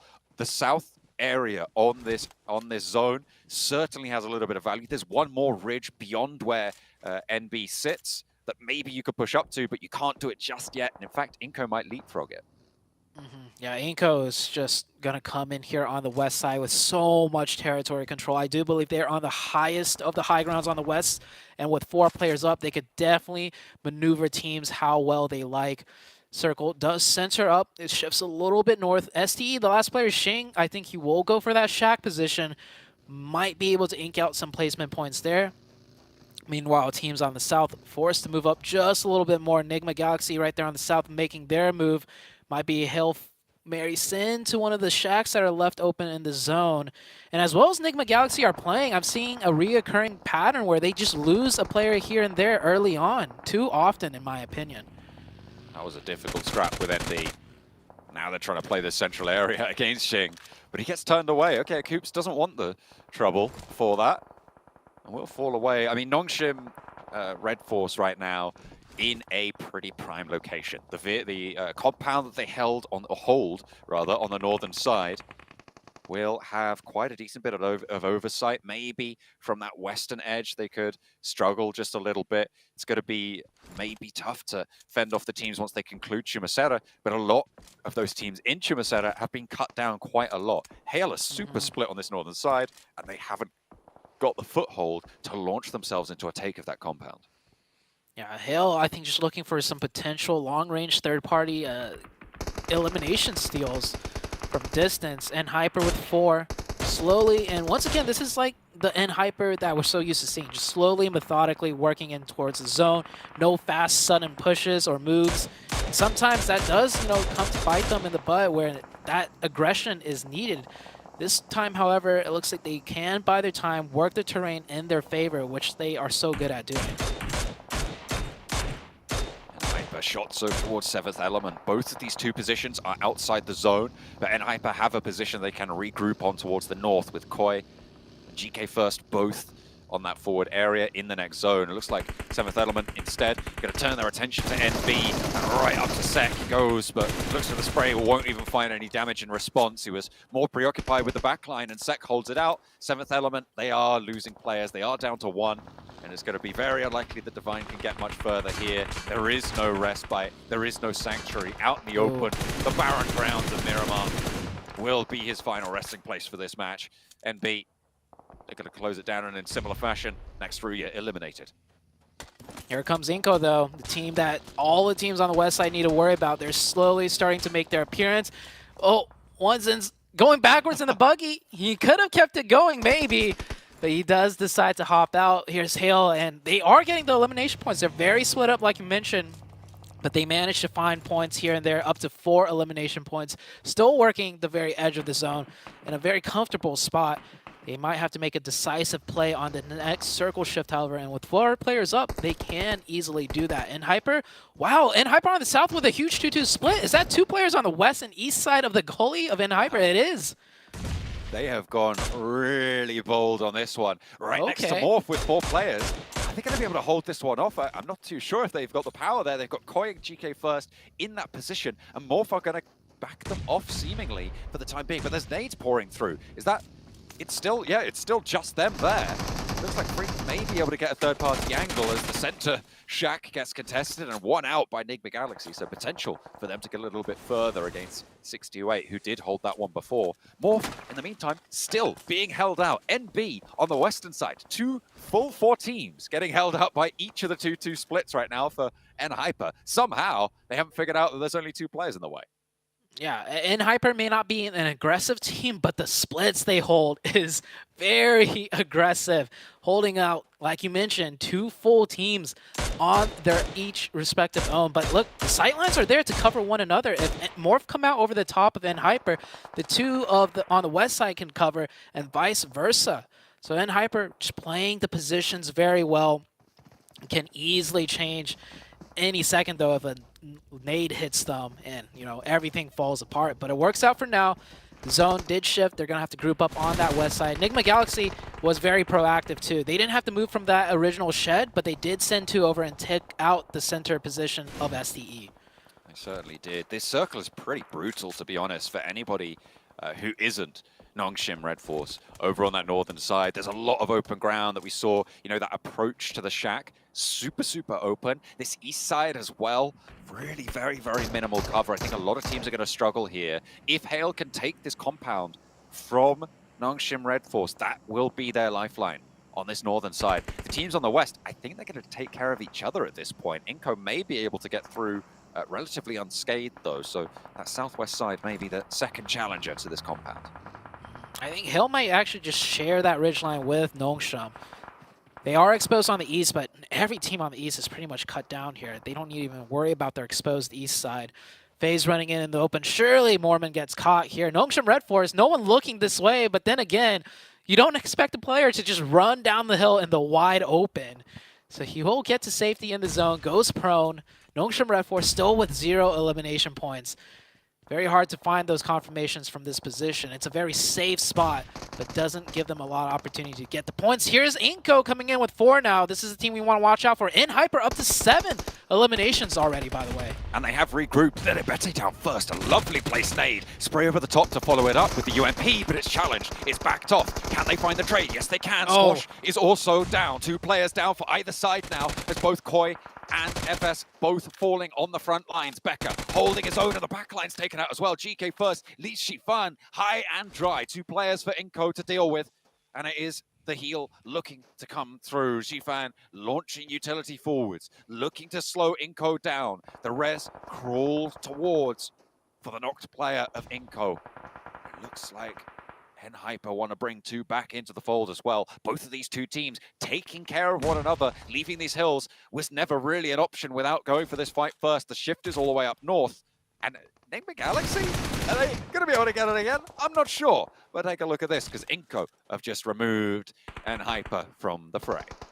Yeah, and look at Free coming in to get a quick point, that third party. I love what Enigma Galaxy's doing here. Instead of sending all 3 into the zone, pretty much in a shack, which cuts down the utility of numbers, they're leaving Freak out there to pick up whatever points he can, get information, and just do damage on teams that may push them later on. So good job on Enigma Galaxy to not just have everyone in one shack and stay alive. Freak doing a good job on his own, getting damage here and there, putting out suppressive fire. It's going to be tough for him to make it into this next one, though, as I don't think he has a vehicle. Inko lost another member to Enigma Galaxy, so Inko down to just 2 players. I feel like you've got to land a couple more of those shots, Freak, unfortunately, with the Mini 14. He's even got the ATEX on board. He's just not quite landing them on the target that he's looking for. He's really suppressing Morph, sure, but the blue zone is pushing him out. He hasn't done enough damage to give him full safety, but he rolls on down the hillside nonetheless, as Inko are going to be eliminated in the meantime. They try and move further north, and they were shut out. Yeah, shut out Enigma Galaxy, actually. So the one finish from Freak on the south side does help out with that. It's just Coops here, along with his teammate Lord. Dead center zone. They could just kind of wear things out here, as everyone else is going to have to start fighting now. Nongshim Red Force still with 4, still with 0 elimination points. They're biding their time, and hopefully they'll pick up some points here. And we have to worry about Morph as well. Morph may not be in the best spot, but they have 4 players up. Spotted Flash, just an ankle pokes through, not quite safe behind the tires there. A really good forward pick. Hale's position on these ridge lines down from the Nongshim compound. Really, really solid. This ridge line, though, is about to run out of value for Morph. They're going to have to cross it and into the open ground that I was so condemnatory of before. The ridge, really their last bastion. The more value they can extract here, the higher their potential scoring in this match. They do have a little bit of a crossing to make, but I think it's good. Hale losing that 1 player. I think Hale actually down to... they still have 3, but with 4 players up from Morph, if they just send 1 player over, they have multiple vehicles. The cover fire should be good, and it's not too big of a distance. They could get under that ridge line and then start suppressing them with nades and smokes. So Morph has a really good shot at taking up a lot more points here and potentially even winning the match, I'd say. Said before this one, but STE were looking good to take that top spot. Unfortunately, they're already out. Enigma Galaxy are still going. They've got more limbs this match as well. So STE, maybe. Just a little bit. Stuxan gets the nade over onto Coops. I mean, they had the door side available to them. There's no way you can't put that nade through, really. As they close on in. Looking to jump in through the window. That's the first knock. That's the first flush.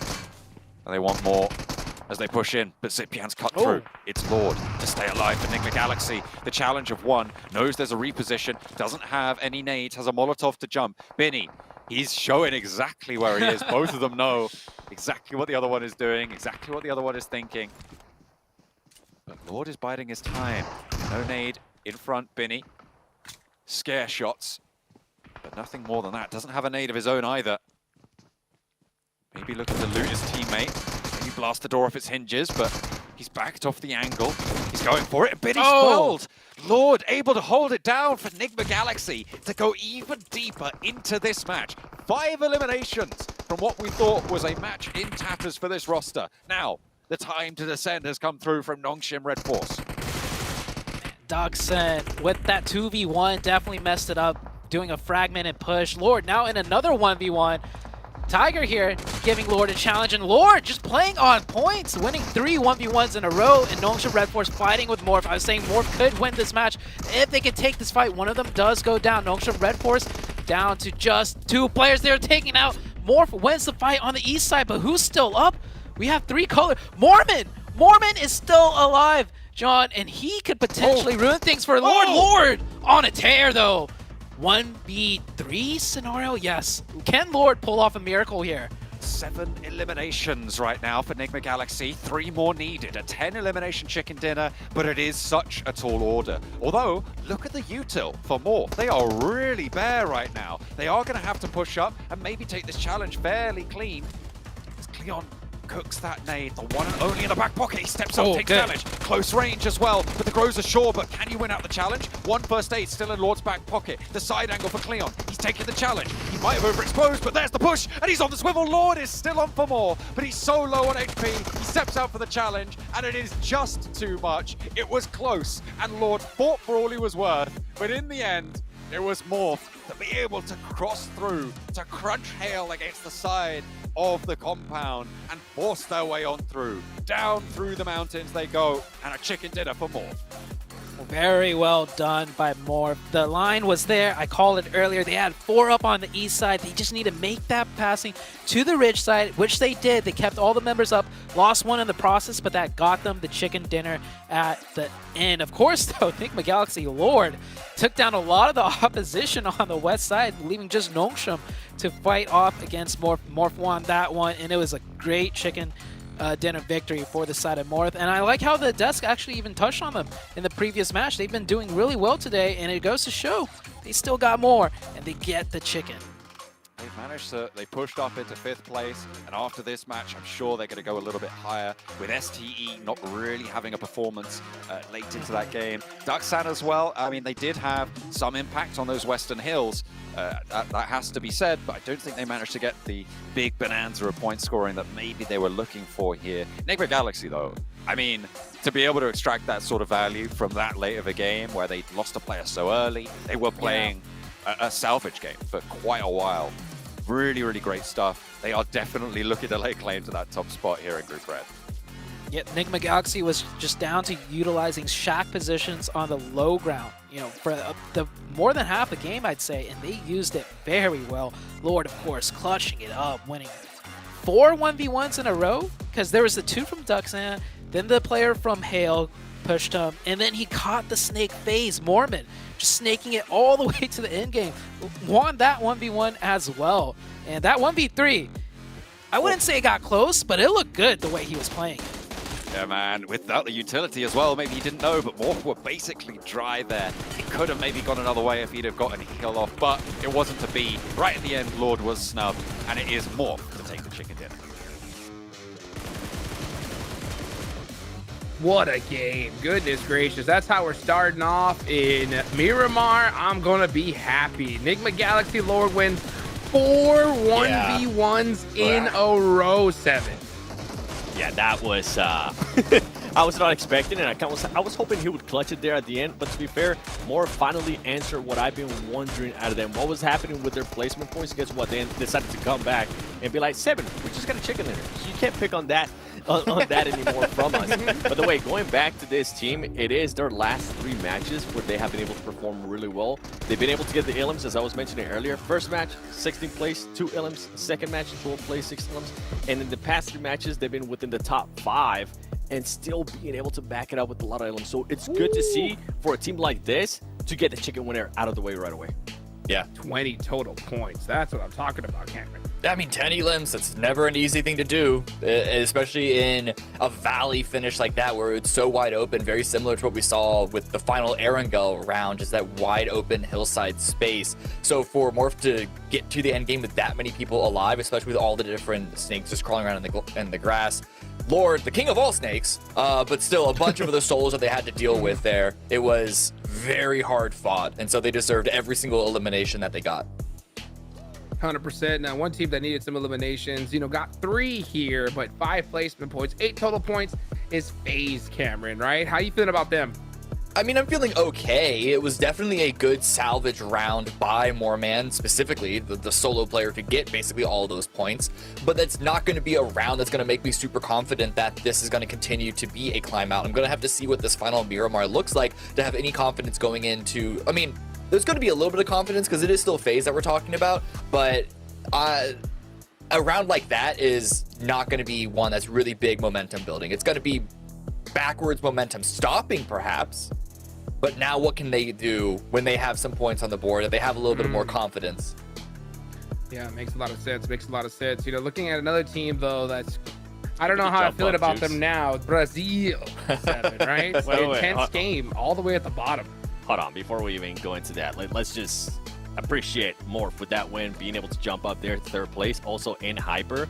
Now in Hyper, I'm going to pose the question to you. Where are your placement points? Because you've been able to put up those eliminations, but we really haven't been able to see those placement points. And I'm actually surprised that they've been able to put up the amount of eliminations that they have, considering, I think, beginning of the show, I was talking about how Kindness was one of their main fraggers who was going to be able to step up for them. FS, I've been seeing him do some work, and I'm happy to see that. And now going back to what you were saying, Jukes, in regards to IG, They didn't do what I wanted them to do here in Miramar, and right now, with how some of the teams at the top are currently performing, that might be it for them in regards to them making it all the way to the Grand Finals, right, from this group. I feel like they can probably get up there within the top 11, though. Crazy. I mean, there's still 3 more days, so anything can happen, but I'm still so shocked to see them struggling so much, I'm glad to see that at least in their Brazilian brothers, Inco finally put some points on the board here, Cameron. Yeah, they're still sort of in that middling mix right now. I think they're sitting at 8th place. The head-to-head that we saw against NHyper is definitely well fought there on Miramar, but I don't know. They're in the middle of that pack, 25 points. If you go down the line, 11th place, which is where that cutoff is that you want to stay there or above, is only 20. So, they're probably going to sit comfortably in the mix. And they're not as bad as IG, but this is still a bit of... a slight letdown, I have to say, from expectations after we saw what they were able to do in the Americas Championship. I wonder why. We keep constantly seeing Inco, Intense Game, and NHyper get into it. We talked about, at least one team that was, the kryptonite of good old 628, but who is the kryptonite between each other? Is it Brazil or NHyper? 7. Ooh, I don't know. I have no idea. Everyone's By the way, no one's good. Yeah. In regards to the kryptonite, right? In regards to the kryptonite, was FaZe Clan. Was 628 was that kryptonite for FaZe Clan. Luckily for FaZe Clan, I don't think they ran into each other because 628 got eliminated early on. So maybe that's what FaZe Clan. The storyline continues. The last Miramar. Unbelievable. Well, we got the final Miramar coming up, right? Yeah. So we did see Morph get a nice game. We are seeing a lot of southern circles here. I think that's benefiting quite a the squads that are going and going down to that southern position. But do you think at this point in time, right, those teams at the bottom, Cameron, right? Yeah. Do you think obviously they want to put some points on the board for tomorrow. Do you think they're just going to play it tried and true, or do you think they're going to mix things up here in the last game? Oh man, it's the final game of the day. I think you kind of want to mix it up a little bit. You don't want to just completely change your game plan, but at this point, I think your players, you got to have confidence to do this, so it's significantly easier said than done. But this is where you want to just let go of that leash, and if you see a play, just try and take it and build off of that. Well, let's power, change your game plan. Yeah, Konina Power, come on, right? Where are you at? I missed the old Konina Power of old. Hopefully we can see it happen here as we take it on over to our casters for the final time today. We've only got one more to play. The last Miramar ready and waiting in the wings to get going as soon as possible. I mean, they closed it out there with Konina Power. I have to echo those sentiments. Obviously, covering the European region for so long, I've seen these guys move through this season of tournament play, and they did have a couple of glimmers of hope towards the end of the stages, but they qualified as the last place seed team coming through from that European Championship. They didn't really have as big of an impact. Sorry, they did. Sorry, I'll take that back. It was De Muerte who qualified in that last seed team, but 6th place for Kanina Power, so only 1 step up. But yeah, absolutely, definitely need to see more of them because they are right at the bottom of the tables and have not performed up to the name.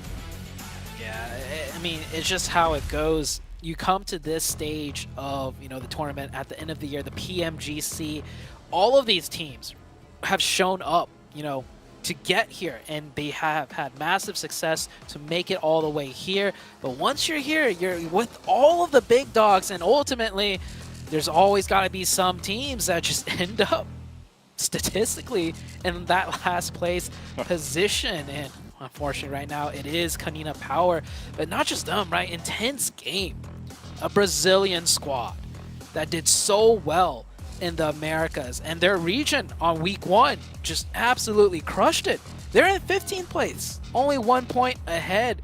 So just goes to show, man, once you get here to this very big stage, it is not forgiving whatsoever. All the teams you're challenging, all the fights you're taking, it is just against the top-notch players of the entire world.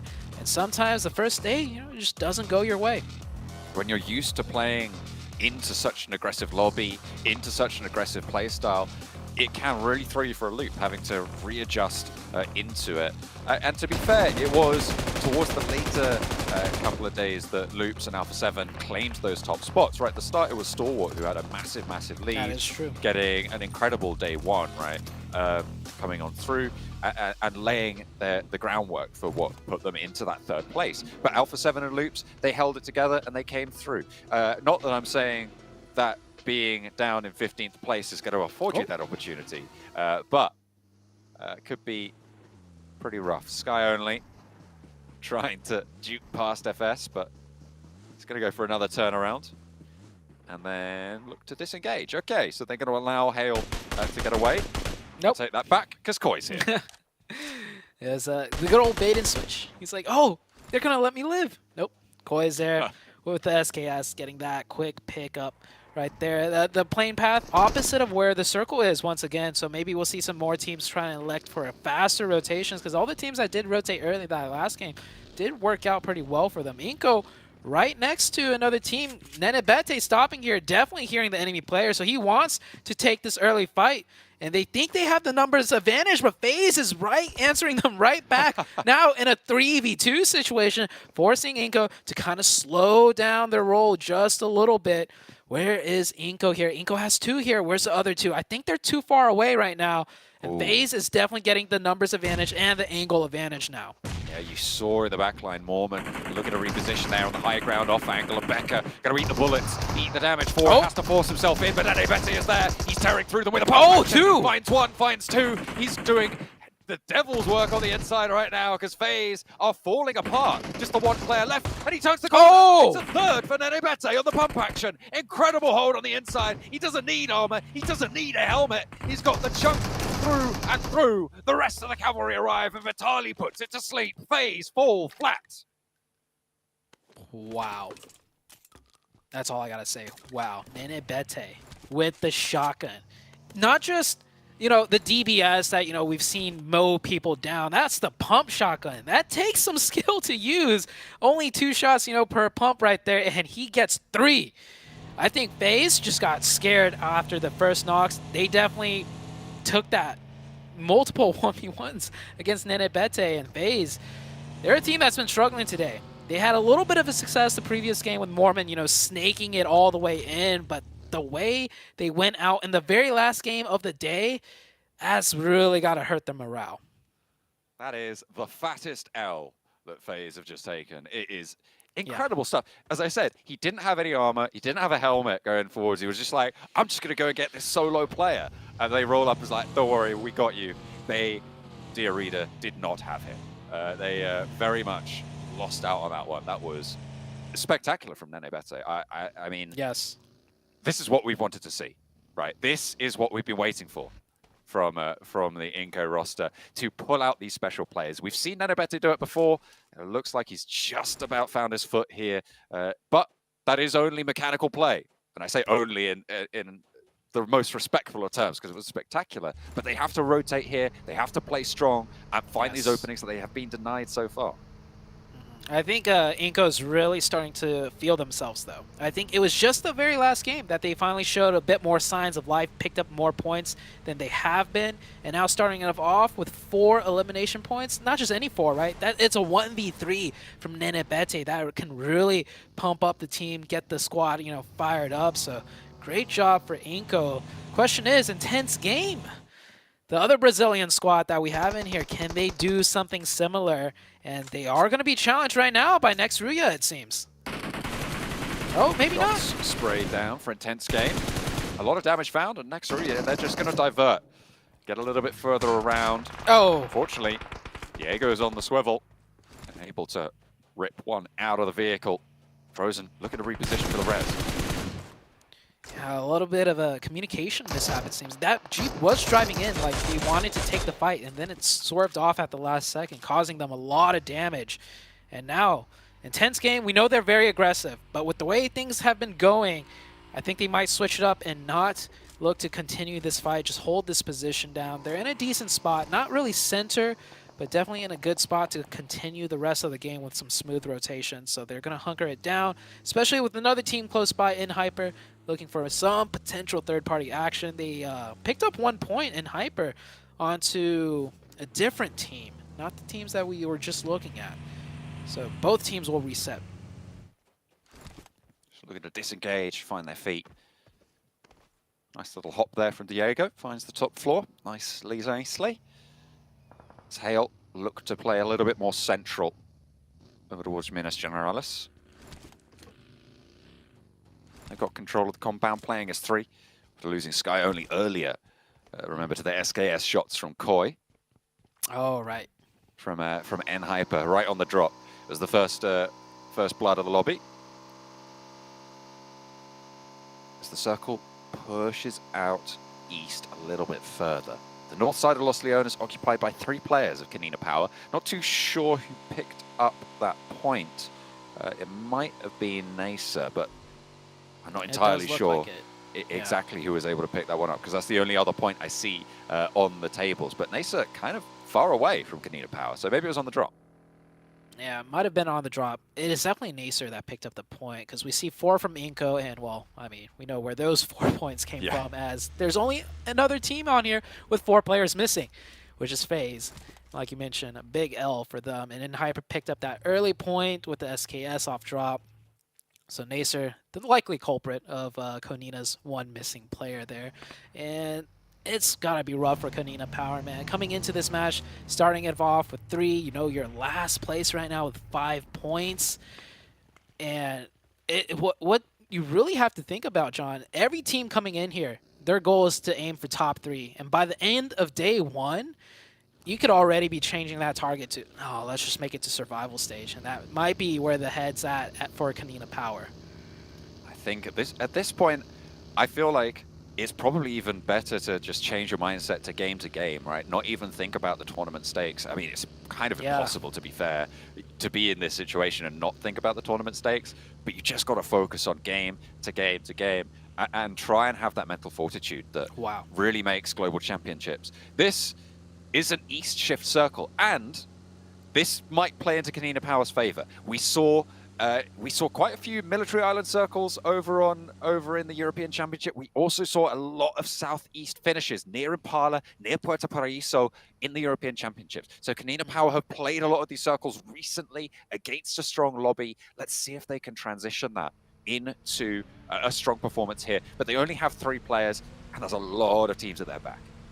Yeah, let's see if they could convert some points here with a shift like this. This is Circle 2. This is already looking like, Circle 4 with how small the zone is. Some of it, being in the water does attribute to that. But then you have the high grounds east of Impala, which is going to be very hard to get to play at. Inco coming in on the rotation. A lot of teams making a mad dash rotation to see who could get some open spots here early on. And Inco swerving around Squash. And that bus definitely might go down here. And yes, he does get caught. But that's the risk you got to take for these long rotations. Position is great, but you might lose players along the way. Good news, Canina Power getting into this position, starting to lay claim to it as well. These buildings nice and covered off. leaving one player up in the hills as well, giving that backstop.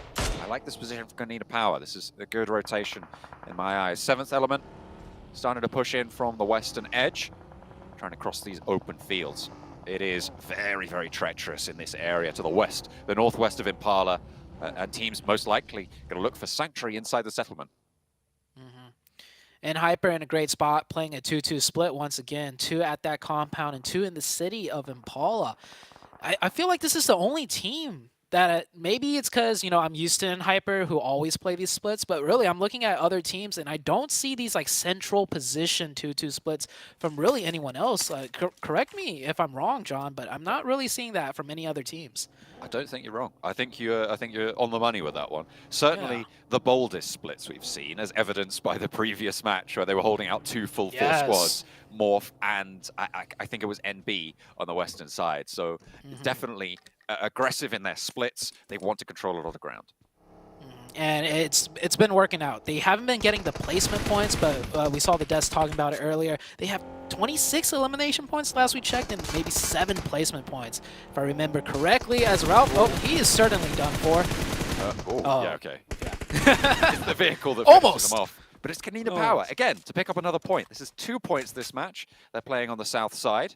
Hopefully, they'll be familiar enough with their progression forwards from the experience they've had in this area recently to be able to launch a campaign for this match. But STE on that sort of crossroads in a really, really strong spot.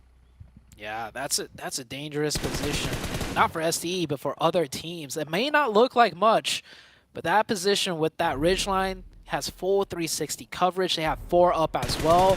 It's going to be a huge buffer zone for a lot of teams to try and break into. And with a zone shift like this, I think everyone's going to have to just condense a little bit more. No hard shifts to be had. Everyone should have a decent game plan coming into this zone. Speaking of strong spots, we spoke about this aggressive split. The regroup for N-Hyper can come from Impala to fold them back together. I think they are going to look to find that as well. The position that they have is very, very central with Shifan being that outpost. But Kanina Power spot the rotation. They find Koi, they tag him. Really, really good pickup here on the south side to try and give them a little bit more of an opening as the ridges start to give way to gunfire.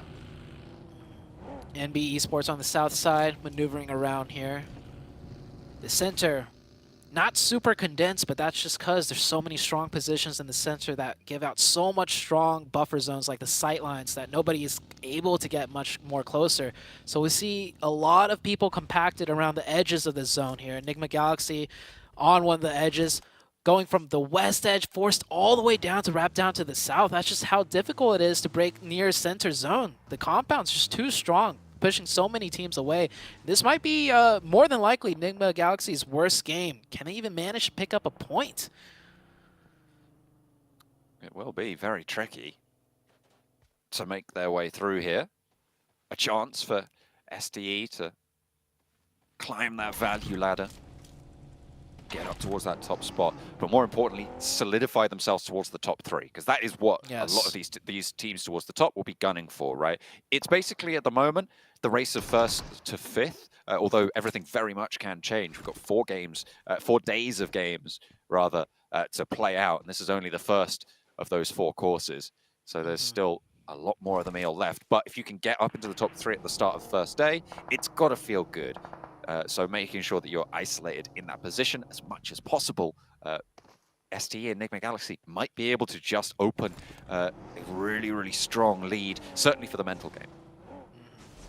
Nasser on screen here, working the west side, very split up, getting as much information as possible, trying to open up the playbook depending on whatever shifts may occur here. 3 points already, so this is a better start for Nasser, and they have 3 members up. Or not 3, 4 members up, which is good. Circle 4, stage 4, about to come out here. Let's see where it goes. It's going to be a huge zone shift for all the teams involved in this match. And the shift goes out with Impala still in. This is a really interesting finish, actually. I mean, the ground to the west of Impala, there's a couple of ridges, there's a couple of divots, but the position that next Ruya hold right now on the north side has a lot of control over that ground, not to mention the teams in the settlement itself. Yeah, it's going to be really hard for all the West teams to break into the Eastern Circle. And Hyper in a Fortress. Next Rui on the north, like you mentioned, in a Fortress as well. Same with STE. They have 4 up on the roadside. It is going to be difficult for any team to drive by any of those teams. So let's see how this goes. Meanwhile, on the south, Nongshim's going to head straight on into Impala, cutting through many teams and finding a nice little opening pocket deep in Impala. They arrive at the same time as Inco, which allows them a route on through. They're going to bring one up at the back, and Becca bites the dust, unfortunately. It's not going to be good for the health. Nasa trying to leave their position out on the west side of this open ground. They're going to leave Spec behind. Victims of 7th Element. It is a really tricky progression for them. Very, very difficult to make the break here. Might be able to look for the res if the smoke was there in enough time. And on the north side, Adrian goes down as well. The Brazilian team lackluster in their performance today. Intense game, not really having a say so far. Inco have had more prevalence in these lobbies, but even they have kind of let Brazil's reputation down from that Group Green performance. Day one, certainly a fall from grace. Yeah, it was definitely going to be a hard performance to match. We have Duxon coming in here on the north side, the north edge, against Intense Game. Can Intense Game pull something out here? They really need the points. Going right into the compound, going up to the second floor. The Duxon player is on the first floor, however, and he got a knock, I believe, onto the player on the outside. Confirms the point, too. Intense Game. I think they started off this fight with 4, if I'm not mistaken, but now they're caught in between Nextruya and Duxon. And Intense Game, no matter what they do, it just is not working for them. They lost Adrian on the approach. They lost that second just there to not checking if Zipyan was in the building, and he hops straight back in. I wonder if they're aware of it this time. Takes a lot of damage. Not too sure where that one's coming from. I think there might have been an off angle, but Cielo, in the meantime, for Intense Game, has been knocked, leaving only one player surviving. The drop down is there, but Zipyan is so many steps ahead of that one. He was already covering off the angle, and Zipyan breaks wide away from the blue zone, allows him to keep the building. He says, you know what, fine, you stay there. The blue zone's coming for us both. It's going to damage us either way. I'm going to get ahead of the game and leave Diego to it. I think both those players have been taking damage, not from each other, but from third parties in the distance. So Diego trying, oh, what an angle to hold. And both shots going back and forth, and Cielo will go down. Not to Zipyan though. It was actually Nextruya that picked up that point.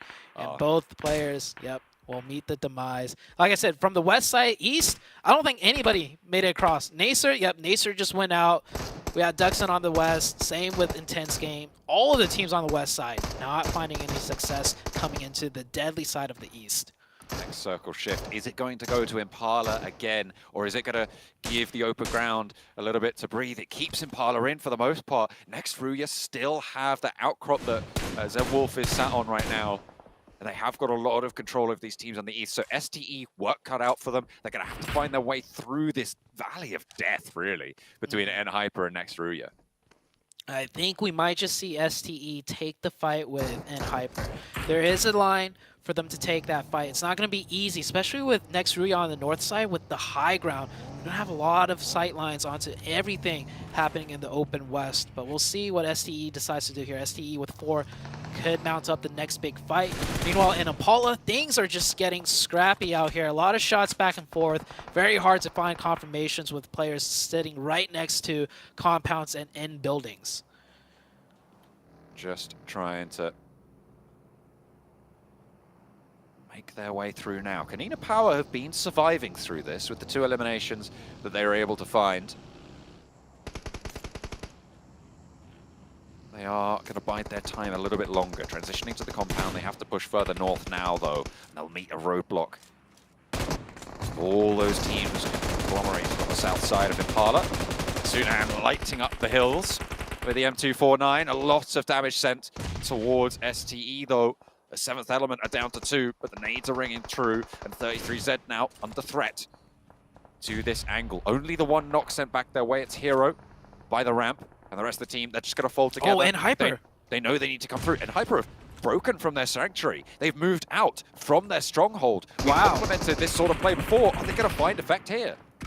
Let's see it. This is a great spot for Hyper because STE condensed way too hard. I'm not sure why they sent all 4 players to one spot to deal with 1 player of 7th Element. This gave up all control on the roadside, giving a huge opportunity for Hyper to third party this, which they are. But Hyper, they haven't found an opening just yet. And Hyper, they usually take things slow, and this third party definitely is a little bit more on the slow, methodical side. They're gatekeeping them out of the zone, however, and that's exactly what Hyper wants to do. Still 4 up for STE, and they actually get a knock onto Hyper. This is, I feel like, the biggest pitfall out of Hyper. They're just not aggressive enough as a team. They recognize these opportunities, but the execution is rarely there. They stumble over their shoelaces on that push, and it's just not going to find the effect that they were looking for. A vital mistake, potentially. 3 players still left for them. If they can pull themselves back together and maybe regroup for the next phase, they might still have a chance here. In urban environment finishes, I mean, you can absolutely win down a player. It's in these open ground, open terrain scenarios where it can be a little bit more tricky. So we'll see if the circle does actually go all the way into Impala, or if it's going to break to the outside of it as well. A lot of difficult terrain to manage, but the west side of Impala does have a nice ridge to push up towards if you're uncontested on that west side. Yeah, but being uncontested on west side is going to be hard with 4 of STE up, 4 of Nextruya up. It's going to come down to a huge clash between those two if the zone shifts towards the east. We'll see very shortly where it goes. And Center's right on up, but the hillsides that STE are using right on the edge of that zone is not going to be in play, so they're going to have to be in the open. Same for Nextruya, however.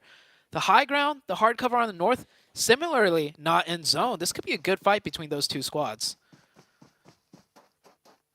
This is pretty tricky stuff. STE making their way. T24OP last to go down from 7th Element, but they are isolated. Sunan takes a knock coming on through. That's from Nextruya, from the forward position. And I just don't think you can approach Nextruya's spot here with Zed Wolf still on the higher ground on the rock, playing with such incredible oversight. I think you move forwards, you lose at least another player, if not more. Let's see if they can get this revive. Oh, here comes Hyper once again on the third party. Will they have success this time around? Looks like one player pulling up really close. It looked like it was GK first. Koi on the off angle, taking shots at 33Z in the open, but the composure out of 33Z, taking down Koi and Hyper. This is their biggest pitfall. I mentioned it earlier. They tried it once, being aggressive third party, not aggressive enough, slowed down too much, didn't work out. Second time around, the same exact fate, and now forced to just run away from the fight. They play a little bit too coy in the fight, and they lose Koi in the process of it.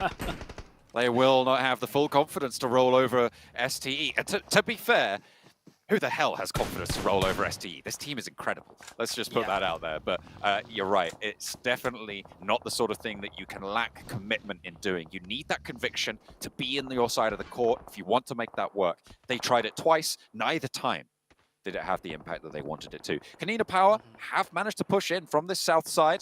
They have managed to get to that ridgeline that I was talking about on the west side of Impala, but they are not uncontested. They very much have challenge in the form of Enigma Galaxy as well. Freak finding the first knock over onto Gory. Becca now cowering behind the vehicles, trying to get an answer. Lord is down and Freak is very, very low. This could be the end of Enigma Galaxy as STE are getting cut down in the open as well. Neighbors pretty much right now between STE and Nextruya. Nextruya definitely in a better defilade, not eating the shots that STE is. STE down to just 33Z. One player alive left for STE. Given the way the zone shifted, I feel like STE maximized the amount of points they can in the form of eliminations. You see they are up to 8. So it won't be a terrible game for them if they were to go out now. Nextruya will be the kings of the western side of the road. Kanina Power is still here as well, though, on the west side of the road with 3. Enigma Galaxy did get taken out, couldn't break in through that open terrain, and we are heading into the next zone shift. Will the west side, the open terrain, get a little bit of a blessing here with a western shift? We'll see very soon. I think if it does, Kanina Power are the first to fall, right? Because you've got a lot of teams on the south side. It's a very nadeable position for Kanina Power. You can see the terrain is covering Kanina Power from next Ruya's position right now with the crook in the road, with the way that the terrain falls down from it. They have got a lot of cover for the time being, but they're right on the edge. They don't have as much threat as they did from STE, sure. But as soon as a team like Inco wants to cross out, try and play that side of the road, the nades find them. Almost like magnets, they'll be right on top of this Kanina Power roster. Morph, though, I feel like this is a team in a prime location to have a good game here. And after their campaign so far in the second half of this first day, I feel like they deserve it as well. Hopefully they can hold their nerve. What a molly right there. And it gets the knock. That's the opening that Inco might need. And with the new zone shift, right, it splits it right down the middle, 50-50. West side still has a lot to work with. Of course, the west side will go to the side of next Ruya in a comfortable position. Kanina Power could still use that ridge just a little more, but everyone in the east side in the city will have to push up, and Inco tries to do so off that opening, but it's the third party from Morph. Great sightlines. Inco cut down to 2. Unfortunate. They'll have to push further north. Try and move through here now. NB still holding strong on this front line. They've got worries of their own on other angles because they themselves are going to have to move a little bit further north. Do they want to try and disengage from Inco? And can they? Even if they do. 33Z, ducking, diving, bobbing, weaving, but it's not enough. Down he goes. And with it, STE out for the last match of today. Kanina Power picking up that point. Kanina Power doing so much with just 3 from the very early game. A point here, a point there. Now they find themselves in the late game in a good spot with 4 elimination points. Morph, of course, in the best position, like you mentioned. Up to 8 elimination points. Looking for more. 4 players up for them as well. They have great sightlines with Yor on the high ground. NB still in a fight. Coming on through with Nongshim. Red Force rolling on in, but the last player for NB still in action. It's Sek to look for the challenge. Maybe pop in through a window. Try and find those players that you're looking for.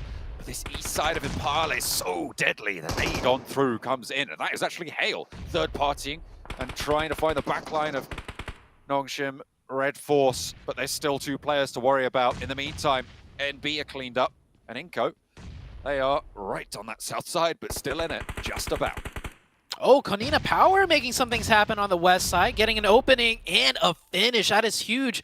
It evens things out to a 3v3 on the west, and the circle keeps both sides of the road in zone once again. Does Kanina Power still have 3 up? I think they still do. This fight could go either way, as the east side very focused on each other in the urban fight. So the west side might be an isolated 3v3. Hale still looking in across the road, seeing if Flash can find anything here. Becca up close. No nades in hand, however, for any util knocks. You can see Frozen broke down wide for next Ruya. I'm not too sure about that, to be honest. I feel like Kanina Power couldn't have gone for that position. The only reason you do that is if you need something from the body there for Frozen, because you can keep control of these ridge lines maybe a little bit more effectively, or maybe you're just trying to stop Kanina Power from going for that full side swipe with impunity. Either way, I feel like there could have been more value for Frozen staying with the rest of the team here. I mean, Frozen went down for a revive on a knocked teammate, but your question still stands. Why was that teammate down there in the first place? They will lose that player. Here comes the finish. Inco does finally go out. Morph just holding down this fortress right now. And that is nade range of Kanina Power, if they should throw some nades there. So that might come into play later on, because Morph pretty much dealt with everyone here. We have 2 of Nongshim and 3 of Hale on the northern side. Nowhere close to the Morph members. And Kanina Power looking to make a play now. They isolate Frozen out there on his own. 1 more util should be good, but I don't think they have any left. I don't think they necessarily want to expend it here either. Coming on through, they get a knock somewhere else. Not entirely sure who they were able to find there, but Palucci rolls forwards but gets cut down. Zebwolf was there for the response. They found Yekta on the backline, and now Becca is suffering, and it's just coming apart at the seams here for Kanina Power. It looked like they had a chance, but who's this? It's a third party. Oh, Hale! To bite back. Kanina Power eliminated, and Hale have split south to the west side of the road. They've got a lot of utility in the back pocket. Orpha rolling through. Everybody wants the third party here, but we're down to just the 3 teams. Somehow, Nongshim! Nongshim is still alive as well, and they're looking for 2 players to move on through. Wow, Nongshim third party, the more third partying the other team, and Nongshim find an opening. And Zone, this is stage 9, it's going down to the middle. It's a three-way fight. It could go either way with the team's positioning. Hale loses one. Morph down to the 3 players, 3v2v2. Morph looking to confirm that point. They still got more players to contend with. Slow and Cleon. Cleon on a nice angle, takes some shots. No knocks, he's in the open. Ooh. Cleon will go down. Where was the challenge from those two down the hill? They do get that knock answer, but there's still 2 further up that they're going to have to deal with. Hale have gone down all the way to Flash. Morph maybe looking for the res. Oh! XZY absolutely on the swivel. The close position from Cleon. It's spotted around the side of the road. They might want the flush, but the ridgeline is under control. This is a brilliant spot for Nongshim. Vehicle coming into play. Nice hard cover setup there. Will the Blue Zone push out more first? I believe so. Nongshim playing slow and quiet might actually win this match, and they're forced into open. Shots raining out here. Taking shots left and right. They cut down one. It's all down to Boboho. Boboho not able to even find a single knock there. And Nongshim Red Force. I counted them out, seeing 4 players of Morph up in the city, but with the way things played out, everyone's springing into third-party action. Nongshim come out ahead. They managed to bookend the day with chicken dinners. They won Sandhawk. They're able to take it down on the second Miramar, the last match of the day. A really, really clean finish out coming on through. I don't think I would have predicted them at any stage to be able to take this one home, but fantastic stuff to be able to do so. Nice and clean right at the end. I feel like maybe a misstep right at the end for Morph as well, breaking out as far as they did. But when you give people the opportunity to take it home, they are going to take it, and the Korean roster will be all too happy. Qualifying for the Rivals Cup, they've certainly stood tall today. The first matches under their belt. You could see on their faces, Nongshim Red Force, they knew they kind of, I wouldn't say lucky, because they played that extremely well with the 2 players left, but they definitely got a little bit blessed there underneath all that chaos. Came in at the very end and swept up that chicken dinner. But it was a great game for all the teams involved. I feel like towards the very end of the match, everyone was looking to be proactive.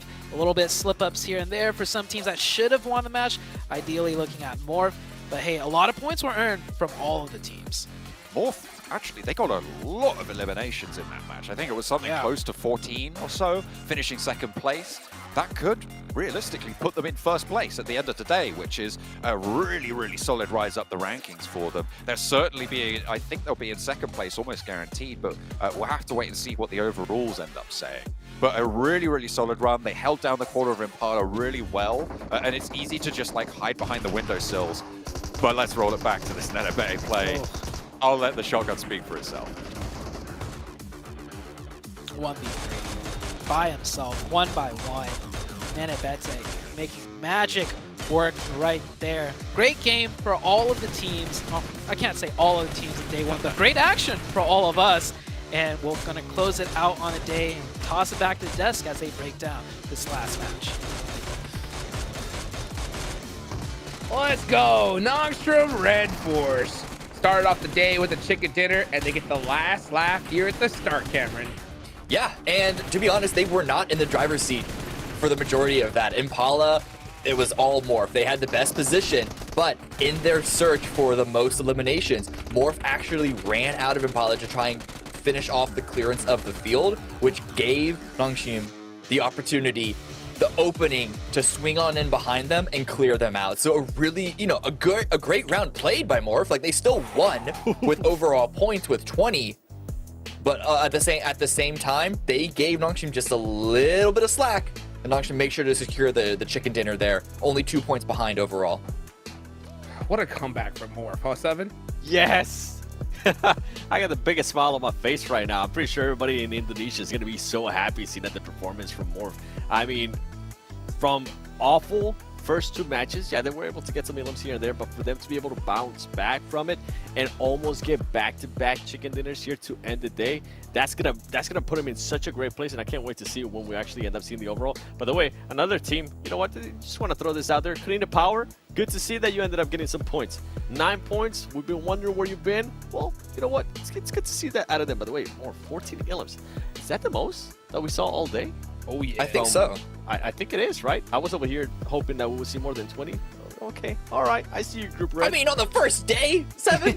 I wanted that.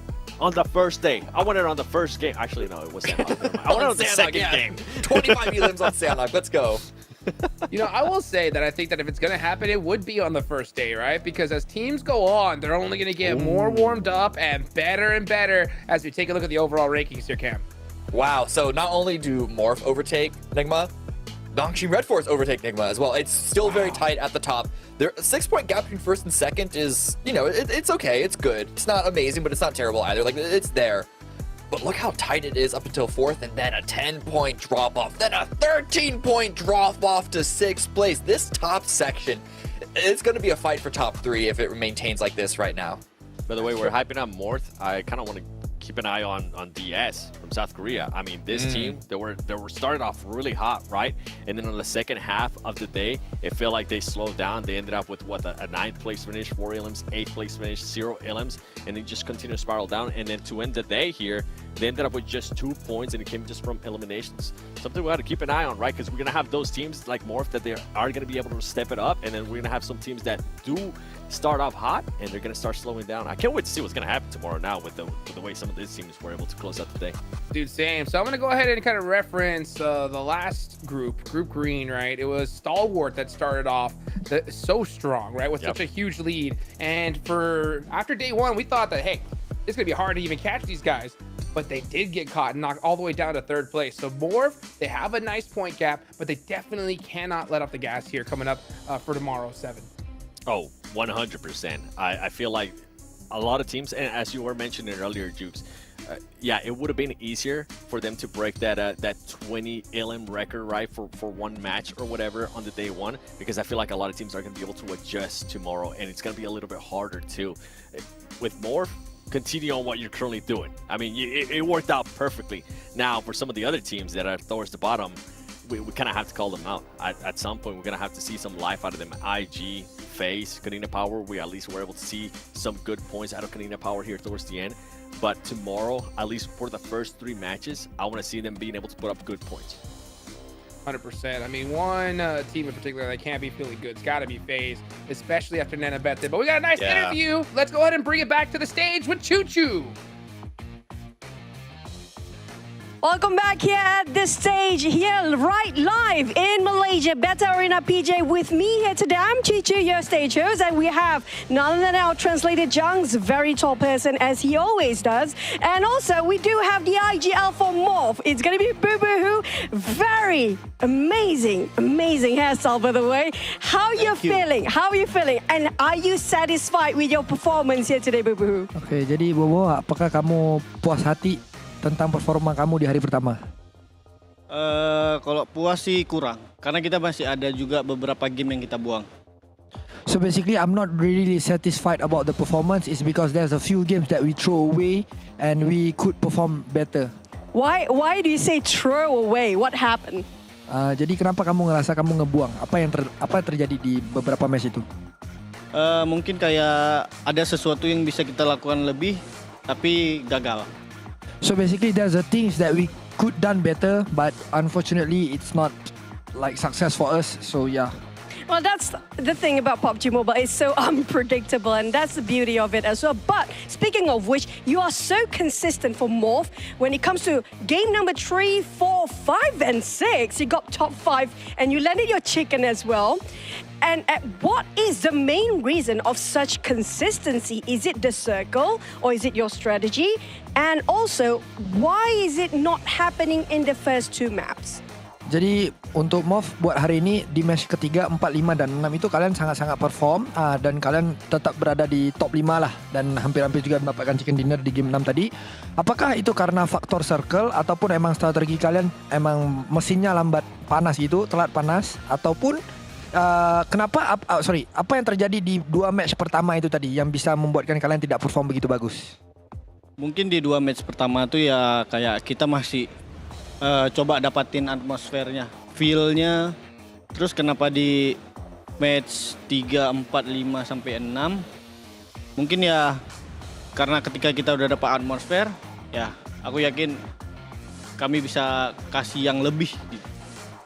So the reason why we couldn't do better on the first 2 games is because of we don't get the feel yet. We don't feel the atmosphere yet. So and because of that, after we adjusting with the circle, we adjusting with the atmosphere, we already get our feel. Then we already confident to give our 100% or maybe 200%. So that's one of the reason why we could perform better on the other 4 games. Now, to follow up to that, we do know since last week, the circle kind of in the same spot for the past few weeks now. Now, do you think your expectation will be tomorrow as the same as today? Or what happened if the circle suddenly changed so much tomorrow? Oke, jadi kalau kita lihat di minggu-minggu sebelum ini dan beberapa hari sebelum ini, circle-nya itu seakan-akan di tempat yang sama. Apakah kalian ngerasa besok kalian pede dengan circle-circle itu bakal terjadi lagi? Ataupun apakah yang bakal kalian lakukan ketika mana circle itu tiba-tiba berubah nggak sesuai ekspektasi kalian? Kalau dari circle berubah, kita udah pasti mikirnya kita nggak berharap dari circle-nya gitu. Karena ya di game yang Miramar pertama, kita juga emang benar-benar nggak punya circle gitu. Tapi kita ya coba berusaha untuk dapatin game terbaik kita lah. Okay, so basically we don't actually hope for the circle. We just play by whatever the information that we have, especially on like let's say the first Miramar game we don't get the circle, but we try to play with whatever we have, and yes, we could get a top 5. Hopefully that is the case tomorrow. Do know you guys have been struggling so much since PMSL when it was really, really tough back in PMSL. Now you guys one of the best teams in PMGC Week 2. Now do you have last words for your supporters out there, especially from Indonesia? Oke, jadi kalian bisa spesifik dari kamu sendiri, kamu ada nggak apa-apa yang mau disampaikan kepada fans-fans di luar sana, especially fans-fans dari Indonesia? Buat yang support kita semua di Indonesia, ya kita berterima kasih dan kita akan berusaha semaksimal mungkin untuk kasih hasil yang terbaik untuk kalian dan untuk Indonesia. So basically to our Indonesian fans, thank you so much for supporting us, and yes, we definitely gonna give our best and make Indonesian proud. That's going to be the last word come out from Morph GPX for today. But will they still conquer tomorrow? It will be a different team getting the throne when it comes to day 2, week 2 in the 2023 PMGC. Signing off from the stage here from all of us. And it's back to the panelists. Take it away, guys.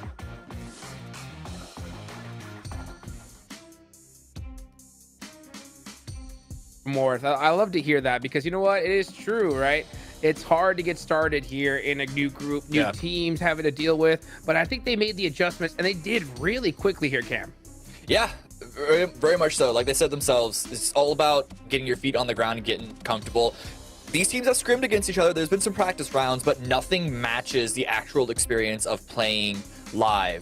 My big question is though, what's going to happen when the day resets? Are they going to start a little slower again, or is this only going to continue forward? Because I can tell you, Nongshim, Nigma, STE, they're all going to be chasing at their heels. 100%, man. And so in group green, it was Brazil on top. And to start off group red, it's Indonesia 7. And do you think that they're going to be able to maintain here and hold on with how they play today? According to what he was saying, they should be able to, right? He was talking about the mood. He was talking about they weren't feeling it on the first 2 matches. After that, they were able to get on a roll here.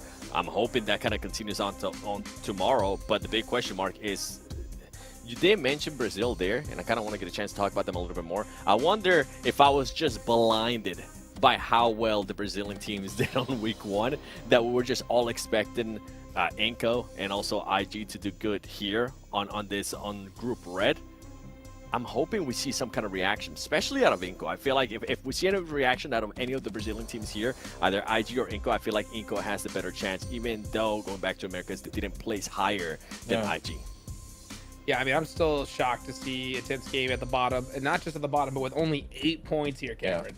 Yeah. Ah, man. I'm trying to think of like looking at week 1, how the points are going to scale up. Like, what's the cutoff for 3rd place? What's the cutoff for 11? I think week 1, last place had like 60 odd points, and so IG aren't even on track for that. I don't think, unless my math is garbage. Like, so it's not looking great for them. But hey, again, anything can happen. Hopefully they can reset after this. They can use these 6 games that we had today as an more understanding of what this lobby is going to look like. Because even, you know, comparing to bringing up the fact that Alpha 7 and Loops did so well, Inco and IG not so great by comparison, even though during the championships in the Americas, they were a lot more closer there. Lobbies are different. Every 16 teams, when you throw them in together, it's going to act in a different way. So perhaps it is just a more stylistic adjustment that IG and Inco are going to have to do for this particular collection. You never know how they would perform if they were in a different group, whether it would be green or yellow. But either way, this tape that they got today, the experience that they got today, tomorrow is when they need to turn it around, because this isn't a situation where you want to wait for the last 2 days, the last day, to really make that final swing, especially if you're gunning for not just the middle of the pack, but just top 3. And going off what you're saying there, Cam, something that if we do have any hope, right, for the Brazilian teams, and when we've been covering those regions, when we did America especially, we know that these teams can get the chicken dinners, and when they get those chicken dinners, they can back it up with a big amount of eliminations. If for some reason IG and Inco can come in tomorrow and start putting up those performances, it's going to be a completely different story from what we're talking about today. Let's hope. Well, are they going to be able to do it? We're going to find out tomorrow. But before we do that, we got to give a big shout out to the official smartphone here for PMGC, the Infinix GT10 Phone Pro, a phone created directly for esports players. If you guys want to dominate the lobby, check out the Infinix GT10 Pro. Also, of course, make sure you're following all the socials and check out the TikTok, hashtag PMGC 2023, the new TikTok. I've been keeping a look at it. So much cool content. Make sure you go ahead and hit that follow button on that as well. Well, guys, that is it for us today. What is going to happen tomorrow? I think we had a great start here to Group Red. We'll see some more action then, guys. Don't go anywhere. We will see you tomorrow.